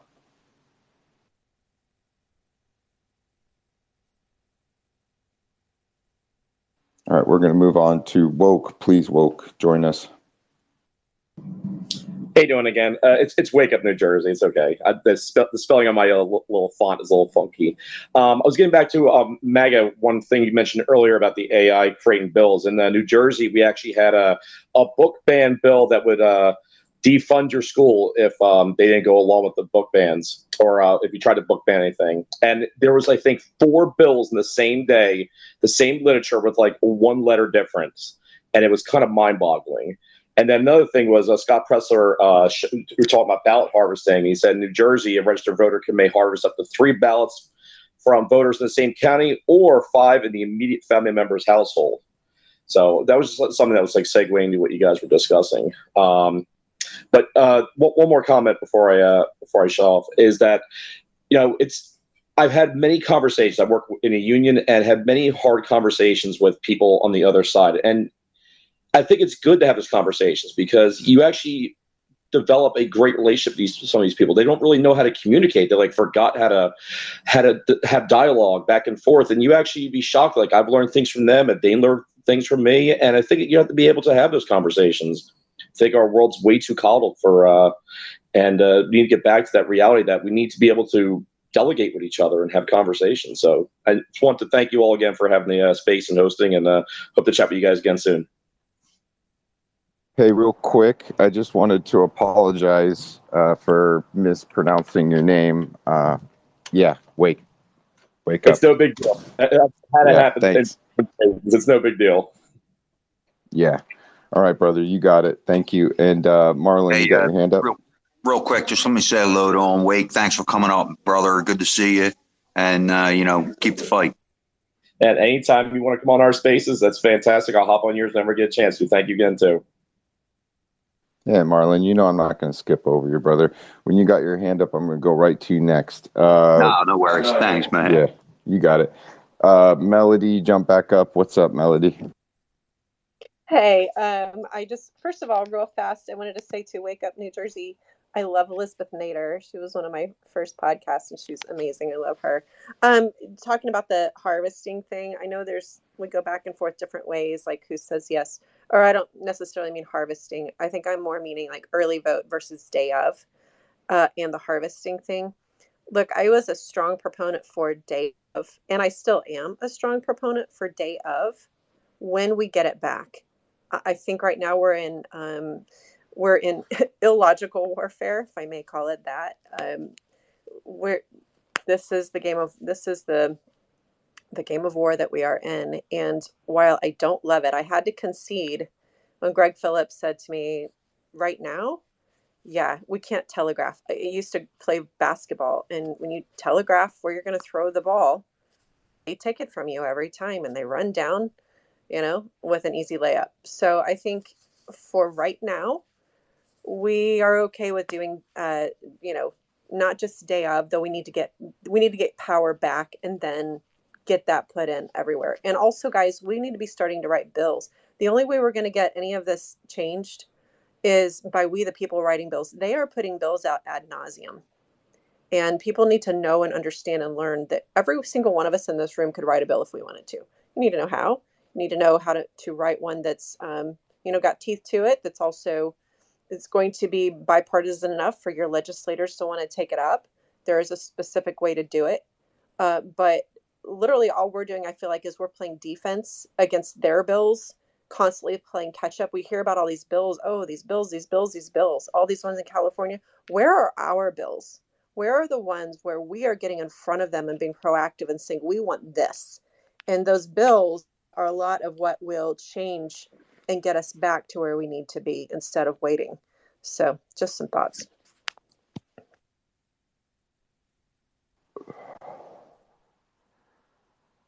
Yeah, I believe that we will be writing some, and that will be happening. My screen's locked up. Gypsy, Marlon, you want to take it while I reset? Yeah, I got you, buddy. No problem. I think Truth was next. I think. Yeah, appreciate it, Marlon. My phone's still kicking. I got it on the charger. It's on life support. But anyway, just been cleaning some guns, getting ready. But great space. I saw Honey Badger was down in the listenership, and I've been in a few spaces. She's awesome. I was going to see if she wanted to grab a mic. Hope that was okay, Matt. Yeah, I She's missed awesome. what you were saying because my screen was locked up. I just got back. Who do you want to bring up? Yeah, I was going to. Oh, look at there! I just got a text from Beard Vet. Challenge is on. Digressing. Yeah, Honey Badger was in the room earlier. She's awesome. But I just want to say, great space today. Appreciate Chad dropping by, and I mean it's just been awesome, man. But I'm getting ready to have to drop off of here because there's Honey Badger. She's down there. She can grab a mic if she wants to, but she does some great spaces as well. But I'm gonna get off of here, brother, and listen a little bit, and I may have to jump off of here to evade divorce. But yeah, Chad, it's on, bro. No getting out of it now. We got more contestants and guns, God, barbecue, beer, and coffee. And a lot of lead downrange, brother. Let's get weird. That's so weird. I don't see Honey Badger down there. I'm looking. Why am I missing her? I did throw Mike. I'm not sure if. Hey, Honey Badger, did All you right. did you get it? Yeah, I've been throwing mics to anybody that requests them, and we've been rotating through. So, it's really about if the person's free to talk or not, I guess. Let's go to Praying and then ADD. He who runs with scissors. I'm sorry, Praying. Oh, well, Praying's gone. Or she's connecting. I'm not sure if she can connect. Okay, he who runs with scissors, please.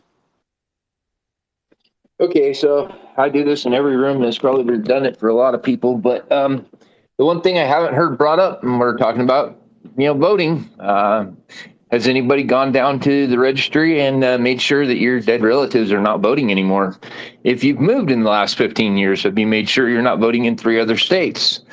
I'm just going to put it out there. My grandmother's been dead for 11 years, and she voted last year. And not only did she vote, but she also got a ballot. So she could have voted twice if she'd been alive, but she's not. So there's that. And then my wife's best friend got 10 ballots, one, for herself. And then her 1-year-old got one. And her dog got one. So we need to clean the rolls. I mean, without cleaning the rolls, they've got all the numbers they need. If we get rid of the numbers that they need, the real numbers are going to come out, and they're going to find out that there's not quite as many as they thought there was.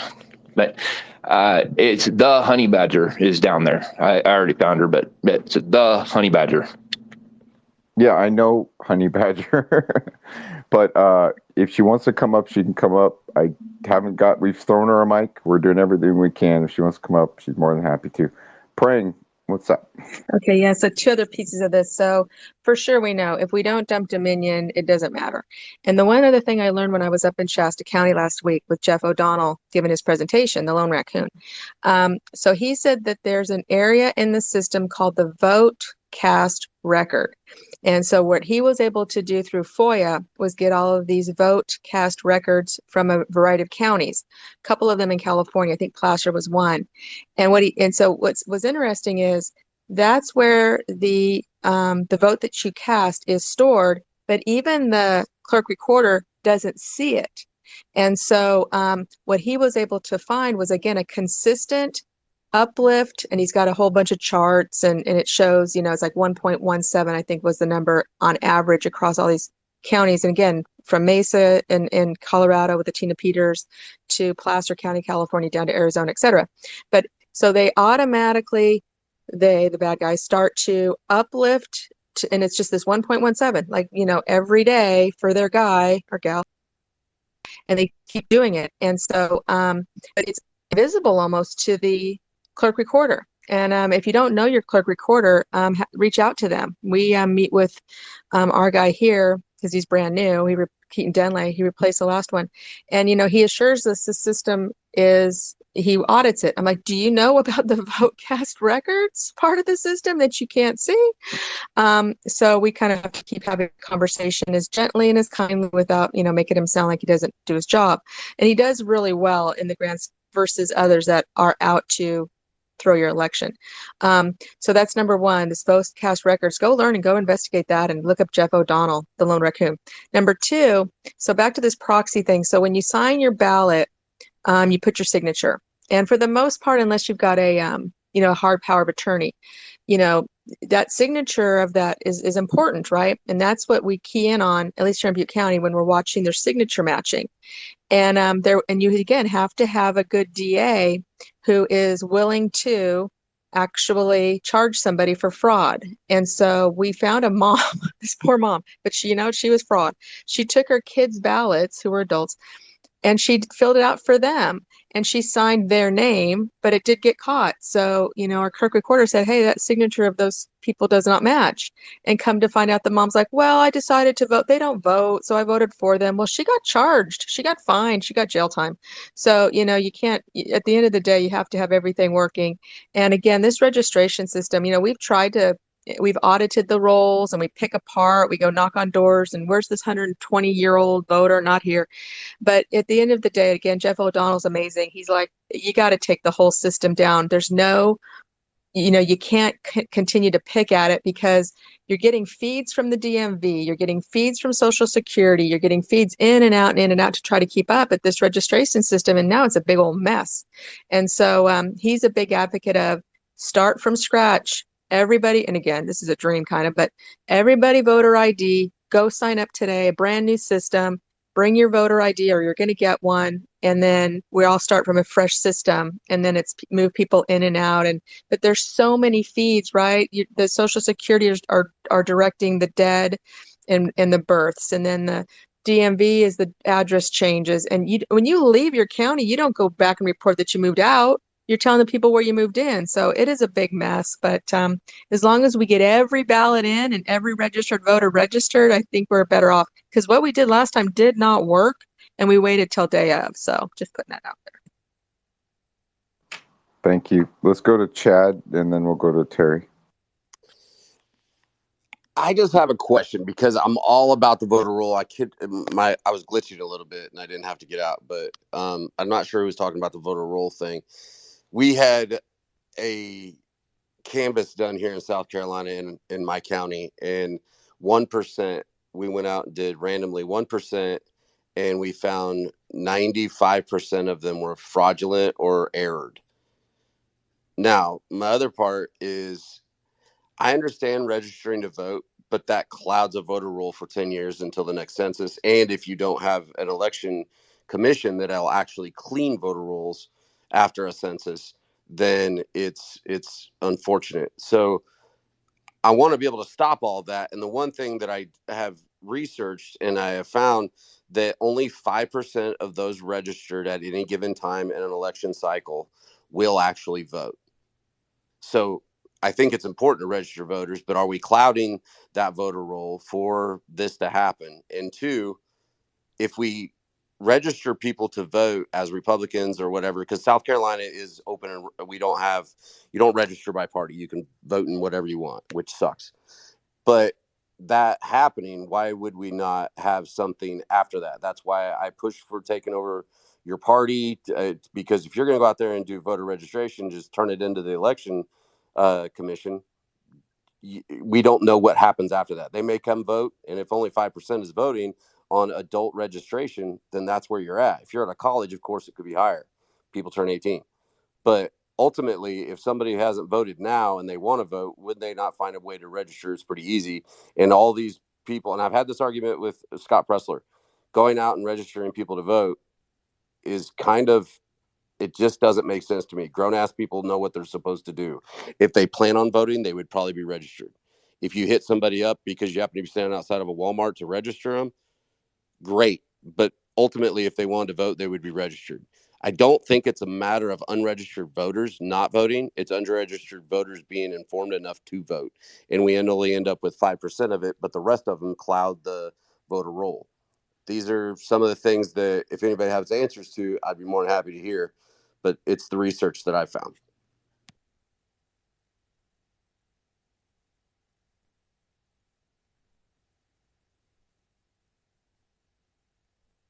Thanks. I was just doing something in the back. Let's go to Terry. Terry, thank you for joining us today. Oh, Please. thank y'all for having me. Praying Warrior, I agree with everything that you said. So, cleaning up the voter rolls ultimately comes first from your Secretary of State that dictates to the folks in your voting precincts, or here we call them election commissioners for every county. And you just have to know who these people are. You've just got to be really entrenched in it and figure out who's who. And how do you find that out? Well, your board of supervisors, your board of election commissioners, or in other states it might be called something different. But that's how you get to know. And most of them now are held online. So it's not like a big burden on you to do it. Uh, I think that cleaning up the photo rolls has been a big priority for the county that I live in for the last several years. And I think we've got very, very clean elections here in my state for the most part.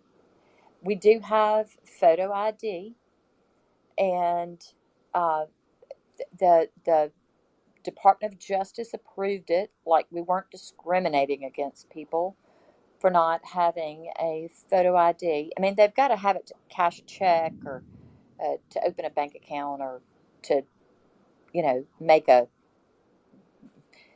Western Union transfer or whatever. So it's not anything that um, the Democrats say that it is. Um, but I guess that's all I wanted to say. Just, I'm happy to answer any questions, but I think we've got super secure elections where I am, and it's hand uh, checked ballots. Like, I actually get a ballot and go to a private voting table, and I check. It's not a TSX machine. It's nothing like that. And then you run it through the scanner. I fill in circles, and on the candidates that I want to vote for, and then you put it through a scanner that tallies the votes for that precinct, for all of the votes cast at that precinct that is not connected to the internet. So I think we're in really good shape where I am. I wish the rest of the country could be where we are, because I've poll watched in other states where it is just so uh, not secure in that way. Plus, I've managed polls, so I know the opening. You have to break seals off of the equipment. You have to record those seal numbers, and at the end of the day, you take those thumb drives out of the scanners, and you've got two other people that have to sign off saying these were the legit scanners that uh, thumb drives that came off of these different scanners in the polling precinct. And I have to seal it, record the seal number, and take all of my equipment back to the county where the votes are actually tallied.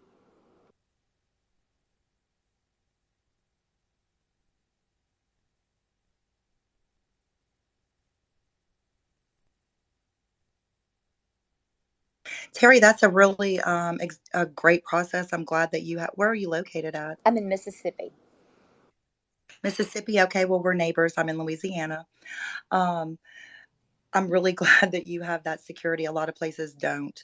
Um, but that's what we're talking about here. Is it starts locally. You have to really, like Maga was talking about, you have to dig into the roots. So the roots of these local organizations, and just dig down, get to the bottom of it. I'm not sure who was next. Was it praying? Well, if Actually, you don't know, you don't know where the fraud is, right? So I'm grateful that you're my neighbor. That's awesome, and thank y'all for allowing me a mic. I'll step back down. Sorry for the interruption. no, you didn't interrupt. My phone was locked up again. I think I've reset my phone probably like 15 to 20 times during this 5 hour period. We started at 10 o'clock. If you'd like to have the space be heard by people and you enjoy what you're listening to, please retweet the space. I wanted to put out an announcement for Bender, Dr. Bender. Please, Dr. Bender, report to surgery. Dr. Bender, to the surgery, please. That's funny. Thank you. I just wanted to say it's a pretty great space, and pretty much throughout the last 8 years, I've tried to keep a pretty open mind to pretty much everything. I live in the Midwest. I live in or grew up in a pretty small town. I think when the college is in session, we're about 4,500 people. As things started to kind of play out, I kind of could tell that something wasn't right. Long story short, I have my father passed. He was a district court judge. My mom, after he passed, she served as mayor in our community for a fair amount of time. I noticed probably around the year 2000 ish, maybe a little bit past that, all of a sudden census became really important. And I thought that was kind of an odd thing for central Kansas. When my mom became mayor, all of a sudden she was kind of pushing that. And I, I was like, well, this is really weird. I wonder why she's being so emphatic that I really need to get this filled out. You know, I'm single and I mean, I understand the importance of them. I just didn't figure, you know how it is. You're young. I wasn't even 30 yet at the time. And I thought, well, it's probably not even going to matter. And you know how guys are. They probably throw it in the trash, you know? Um, but then, you know, once she was mayor and I started paying attention to stuff and she was advocating, um, redistricting the voting precincts. And I was like, why would you worry about that in a town of 4,000 people? I was like, it's been working fine for ever and ever. And, you know, now the more that all this stuff comes out, it makes perfect sense to me. And especially sometimes when you're out here in flyover country, I think it's a little bit easier to see things like that when they happen more so than in a bigger city, because I think that it's very easy to in a bigger city, it's more, everything's more progressive. And so I just think it's very easy to just go along with that. And you know, I posted something in the pill a while ago, and I would just recommend that people watch it with an open mind. It's not a political thing. It's just something, food for thought. And when I first saw something like this, it was some months ago. And I just kind of was like, oh, yeah, right. You know, as much as I wanted it to be true, but the more and more that things are playing out, the more I'm paying attention to it, thinking, you know, there's right. So I started doing a lot of research into what was being said in it. And my dad being a district court judge, you know, even though I was never in law school, I tend to see things from his perspective in some regards. So I started digging and doing some research in it. And the more and more I researched in it, the more validity I found to it. And out here in flyover country, the National Guard is a really important thing.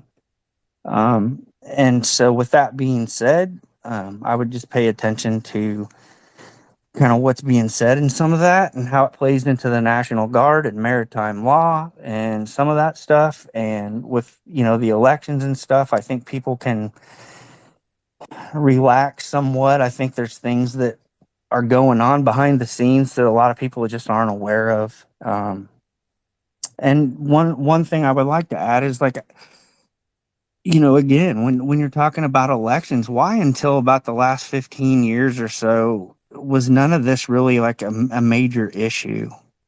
And all of a sudden, you know, once Obama becomes in office and then, you know, shortly thereafter, there's like this huge push to like I said, do the census, retake the census. You know, they were pushing out workers like crazy, just even in these rural areas. Um, Wanting to get people to do it. And so I think there's just, you know, we need to be open minded to what's going on behind the scenes, because it's not all on the level. You know, we all know that. But I guess what bothered me more than that was just even, you know, people like my mom that are polar opposite of me in the viewpoints when it comes to geopolitical issues and stuff. And I just look at it and I'm like, well, if you're a rational adult, no matter what side your beliefs, you know, tend to fall in line with, wouldn't you want it to be fair? You know, I always said, as a big KU basketball fan, you know, I can live with them losing when they just don't play well. But I said I really hate it when they've got to play like Kentucky or Duke or Cal or Stanford and they just lay an egg and don't show up. So you know, I think there's a lot of stuff at play. I just think we all need to, you know, try not to be as divisive. You know, I've had to kind of take my ego and check it at the door. And I've been working really hard over the last year or so to not have a knee jerk reaction when somebody says something or I see something posted or I hear something that I don't want to hear, you know. And I think that's what's happened with social media. everything's so immediate, and I think it's reached down to our core and kind of made us have these really polarizing quick judgments. And I'm grateful for Spaces. I think it's probably one of the best things that Musk has done since he's bought X, I guess it is now. But that's all I have, and it's a great space. Thank you. Hey, thank you, Dr. Mindbender. The surgery was a success. My mind has been bended and mended back into order. Thank you so much for joining us today. And I did follow you back, by the way, brother, and I appreciate your opinion, and I appreciate you speaking this with us today. Marlon, jump on in there. I know your hand jumped up, so why don't you respond? Jump in. Well, thanks, man. And you got such a job ahead of you trying to pick apart this space. This was a great space, Maga. I mean, really good, buddy. Hats off. Really. Well, it's just a really long download to do 5 hours or 6 hours. It's possible, but and I'm not going to pick it apart. What I try to do is I try to take the good, the bad, the ugly, just take it raw, and that's what I post on YouTube is pretty much it's unclipped. There was one video I clipped because at the end some guy pulled look what I can do at the end, and we missed one being open-minded, trying to let people get up. There's always a risk. Like we start these spaces, there's a risk involved, and we're vulnerable. For that brief moment of trust, we're vulnerable, and somebody can betray us. It can ambush us. It happens. But I only clipped one video at the very end. It was like 20 seconds of the end of one of our spaces. But otherwise, mostly peaceful, mostly really intelligent conversation. I feel like I learned so much, and I've learned so much from the people. And yeah, while teaching, you learn too. And then the student teaches the master. So there's a lot of students and masters in here. Real quick, and I'm sorry to jump back in, but there was a couple speakers in here, a little divisive on, I think, the LGBTQ community. Unfortunately, I think that was really hijacked. But the better part is we need to hear it in these spaces from everybody, no matter whether they're whatever creed, skin, preference, doesn't matter. That's why we open the spaces. We can't make logical decisions without hearing all sides.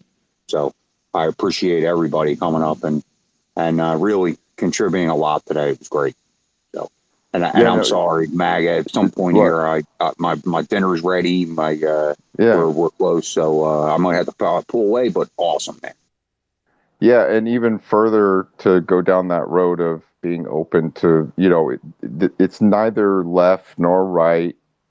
We appreciate opinions from both sides. If only the other side would get past their walls. They have a firewall. It's the morality firewall. I refuse to listen to anything from those people. Why? Because I put them in a box that they will never get out of. Why? Well, because you're misinformed. If you would listen, you would understand that we're open to all opinions, right? So then you could come in here and get past your disgust for what you believe we are and the categories you put us in, and you could get your voice heard, and we could have a discussion, and we could have a debate. And wouldn't that be just great? But a lot of people just don't want to do it. But anyways, I want to welcome John Galt to the floor. It's good to see you, John. And I know your hand's not up, but I'm going to acknowledge you anyways. What's up, how you doing? Good. I've been not too much on spaces. And yesterday I held a late night space. Gypsy, you didn't come in. I guess you were busy. Nothing good happens in spaces after midnight. So my recommendation is don't hold spaces late at night. I'm not doing it anymore. Not happening. You know what I also heard, John? Never get your spaces wet. Don't feed them after midnight, and don't ever get water on them because it's bad. It goes all bad like Gremlins style. Trolls just start popping out of your space. It's like, what the hell just happened? No, I used to hold spaces at all hours of the night, and I'm used to it. I'm a troll gladiator, a troll warrior. We got it. And no matter what time of the day, they try to come in and do what they do, right? This is what I was trying to say. We're vulnerable doing this. There is a level of vulnerability to open a space, and you have to have the discernment and the judgment to know the difference of what you're looking at and who you're bringing up. Yeah, So absolutely. that's that no matter what time of the day. Yeah. No, I'm gonna blame one of my co-hosts. They gave. Yeah, blame it all on them. I totally agree with you with the whole, got to hear all sides and stuff. But so one of my co-hosts gave one of the frogs a voice, and I didn't click on their avatar, so I didn't know who they were. And I was having this whole conversation with them for like half an hour, and then it just started getting a little darker and darker and darker, and it just went like full on, like, oh wait, I'm totally being gaslighted here. So I clicked on their avatar, and I saw it was a Pepe the Frog, person. I'm like, oh man. So yeah, while we have to be You got open-minded, paid. We got to be aware too of when we're being played, right? Yeah, well, John, to your point, like when I first started out on Spaces, I thought it was the best thing ever. And I listened to lots of different people speak, and I've listened to lots of people come up and, like, not just the host, but the people that actually come up and speak. Then you start running Spaces like you do, and you start to experience, you go through these experiences as a host, that you grow in a certain way that people don't quite understand. You learn all the little niches and nuances to keep the space running because the app is always trying to crash, and then you manage things. So, but anyways, I'm going to put it to you this way. There are very intelligent people out there that are very skilled linguistically to work in an agenda that they've had since before they even came into your room.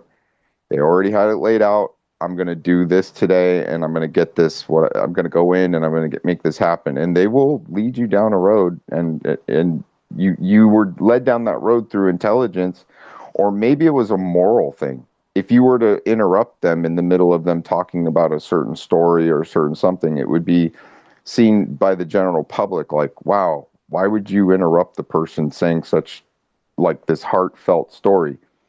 But sometimes they're laying out the groundwork not to be interrupted.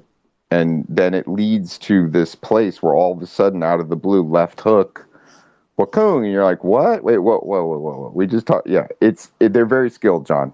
And you just have to you're going to hone your skills from the day you started to the day you stop. It's never going to end. Yeah, no, it's super important for us to discuss these type of things. They're a little bit difficult, right, to explain, but excellent, Maga. No, you just nailed it. Thank you, because you're helped me out, just kind of trying to decompress what happened last night. And yep, that's spot on. Yep. Yeah, and I taught martial arts for over 30 years, maybe close to 35 years. Anyways, what I always tell my students, it doesn't matter how much martial arts you know, it doesn't matter how good you get at what you do. Somebody can plot, they can plan, they can scheme, and they can ambush. And so basically all of your training, yes, be aware, get your head on a swivel. Even here, it doesn't matter how skilled you are. Somebody can always sneak up on you. And that's just the cold, hard truth. So get good and keep your head on a swivel, and hopefully you'll be all right. Melody, what's up, Melody? Jump back in, huh? What's up? Yeah, I kind of back to other conversations we were having before. Y'all were talking about, your dead relatives voting and stuff. One thing that we can all do is to go ahead and also reach back. Well, first of all, call for any relatives that have passed. And if you have a death certificate, you can call and find out. And I would say anywhere in the last 15 years. And I know that seems like a long reach back, but I literally had one lady in my Texas group for the Dropbox season who she did this and found out that her father from 13 years deceased had voted in 2020. And so please go back 15 years if you must, because they've been doing this for a while. And then also the other piece to that is if you have moved across state lines, do not count on the fact that your previous state has at all communicated with your new state and vice versa. Now, you might have gone down and registered to vote in your new state, but that does not mean that you've been taken off the voter rolls in your previous state. So please reach back to your old county. Another problem we're finding is that if you have gotten married and had a name change, look to make sure that you are not voting, that you don't have two different registrations or abilities. You're not on the ballot twice. This is another way that they are using people's ballots, is using your maiden name versus your married name, or if you went the other way and changed it back from when you were married back to your maiden name. So just some things, and everybody can do this call. Also, a great tip for this is realtors are a great resource. While you're helping someone move in, hey, here's your nice little gift basket that I'm giving you, or whatever it is you're giving someone who just bought your house. And also, just a reminder, be sure you call your former state and just check with them, make sure that you have gotten off the voter rolls. Like, it's just an easy talking point, something to help your new folks as they're establishing into a new community. Just some helpful tips that we can all do. Thank you, Melody. Praying, please. Yeah, that's good stuff. I think it was Melody that said we need to start writing bills, and I think that made me. This is such a great space. So, all the key takeaways for me. So, when we're in Sacramento, I think asking, especially Jay Adler, who's my Congress assemblyman, I guess, and he's the ranking Republican. He needs to undo every single thing that Newsom did under executive order with the elections with the Secretary of State. They went around the legislature. That was illegal, but they used the emergency power to do that, and he needs to undo that. So I think that's a good call to action. That it's not too controversial. And I'm not asking him to stop giving bioweapon shots. He doesn't like that too much. So I think that would be good. This whole registration thing, 45,000 about in Butte County. We've got 500,000, so it's about 10%. And when we go to register people, we set up for example, during Memorial Day, we went out to the county fair and we sat there with the table. And most of the people, it's fun. Most of the people in this no party preference, they're like, no, we want nothing to do with the Republican Party. We're for conservative, constitutional. We want Trump. We want nothing to do with the Republican Party. So getting those people to be able to vote for Trump is going to be the call to action. And if they're stuck in no party preference and we don't get the GOP in California to change their mind and allow them to vote for Trump, they're not going to be able to. Now, they can go switch back Republican on the day of, but that's a lot of remembering to do. And that's where, again, the Republican Party stands on their egos or their old preferences and loses things. But I got 3 members registered. And I sat there all weekend, but they were people that just didn't think about it. They had moved here from another state and they got busy and they got into life and they didn't think about it. And I had a young kid, again, didn't think about it. So, you pick up quality registrations that way using the Scott Presser model, because the opposite, again, what Newsom did. So one way, he automatically registers you to vote when you're 16 and you go to get your driver's license. You go to get your driver's license, you automatically register. Well, you can't register for 2 years. You can't vote. Well, so 2 years down the road, wherever your address is, you're going to get a ballot. Okay, and then you flood it. That's where you get the flooding of bad ballots. So I don't think that should be an automatic. At 16, you automatically are registered to vote at 18. When you got to know what party you're in, and you got to pick it right there at 16. It's a whole scam there too. So we need to unwind that. But great space. I cut my teeth on running houses in Clubhouse. And I've had a known agitator who I love. She's wicked smart, but she stands on a couple things that she likes to rock the boat. So I was in my house and we had a subject, and here she comes. And I said, Lou, you've had 2 strikes with me. Now you can come participate because I love you. But you start bringing up, there's no virus, kind of screaming, you're blocked. Oh man, she couldn't wait but 5 minutes and she started doing that. I go, dude, you came into my house for a party and you started throwing furniture. No, you're kicked out. I'm getting the bouncer. You're out of here. And I'm never your 3rd strikes are out. So it's a skill. It's not easy. And again, for John, remember on August the 1st, it's National Night Out. I'm plugging this. at 5 p.m. Pacific, we are all doing a hard sign off, sign out, log out, whatever it's called. Not just close the app, but you sign out for 12 hours. And then 5 a.m. Pacific time the next day. Then you can log back in with your password, the whole bit, and we're back to business. But we need to send a signal. You know, they got ICE in jail and whatever. It's too many of us are being censored, and it's ridiculous. So we just need to 12 send a hours signal. We though? all need to be offline. Well, What's just for this first round, because any longer than that, people would get antsy and would come back in. Oh, I have a come feeling. on, let's go a I don't week. think they could go. Come on, week strong. Come on. You're so I'm like, Marlon, what would we do at 6 a.m. on Tuesday morning without Marlon's space going? Probably need a triple espresso. I don't know. Gypsy, how you doing? Doing great. This is a wonderful space. I'm enjoying all the speakers. Really learning a lot of good information. Thank you for having me. Did the little man have any words for us? He is actually no, he's eating right now. I'm getting ready for for an event tonight, so just kind of sitting back doing my makeup and hair and listening to all the great speakers. But no, not yet. I might try to get him to say something before we head out. I love it when he talks to me and talks to the people. He's awesome. Terry, let's go to you, and then we're going to be probably putting a bow on this. We've been running since 10 o'clock. It was a good run.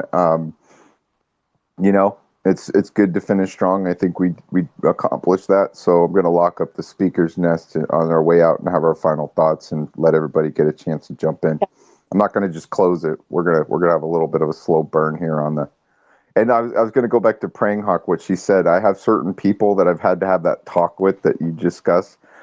And I worked this out. I said, look, you got a lot of information and you're like a shotgun blast to the head. So could you, when you come in, could you do like more of a slow burn? You know, and then that's my code word. I go, hey, come on up, slow burn it for me. You know, and they go, oh yeah, slow burn. Gotta slow burn it. Or else Maga's gonna kick me down because I'm going too hard. Yeah, people got to learn discernment. When you first come in, your heart's racing, you got a lot on your mind, and you just want to spout it all out all at once. And it's a skill. You learn skills by speaking, so I encourage people to do it, but do it with the slow burn method. Let's go to truth, brother. Burn it. Yeah, I'm not sure I like that, man. You going to me after the slow burn? I'm gonna have to go kick it back to I Martin. didn't say slow Slide it burn. in. Slide it in. DM me, man. What's he trying to say? Nah, great space, brother. Awesome family here. And Gypsy, I didn't realize you're from Louisiana. Is that right? Yes, I am. Lord have mercy. Laissez-les Uh, bon poulet. put on your rubber boots, as shy. Yeah. Uh, yeah, I'm about to go to work again in the river. But anyway, great space. Appreciate again all the speakers. Uh, Chad, my man, going beast mode. Check his show out, folks, at Real Voice. Now I got that. Listen to me, Red Voice Media. Um, he does a lot for the movement, but Marlon, check him out. He's got a great space. That's how I connected. It's been a little bit. It seems like forever, but yeah, it's all good stuff. But also back to that gentleman. Make sure I get the name right. I'm trying to do you justice there, Matt Santino. You made some great points, and I guess I'll say this, and I'll put a bow on it on my part.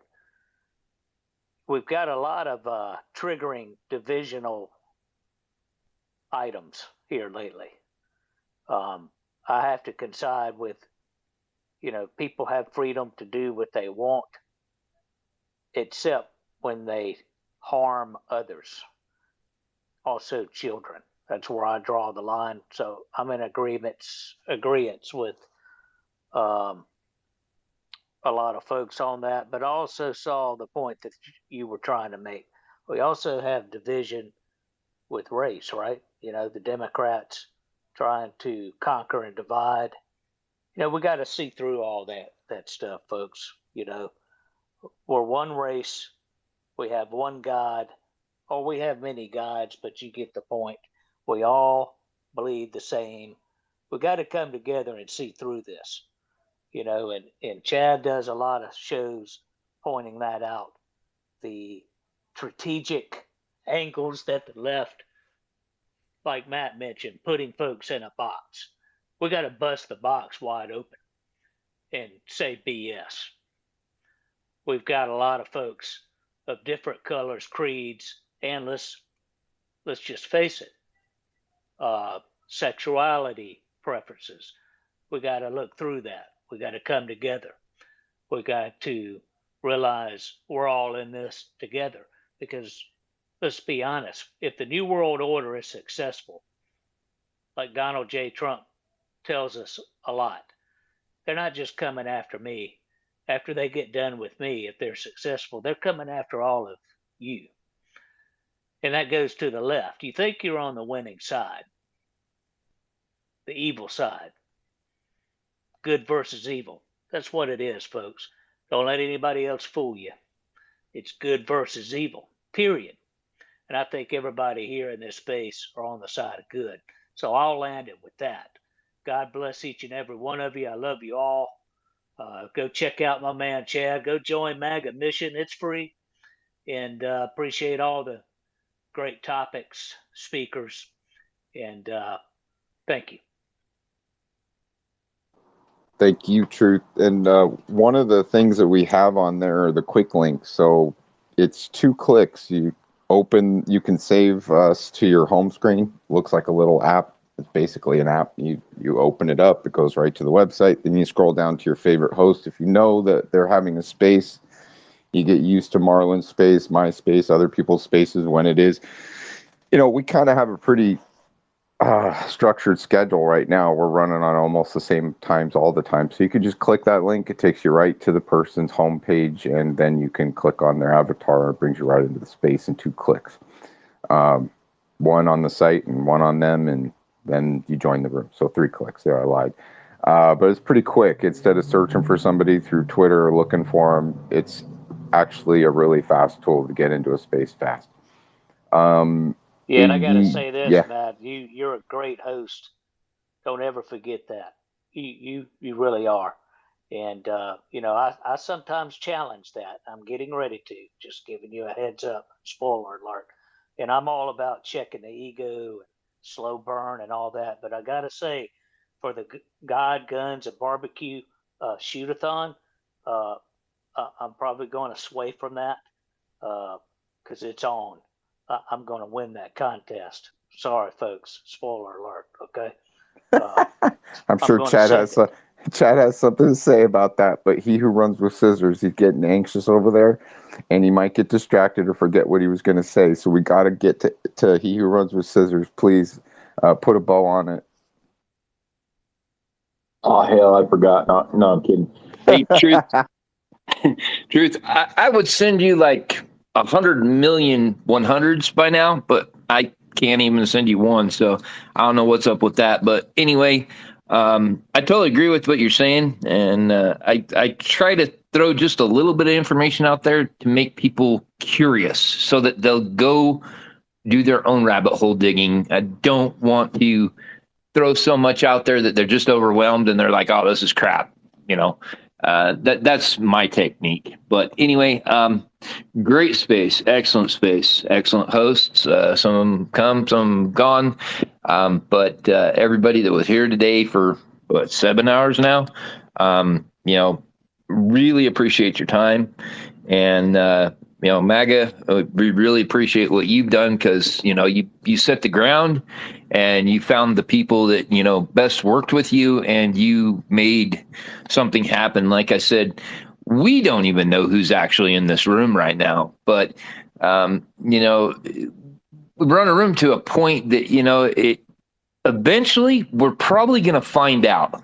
So I just want to say, I go into a lot of rooms, try to reach across the aisle and try to talk to people and try to get people united.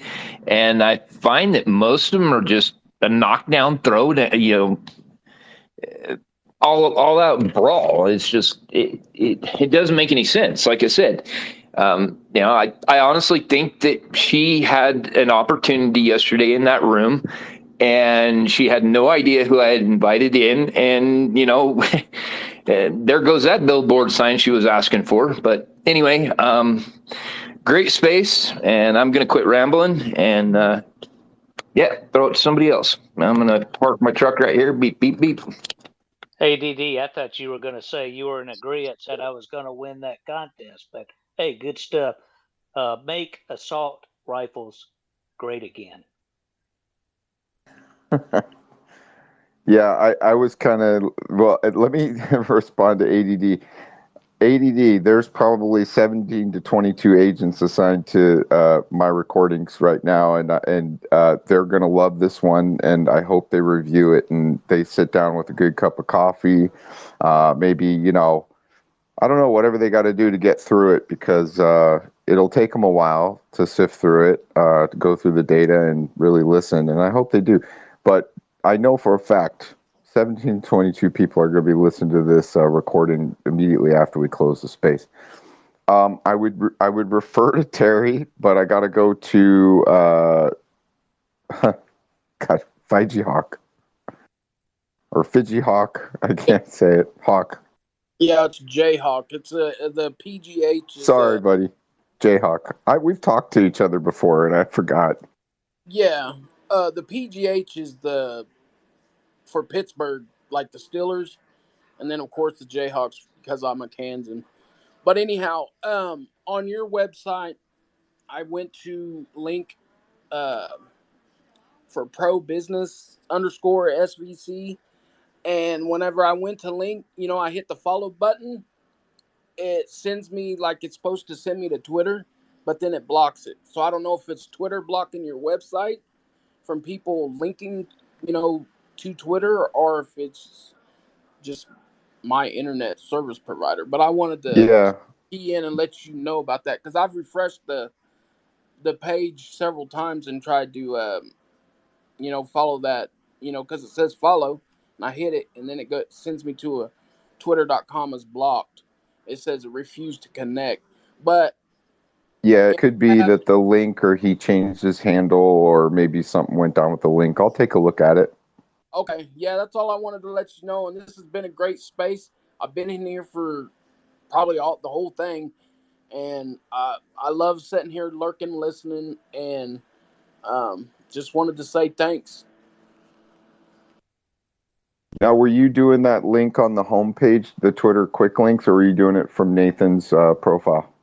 It says Nathan G. I mean, I went from, it's on your website. No. I know I have several different. You're talking about the quick links. That sums it up. Yeah. All right, I'm checking it right now. So yeah, I think there's it is what his handle was, but now I got to go into Twitter and see if he changed his handle, and I'll fix it. He didn't, because I went to the tab that I had Twitter open on, or still open on, and I searched his name, and I found him. So I followed him like that. But I just wanted to let you know in case there was a problem with Twitter and your website. I don't know. I'm not too tech savvy.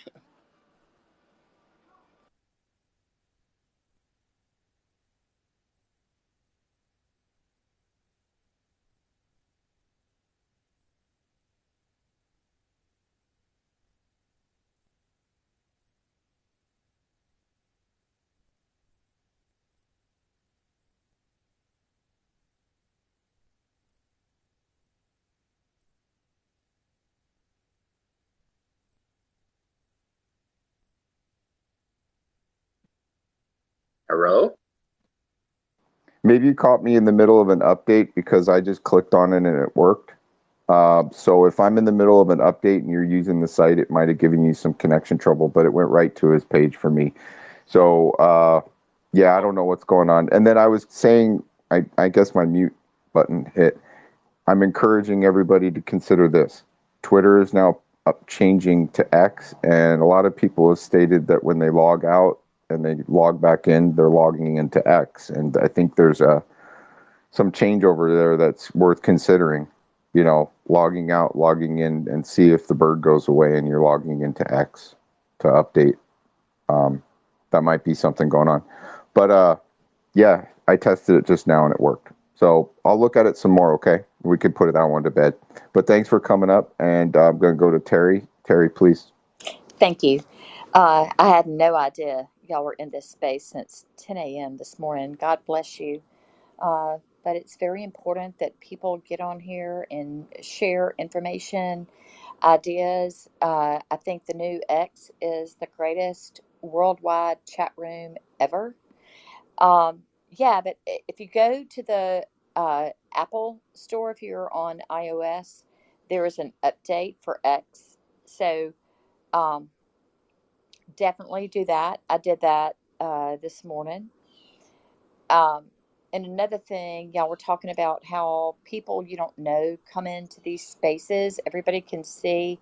I have my account locked. Like my followers are organic. Like I make sure I know kind of who they are, and most of my followers I've met hearing them in spaces like this, and I'm not sure that's a total security for your account, but it gives me some sense of, I know who's looking at my space. And if somebody sends me a request that's obviously a bot or some kind of, you know, untoward thing, I just delete it. So that's a good way to do it. I'm not sure that you can hold a space if you have that setting on your X. Maybe the host of this space can tell me that. But I also, to fast forward to my point of this, redistricting has been a really big deal since that last census. And every voter, even if you think you know where you are supposed to go vote, go to your Secretary of State's website and be sure. If you can't get the information from there, reach out to your election commissioner for your county or your precinct. The last thing we need is voter confusion and people just giving up. So I've managed polling precincts and I've had, voters come up and I'm like, well, I'm sorry, your voting district changed and you've got to go to this other voting polling precinct. And they're like, well, I've stood in line for 30 minutes or 45 minutes and I've got to go back to work now. I'm just done with it. I'm just not going to vote. So I thought that might be a good place to kind of land this. Um, just sharing, information from my experience. So thank you so much for the mic and thank you for hosting this space for such a long time. It's very, very important. And I'm incredibly grateful to Elon Musk for opening Twitter to an open conversation. Thank you. And I wanted to kind of tell people about a concept that I developed. It's called lock fasting. So it's kind of like you lock up your account, you do some tweets to your followers. It's very focused. It's tweeting right to your followers only. And then it also gives you the discernment and the time, because anybody that wants to follow you, they have to go through, a screening process. Basically, you're taking the time. It kind of gives you the time to look at it and go, do I really want this person follow? Like, do I Exactly. want to follow them? Exactly. Yeah. That's what Yeah. I've done. You see the lock on my account, right? So nobody can see me, anything that I say, or nobody can follow me unless I sort of vet them and it's okay.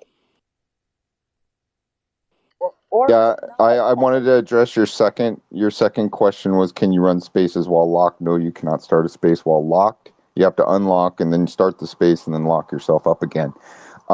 But I practice that during certain times when I'm tweeting, and it's an interesting result and technique. There's been tweets, threads about this topic, but um, we're going to keep doing a close here, and I want to let Chad close us out. So, running with scissors, please speak, and then we're going to go to Chad, and then we're going to put a bow on this and wish everybody a great weekend. All right, I just want to tell Terry, do not do what I did. Do not do what I did. I went through, and everybody that was following me, I just followed them, and yeah, don't do it. I've got a list of people I got to go back, and I've got, yeah, don't do it. Just don't do it that I way. don't. I, I have a lot of discernment about it, and I've gone back and forth. I've been on Twitter for a very long time. I got off of it because I couldn't stand the hate. I got back on it when Elon bought it, and I felt like it was a pretty good place to be.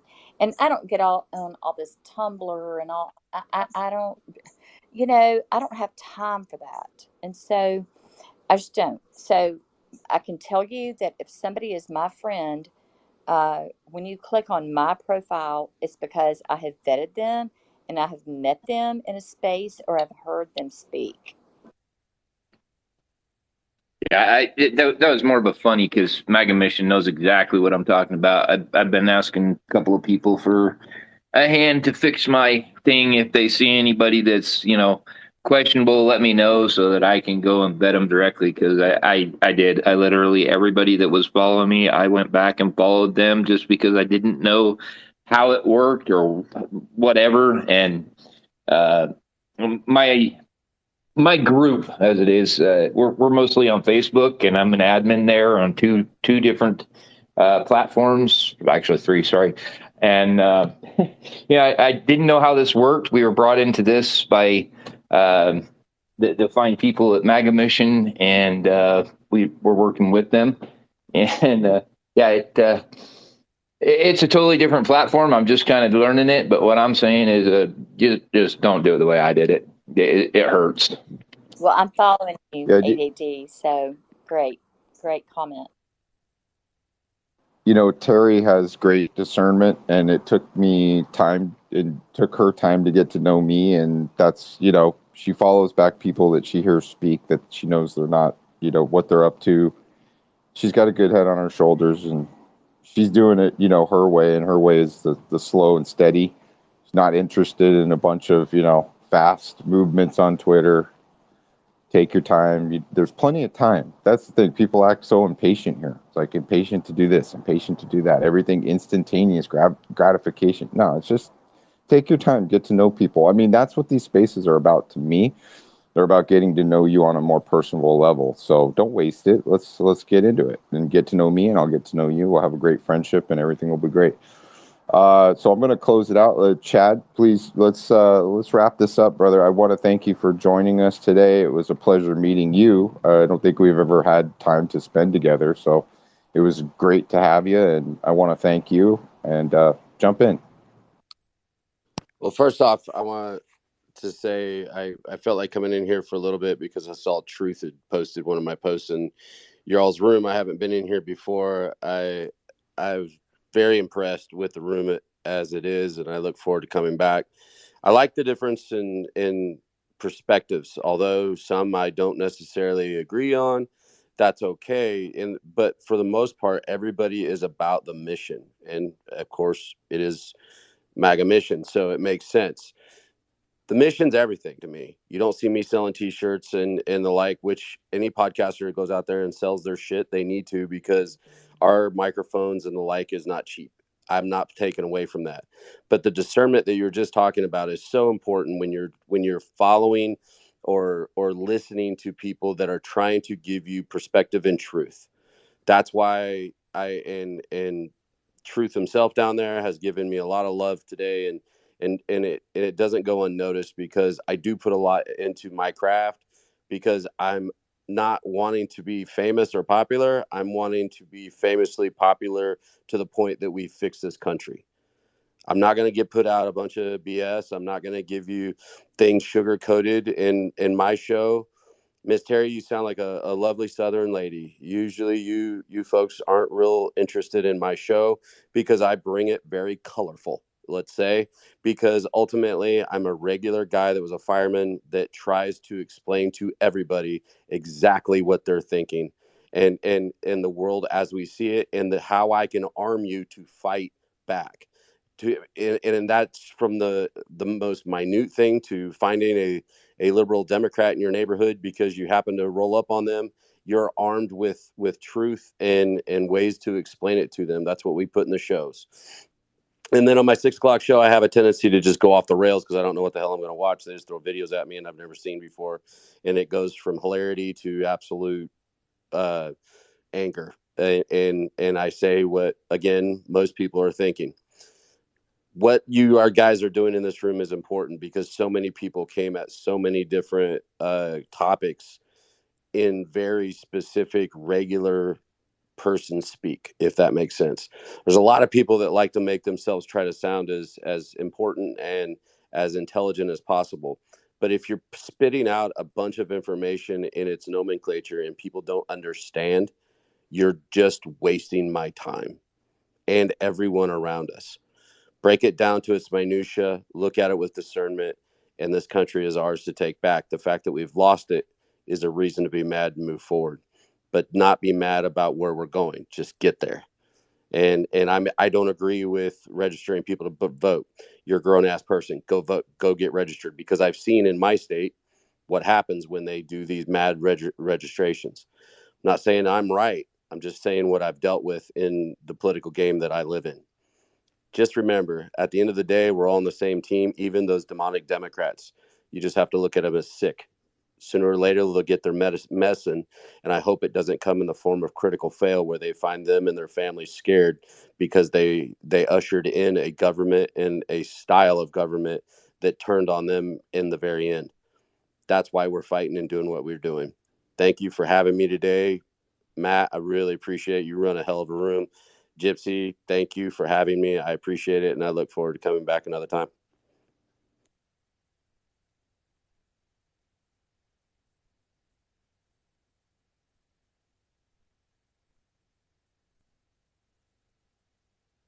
Mic check. I was locked up again. Chad. Okay, Yep. good. Chad, I heard most of, all of what you said until the very end, and I just wanted to reset so I could say this.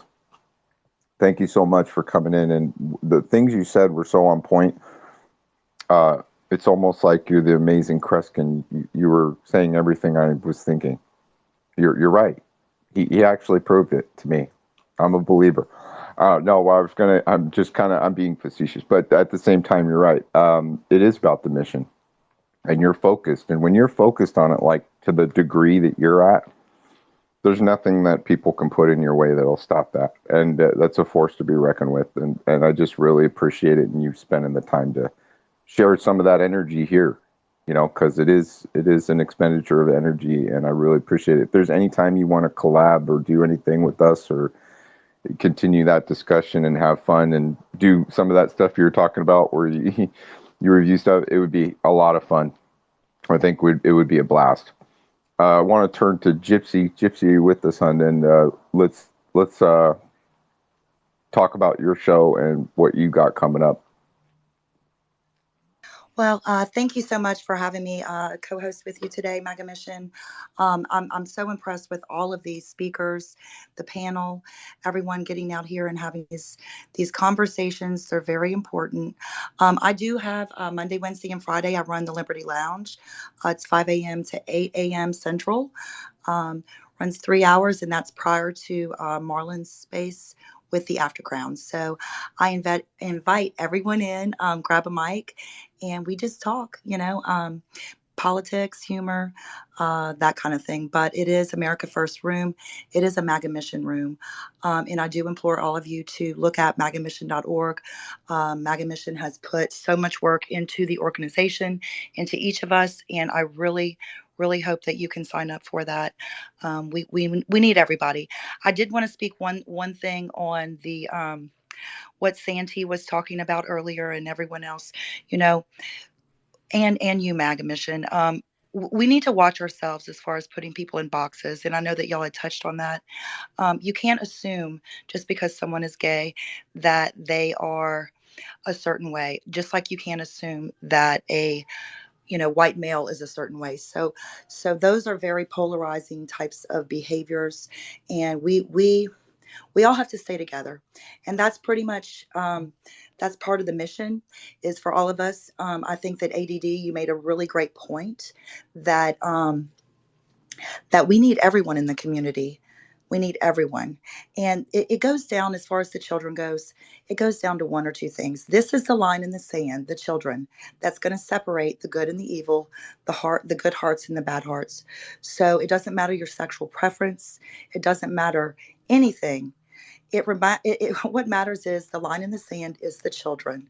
If and that's it. And that's what I believe.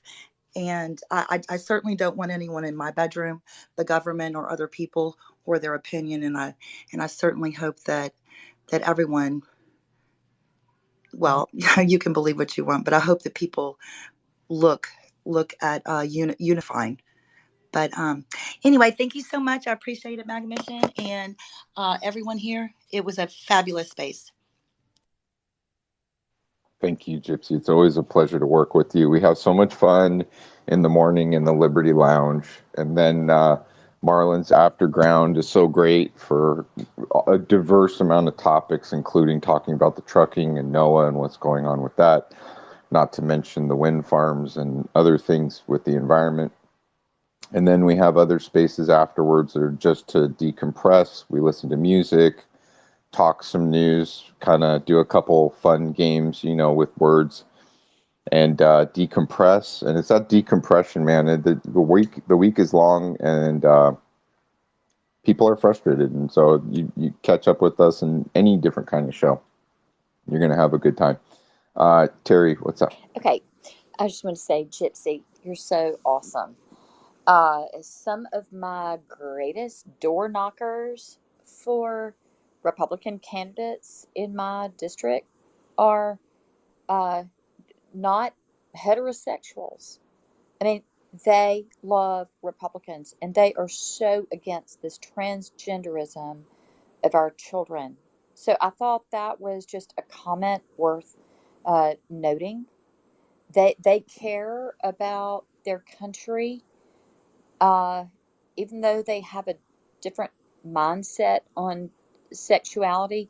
They are totally against transgenderism, and they are fighting very, very hard for Republicans to continue to be elected. So I thought that was worth getting back on here to say.